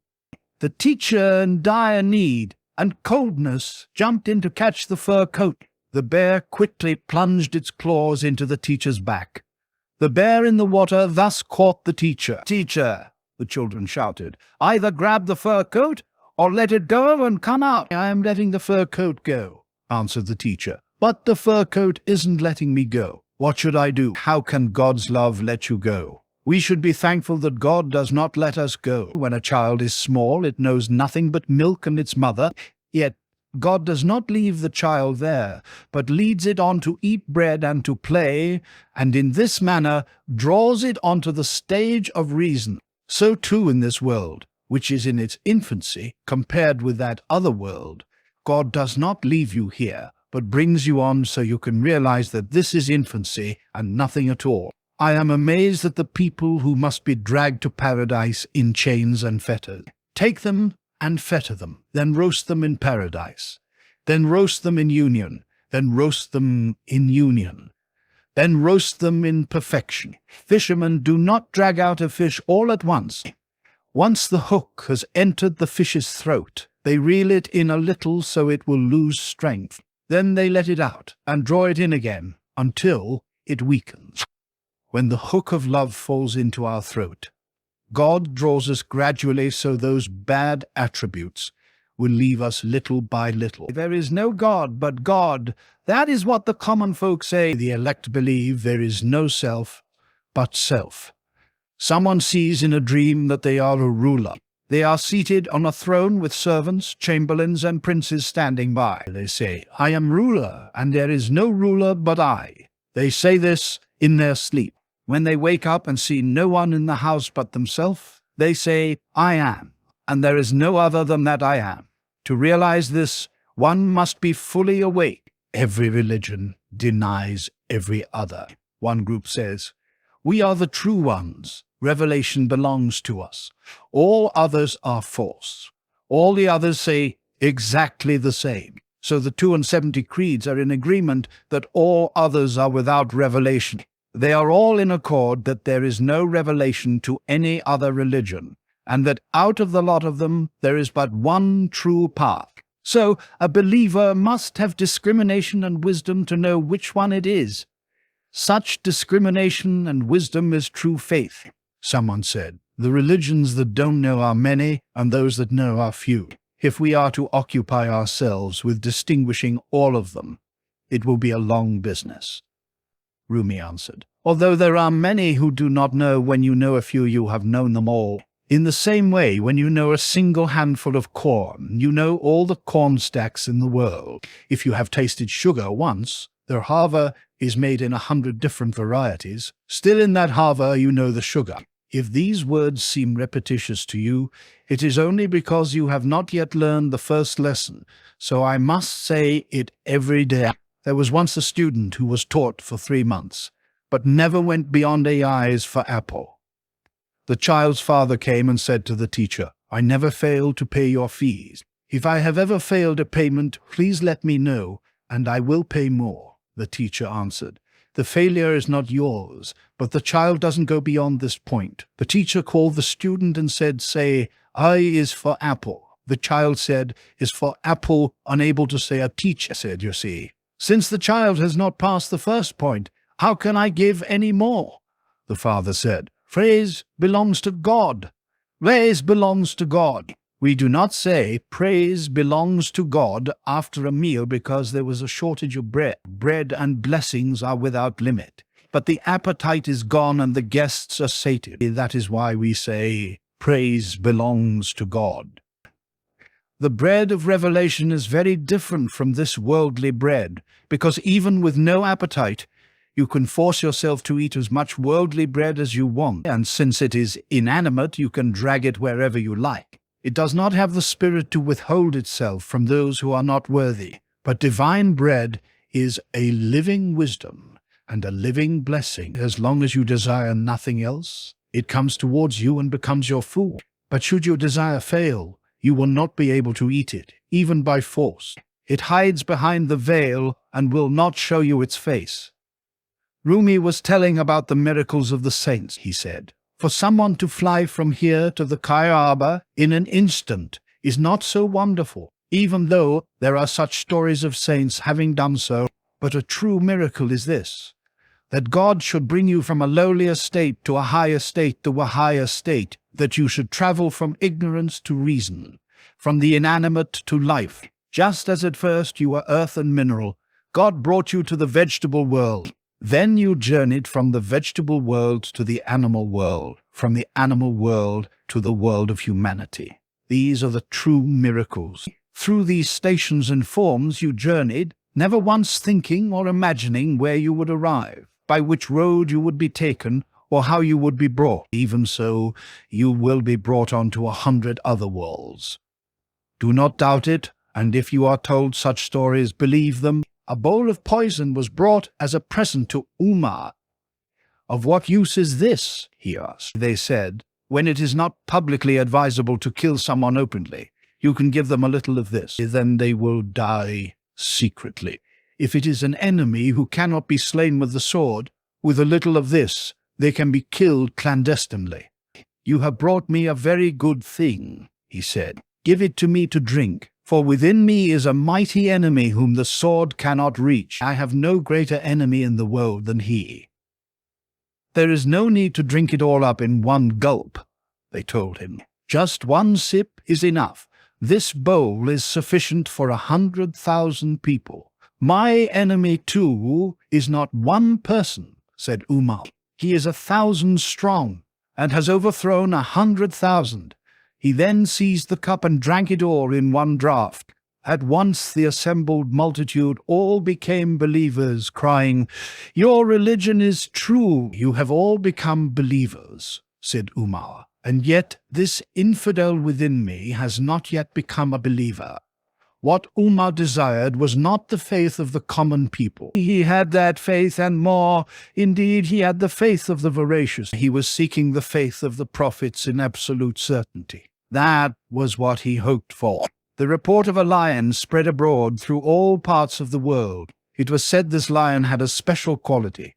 Anyone who approached him boldly and rubbed their hands upon him lovingly would be unharmed, but if they were afraid and timorous, the lion would be enraged against them. Sometimes he even attacked, as if to say, "What is this bad opinion you have of me?" A certain person, marveling at the rumor, traveled from far away to see the lion. For a year this person endured the rigors of the road and traveled from town to town.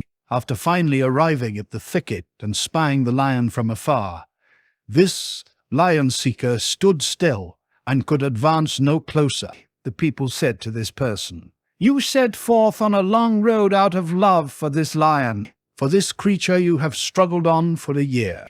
Now that you have come so close, why do you stand still? Advance one more step." But none of them had the courage to take a further step. They all said, "The steps we took up to here were all easy, yet this one step we cannot make."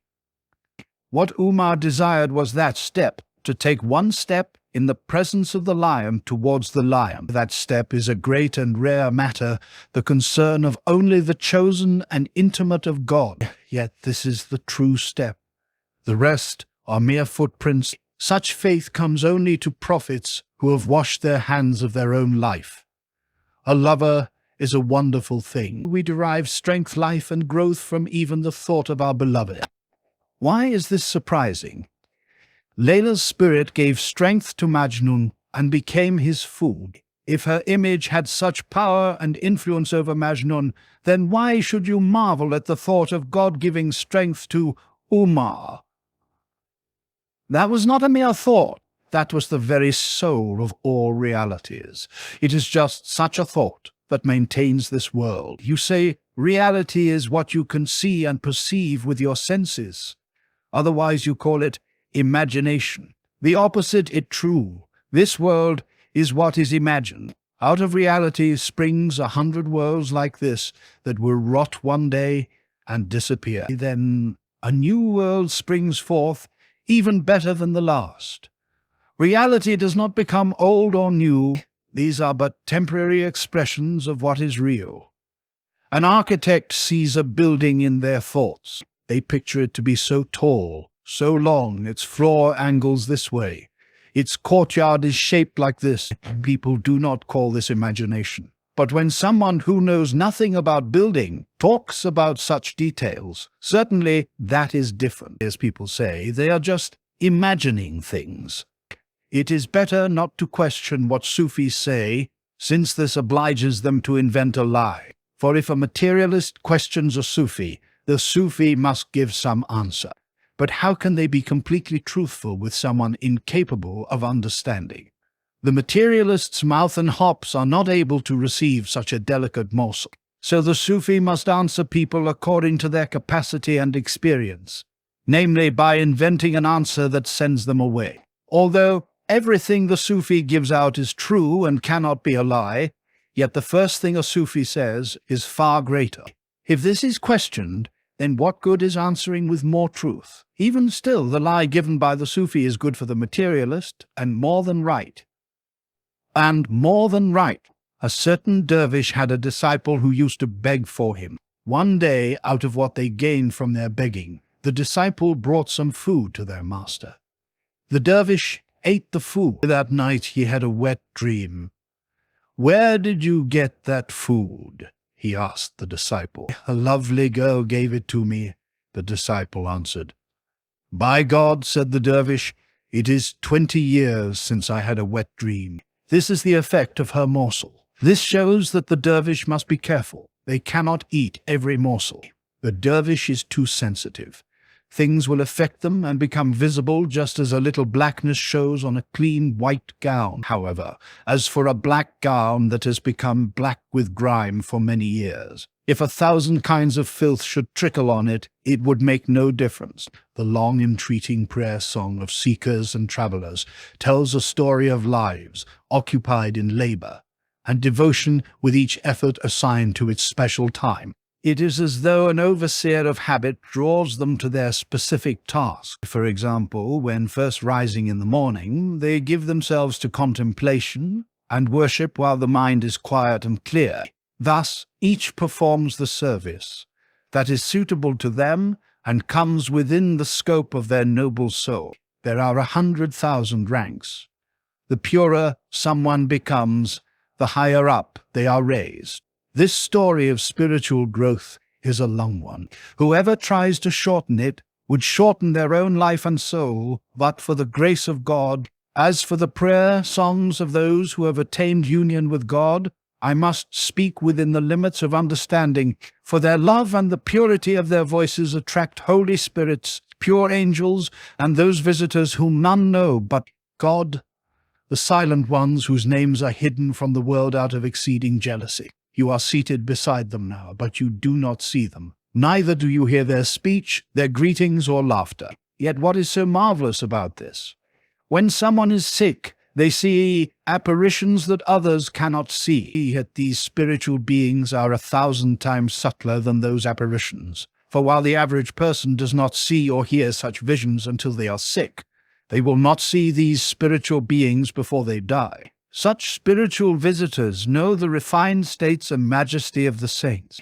They watch from earliest morn, while 1,000 other angels and pure spirits wait upon the saints. For this reason, the silent ones hesitate infinitely, not wanting to intervene in the midst of such a chorus, or disturb the ones they wish to honor. Slaves are present every morning at the door of the king's palace. Each has a fixed station, a fixed service, and a fixed devotion. Some serve from afar, and the king does not see them nor notice them. All the slaves know which one amongst them has the honor of the king's presence. When the king leaves, the servants attend to that one from every gate, for there is no greater way to serve the king. That one has taken on the characteristics of the king and becomes the hearing and sight of the king for all the others. This is an extremely majestic station, ineffable indeed. The majesty of it cannot be comprehended by spelling out M-A-J-E-E-S-T-U.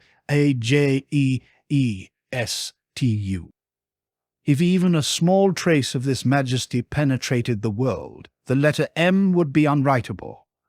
The sound M would be unwritable. The sound M would be unpronounceable, remain. The whole city would be devastated by the hosts of light. Kings, when they enter a city, disorder it. A camel enters a house, and the house is devastated.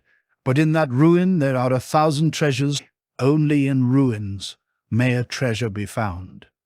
In thriving cities, a hound is still a hound. If I have described at length the station of the seekers, how can I explain the states of those who have attained? They have no end. Only seekers have an end. The end of all seekers is attainment. What would be the end for those who have attained union? A union with no separation. No ripe grape returns to an unripe grape. No mature fruit ever becomes raw again. Yes, it is unlawful to speak of these things to men and women. But once thy name is mentioned, O God, these words pour out for them. My God, I will not make it long. I will make it short. My life is consumed. Hut, you turn that life to wine. You say that all is given. But take this soul as thine. Whoever cuts this story short, it is as if they are abandoning the right road and taking a road into the life-destroying wilderness, where they say, these trees look like the right way home. A Christian by the name of Al-Jarrah said, a number of Sheikh Sadr al-Din's companions drank with me, and they said, Jesus is God, as you claim. We confess that to be truth, but we conceal and deny it to preserve the honor of our community. Rumi said, God forbid. These are the words of those drunken with the wine of Satan, the misguider. How could it be that Jesus, with such a frail body, who was forced to flee from the plotting Jews, place after place, who stood less than 2 cubits tall, should be the preserver of the 7 heavens, each with a thickness of 500 years, and from each heaven to the next a distance of 500 years, and every earth 500 years, and from each earth to the next 500 years. And under this throne the sea of spirit, whose depth is even greater, even many times the like of it. How could your reason accept that the ruler of all these is the feeblest of forms? Moreover, that before being born, Jesus was the creator of the heavens and the earth. Glory be to God, above what the wrongdoers assert. The Christian said, his body was mere dust. Dust went to dust, and pure spirit to pure spirit. Rumi said, if the spirit of Jesus was God, where went his spirit? Spirit returns to its origin and creator. If he was himself the origin and creator, where should he go? The Christian said. So we found it stated, and we took it as our religion. Rumi answered, if you find and inherit your parents' false gold black and corrupt, do you mean you will not change it for gold of sound quality, free of alloy and adulteration? No, you keep that gold, saying, we found it so, or you inherit from your parents a paralyzed hand, and you find a treatment and a physician to heal that hand. Do you accept it? No. Instead you say, I found my hand paralyzed, and I will not change it. Or if you find salt water on a farm where your parents died and you were brought up, but you are shown another farm whose water is sweet, whose herbs are wholesome, whose people are healthy. Do you desire to move to that other farm and drink the sweet water that would rid you of all diseases and ailments? No, you say, we found this farm with its salt water and its ailments, and we hold on to what we found. What we found, God forbid. This is not the action or the words of an intelligent person possessed of sound senses. Our senses. God gave you an intelligence of your own separate from your parents' intelligence, a sight of your own other than your father's sight, a discrimination of your own. Why do you nullify your sight and your intelligence, following an intelligence that will mislead and destroy you? Utash. His father was a cobbler, yet when he attained the Sultan's presence, learning the manner of kings and how to be master of the sword, and the Sultan conferred on him the highest rank, he never said, I found my father a cobbler, so I do not want this post. Give me, O Sultan, a shop in the market so I can practice cobbling. Indeed, even a dog, for all its baseness, once it has learned to become a hunter for the Sultan, forgets how it was raised, skulking in rubbish heaps and wastelands and craving for carrion. On the contrary, it follows the Sultan's horses and pursues the game. It is the same with the hawk. When the Sultan has trained it, it never says, I inherited from my father desolate haunts in the mountains and the devouring of dead things, so I will not heed the Sultan's drum or his game. If the intellect of the beast can choose something better than what it inherited from its parents, it is monstrous and horrible that a human being, superior to all the inhabitants of the earth in reason and discrimination, should be less than a beast. We take refuge in God from that. Certainly, it is right to say that God honored Jesus and drew him close, so that whoever serves Jesus has served the Lord, whoever obeys him has obeyed the Lord. But since God sends a prophet in every age, manifesting by their hand all that was manifested by Jesus' hand and more, it behooves us to follow that prophet, not for the sake of the prophet, but for the sake of God. Only God can be served for its own sake. Therefore, only God is truly loved. Love for all else ends in God. So love a thing only for God, and seek a thing only for God, until in the end you come to God and love it for itself. To dress up the Kaaba is a vain desire. God's presence is all the cloth you need. Just as worn-out and ragged clothes conceal the elegance of wealth and grandeur, so excellent clothes and fine raiment conceal the mark and beauty and perfection of the saint. When the saint's clothes are in shreds and patches, then their heart is revealed. There are heads that are adorned by crowns of gold, and there are heads whose beautiful curls are merely hidden by jewels and gold. The curls of our hearts, beloved, arouse love, and love is the throne room of the heart. But a crown is nothing but metal and stones. We sought everywhere for Solomon's ring. We found his wisdom far from riches. Abandoning wealth, we found that beautiful treasure. In poverty we took our repose, and our beloved was pleased with nothing so much as this. Well, I am a whoremonger. Since I was young, I have been a seller of love. I know this destroys barriers and consumes the veils of the heart. Love is the root of all obedience. All else is mere adornment. If you do not sacrifice, how can you gain your heart's desire? Giving up everything leads to annihilation, the source of all pleasures, where no separation exists, and God is with the patient. In every shop or potion, every merchandise or trade, the end of the thread for each one of these is the need of the human spirit. Until the need arises, the end of that thread is hidden. With every religion, every faith, every grace, every miracle, and all the states of the prophets, the end of each thread is within us. Until the need appears, the end of that thread remains invisible. All things are numbered and clearly recorded. And clearly recorded, someone asked. Is the source of good and evil one thing or two? Rumi said. From the point of view that they are continually at war with one another, the answer is obviously two, since a person cannot be opposed to himself. But from the viewpoint that evil is inseparable from good, for good is the giving up of evil, and the giving up of evil is impossible without evil, and were it not for the incitement of evil, no one would ever abandon the good. From this point of view, they are not two. The Magician said that Yazdan is the creator of good things, and Ahriman is the creator of evil and hateful things. But desirable things are never separated from hated things. The desirable cannot exist without the hateful, since what we like is always compared to what we hate, and the more we think evil of one thing, the more we desire its opposite. Joy is the end of sorrow. The end of sorrow without joy is impossible. So they are one and indivisible. Until a thing passes away, its true meaning cannot be known.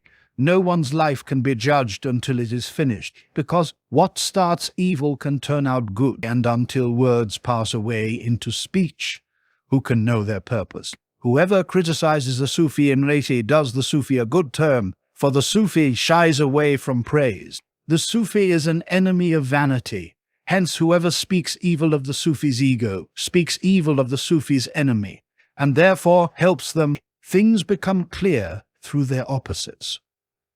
So the Sufi knows the critic is not really their enemy, but their friend. I am like a smiling garden surrounded by a wall of filth and thorns. Those passing by do not see the garden. They see only the wall and ridicule it. Why then would the garden be angry with them? The critics only hold themselves back, because to reach the garden they must first cross the wall. So by finding fault with the wall, they send themselves far away from the garden and work to their own destruction. The prophet said, I laugh as I slay, meaning he kills the unbelievers in one manner, so that unbelievers will not kill themselves in 100 ways. So, of course, he laughs as he slays. The police are always in search of thieves to capture, and thieves are always running away. It is rare indeed to find a thief that searches for the police to be captured and thrown in jail. That's not a natural desire for thieves, God said to Abu Yazid. What do you desire, Abu Yazid? He answered, I desire not to desire. I desire not to desire. To be holy without desire, that is not a natural desire, since a person must empty themselves and cease to be. But God wanted to perfect Abu Yazid and to make him a complete sheikh, so that within him there would be no room for duality or separation, and only complete union and unity would prevail. There are various classes and different ranks on the spiritual path through effort and struggle. Some have attained the station that can refuse every desire. That is within the scope of some, but to allow not even an itch of desire to enter the heart, that is not within the scope of anyone. Only God's love can take that out. It is stated that after Muhammad and the prophets, revelation will not be sent down upon anyone else. But this is not true. This is why Muhammad said the believer sees with the light of God. When someone sees with God's light, they see all things, the first and last, the visible and invisible. For how can anything be hidden from God's light? If anything is hidden, then that is not God's light. Therefore this is revelation, whether they call it revelation or not. When Uthman became caliph, he stepped up into the pulpit. The people waited to see what he would say. He was silent and said nothing. He looked steadily at the people, and a state of ecstasy descended upon them, so that they were unable to move and could not tell where they were.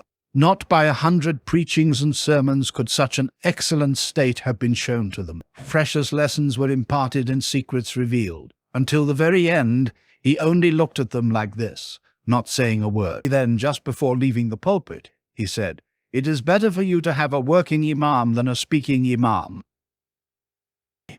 What he said was the truth. If the purpose of speaking is to communicate instruction delicately to uplift the people, that had been accomplished many times better without words. So what Uthman said was perfectly correct. During the time he was in the pulpit, he did no external work visible to the people. He did not pray. He did not go on the pilgrimage. He did not go on the pilgrimage. He did not give alms. He did not commemorate God. He did not even speak the caliph's address. Therefore, know that work and action are not limited to the outer form only. Rather, these visible forms of work are merely a shadow of that true work of soul. The Prophet said, "My companions are like stars. Whichever of them you follow, you will be guided right. When someone follows a star and finds their way by it, the star does not speak. Merely by looking at the star, they discover that invisible road and reach their goal. In the same way, it is possible by merely gazing at God's saints to find the spiritual path. Without words, without questioning, without speech, the purpose is achieved. In all the world, there is nothing more difficult than enduring the ridiculous. Suppose, for instance, that you have studied a certain book, corrected, amended, and fully recited it. Then someone sitting beside you reads the book all wrong. Can you endure that? No, it is impossible. However, if you never read the book, it makes no difference to you whether anyone reads it wrong or right. You cannot tell the difference. So, enduring the ridiculous is a great discipline. The prophets and saints do not shirk discipline. Their first discipline is to slay this self that is controlled by desires and lusts. That is the greater holy war.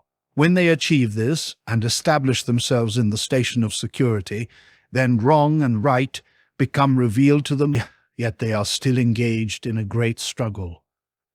For these mortals do everything wrong. The saints see this and must endure it. If they do not, and speak out declaring those mortals wrong, not one person in heaven or on earth will stand beside them. But God bestows on the saints a great and mighty capacity to endure. Out of 100 wrong acts, they mention one, so that it will not become difficult to overcome. The other mistakes they hide and even praise, saying, "That wrong of yours is right," so that little by little they can overcome this ignorance. It is the same when a teacher is teaching a child how to write. When the child writes their first whole line, the child runs to show it to the teacher. In the teacher's eyes, it is filled with mistakes. But the teacher speaks to the child kindly and encourages them. "That is excellent. You have written well. Bravo, bravo. Only this letter is not quite right. This is how it should be, and this other letter looks like this." The teacher calls a few letters wrong out of that line and shows the child how they ought to be written. The rest is praise. So the child will not lose heart. The child's weakness gathers strength from that approval. And so gradually they are taught and assisted on their way. We hope that God will grant the Emir all the designs of his heart. We hope God will also grant the Emir those good fortunes that he does not even know of, so that when his heart sees those true gifts of God, he will be ashamed of his formister wishes and desires. That is called a true gift, when we find what is beyond our own imagination. For whatever enters a person's imagination is a measure of their ambition and capacity, but God's gift is a measure of God's capacity. What the eye has not seen, nor the ear heard, nor has entered into the heart of anyone. Whatever you conceive of God's bounty, God transcends all that. Knowingness is the perfect sheikh. Inspired and true thoughts are his disciples, ranked according God's closeness to them. As each thought expands, it comes nearer to knowingness and farther from doubt. All thoughts suck milk at the breast of certainty and grow theory, and practice nourish each thought until it approaches certainty. Then thought passes away into certainty, for in knowingness, thought no longer remains.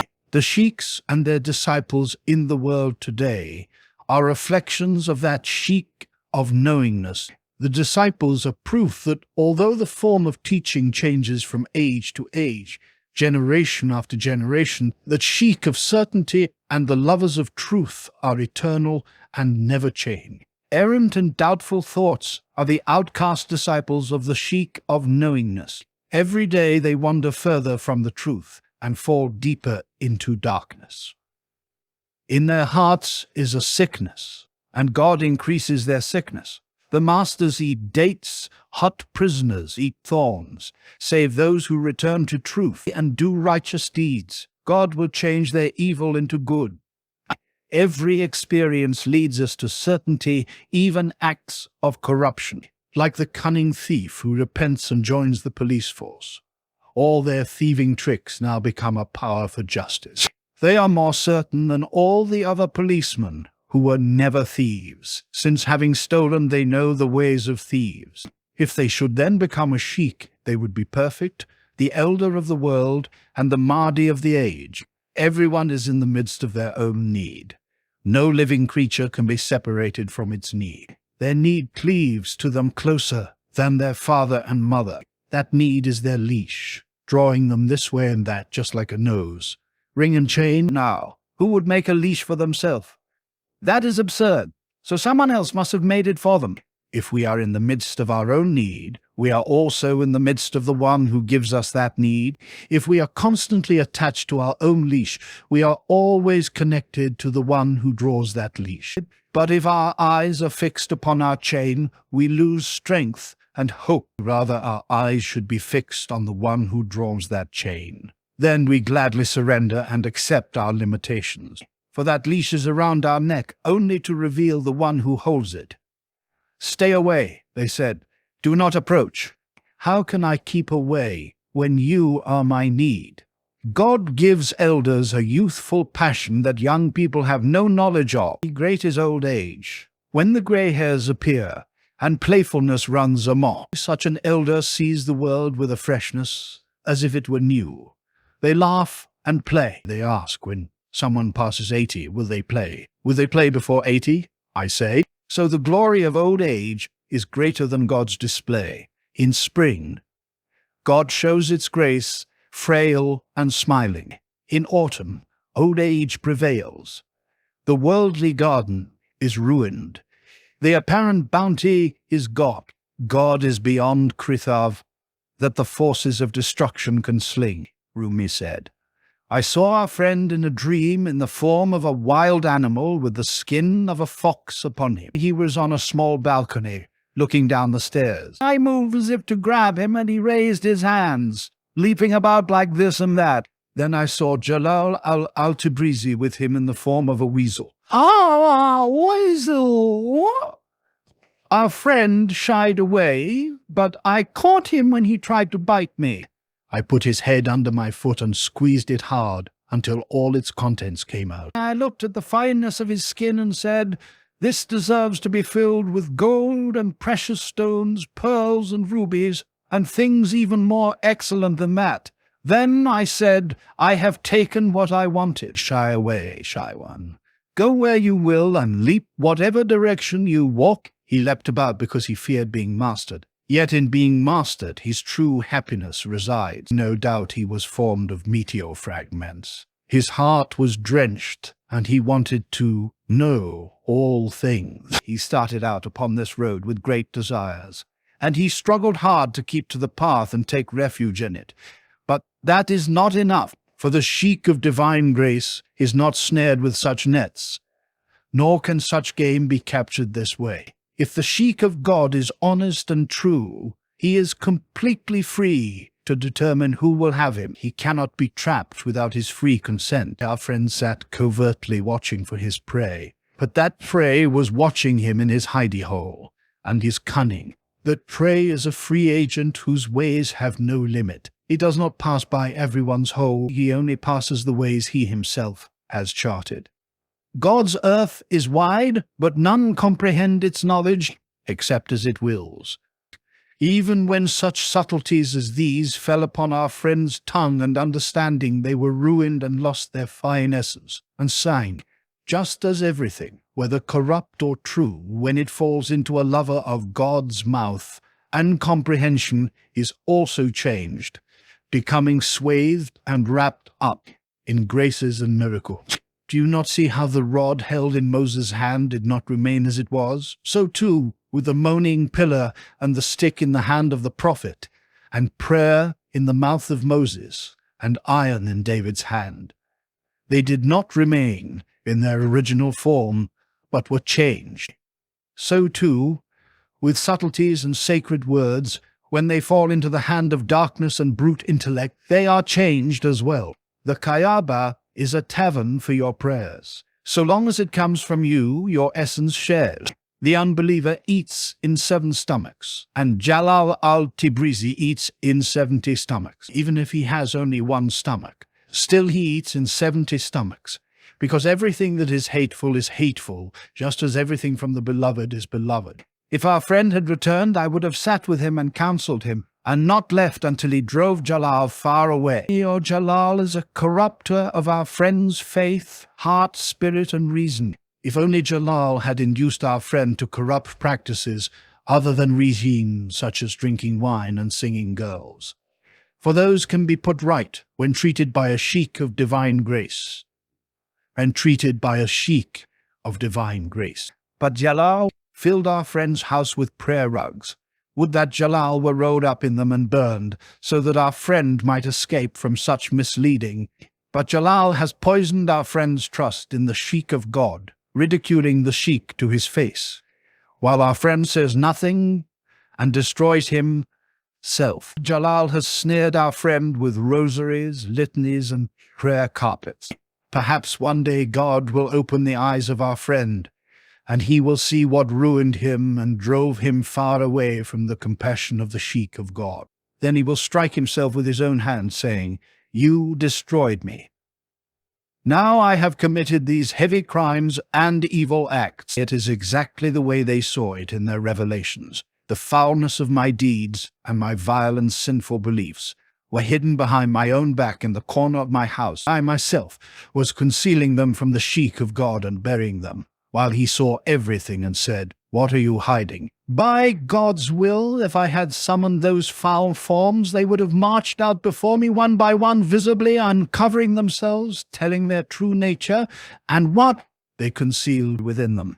May God save all those who are wronged by these highwaymen who block the path of God by way of devotion.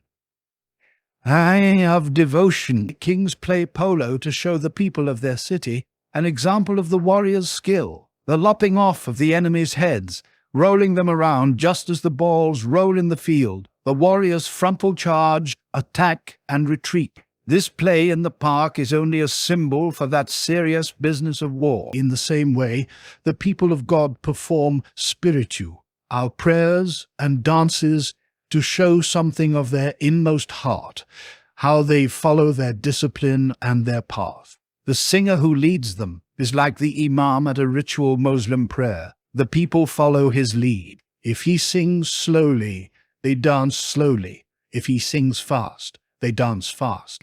It is only a reflection of how within their hearts they follow the summoning of God. I am amazed by those who know the Quran by heart yet understand nothing of the spiritual states of the Sufis, as the Quran states, and do not obey every pakri asserter. Look at the slanderers when they read this. They are exactly the ones who will say, "Do not listen to so."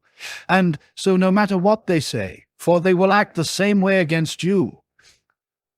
or they will act the same way against you, backbiter, going about with slander, hinderer of good.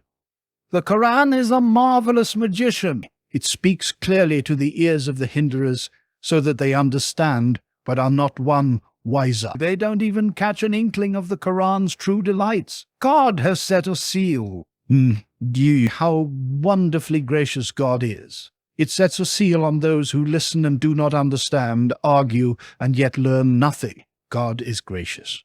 Its wrath is gracious, and even its lock is gracious. But its lock is nothing next to its unlocking, for the grace of that is indescribable. If I shatter into pieces, it is through the infinite grace of God's unlocking. Beware. Do not think I am sick and dying. That is only a veil.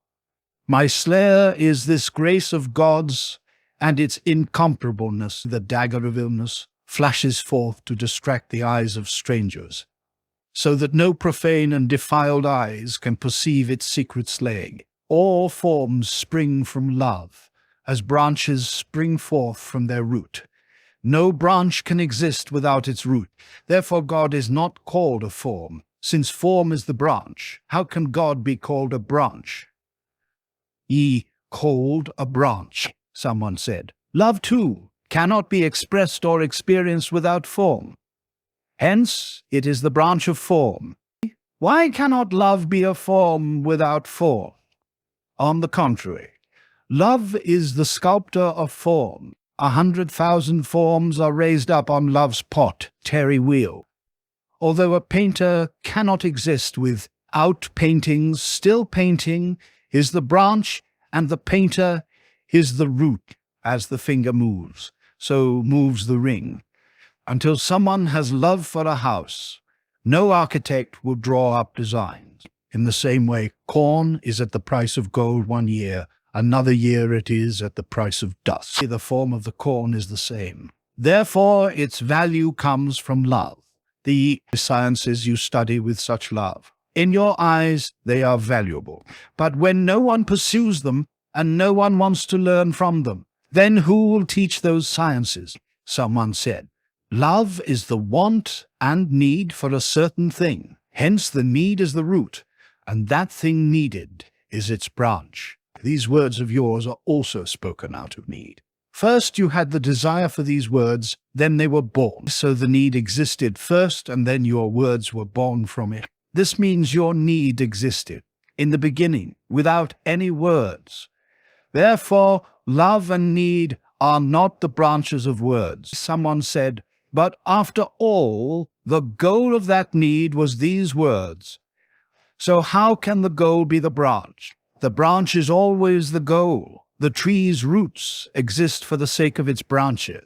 Rumi said, the stories that have been spread against this girl are his and should go no further. But I can see that even though we may put aside these rumors as false, something has settled in the imagination. Our imagination and heart are like a vestibule. Thoughts first enter the vestibule, then they move into the house. This whole world is like one house, and every image that lodges in our deepest thoughts must appear and become visible in the house. For instance, this house in which we are seated, the form of it first became visible in the heart of the architect. Then this house came into being. Imagination, daydreams, and thoughts are the vestibule of this house. Whatever you see entering the vestibule, know that one day it will become visible in the house. And all these things, good and evil alike, that you see in the world today, all first appeared in the vestibule before becoming visible here. When God wishes to produce rare and wonderful things in this world, orchards, gardens, meadows, and sciences, it first implants the desire and demand for them in our inward hearts. And so everything you see in this world existed first in that inner world. For instance, what you see in the dew also exists in the ocean, for this dew is from that ocean. In the same way, this creation of heaven and earth and all the other marvels, God implanted the desire for these in the spirits of the ancients, and so the world came into being accordingly. The philosophers who say that the world is eternal, how can they be taken seriously? Their statement simply means the world was never created in time,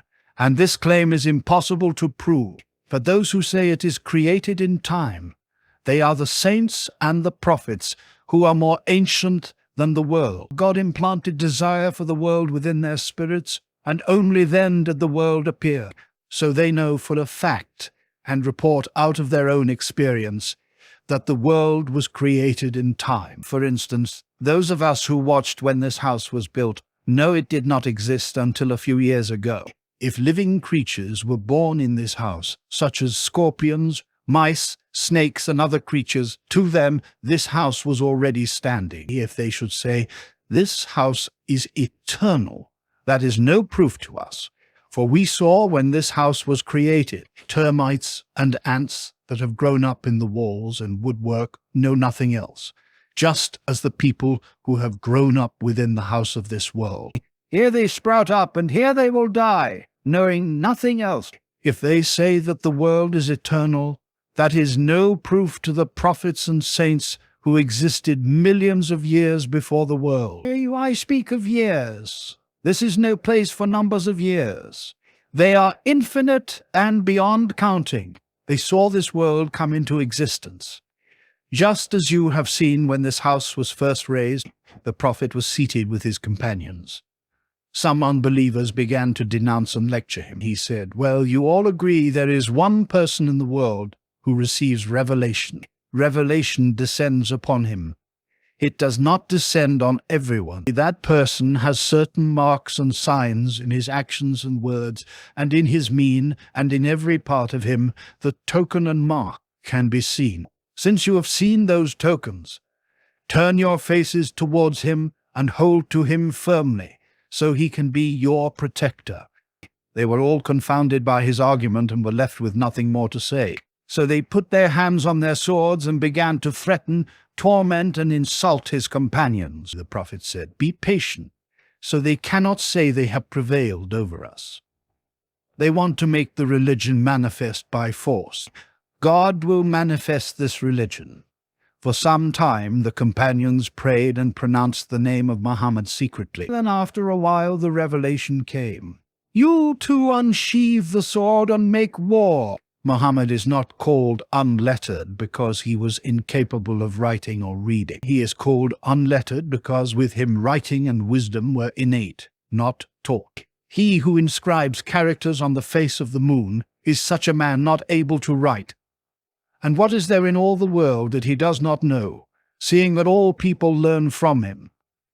What can the partial intellect know that the universal intellect know that the universal intellect does not possess? The fact that we compose books and create buildings is nothing new. We have seen this done before, and we merely add to what we have already seen.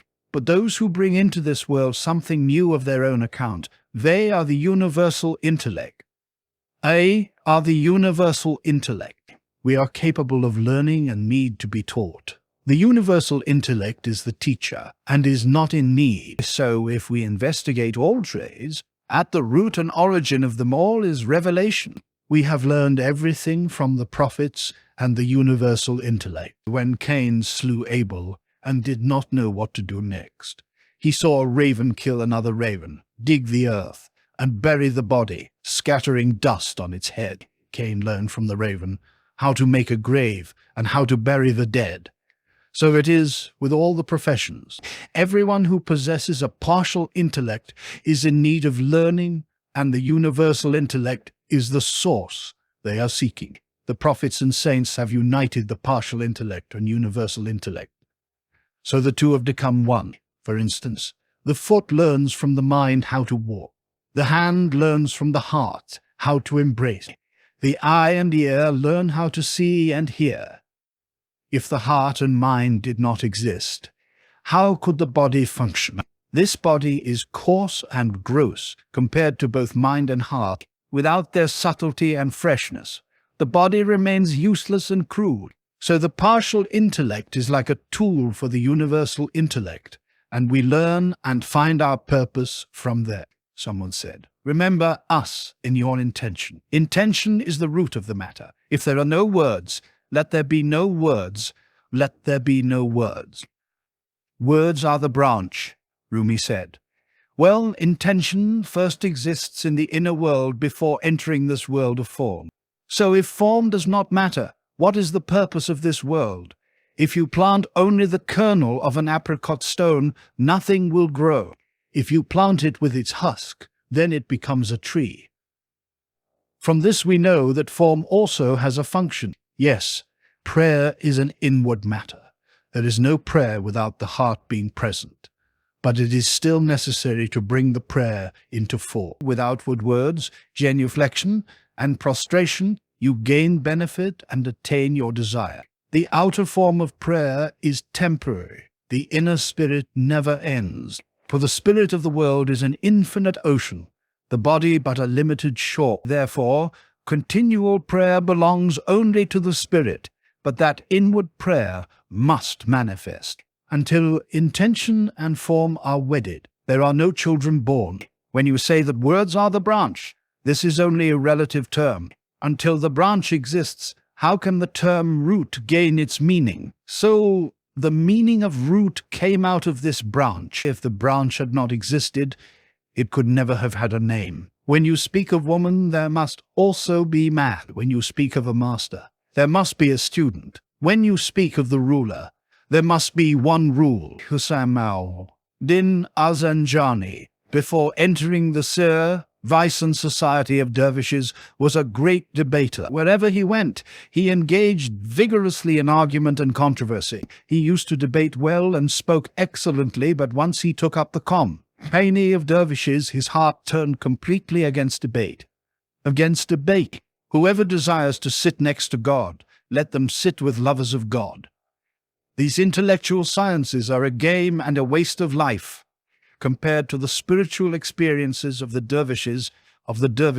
This way of desirelessness is the way to attain your desires. Whatever you have longed for will come to you on this path, whether the shattering of armies, victory over your enemy, capturing kingdoms, bringing people to obedience, excelling your contemporaries, or elegance of speech. When you have chosen the way of poverty, these things come to you. No one has ever traveled this road and had cause to complain. Contrary to other ways where only 1 out of 100,000 reach their goal, and even they do not always find happiness and peace, for every desire has many branching paths to reach that goal. It is long and arduous, full of pitfalls and obstacles, and in the end it is possible those twisting paths will fall short of your desire. However, once you enter the world of poverty and practice it, God bestows on you kingdoms and worlds you never imagined, and you feel quite ashamed of what you longed for at first.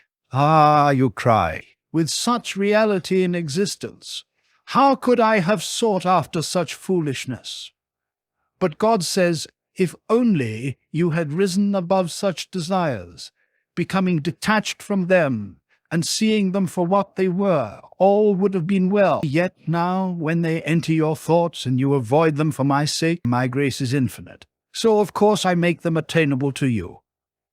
So it happened with Mohammed. Before he attained his goal and became famous, he listened to the elegant speech and eloquence of the Arabs, and he wished that he too could speak so well. Yet, once the invisible worlds were revealed to him, and he became drunk with God, his heart turned completely against that desire and longing.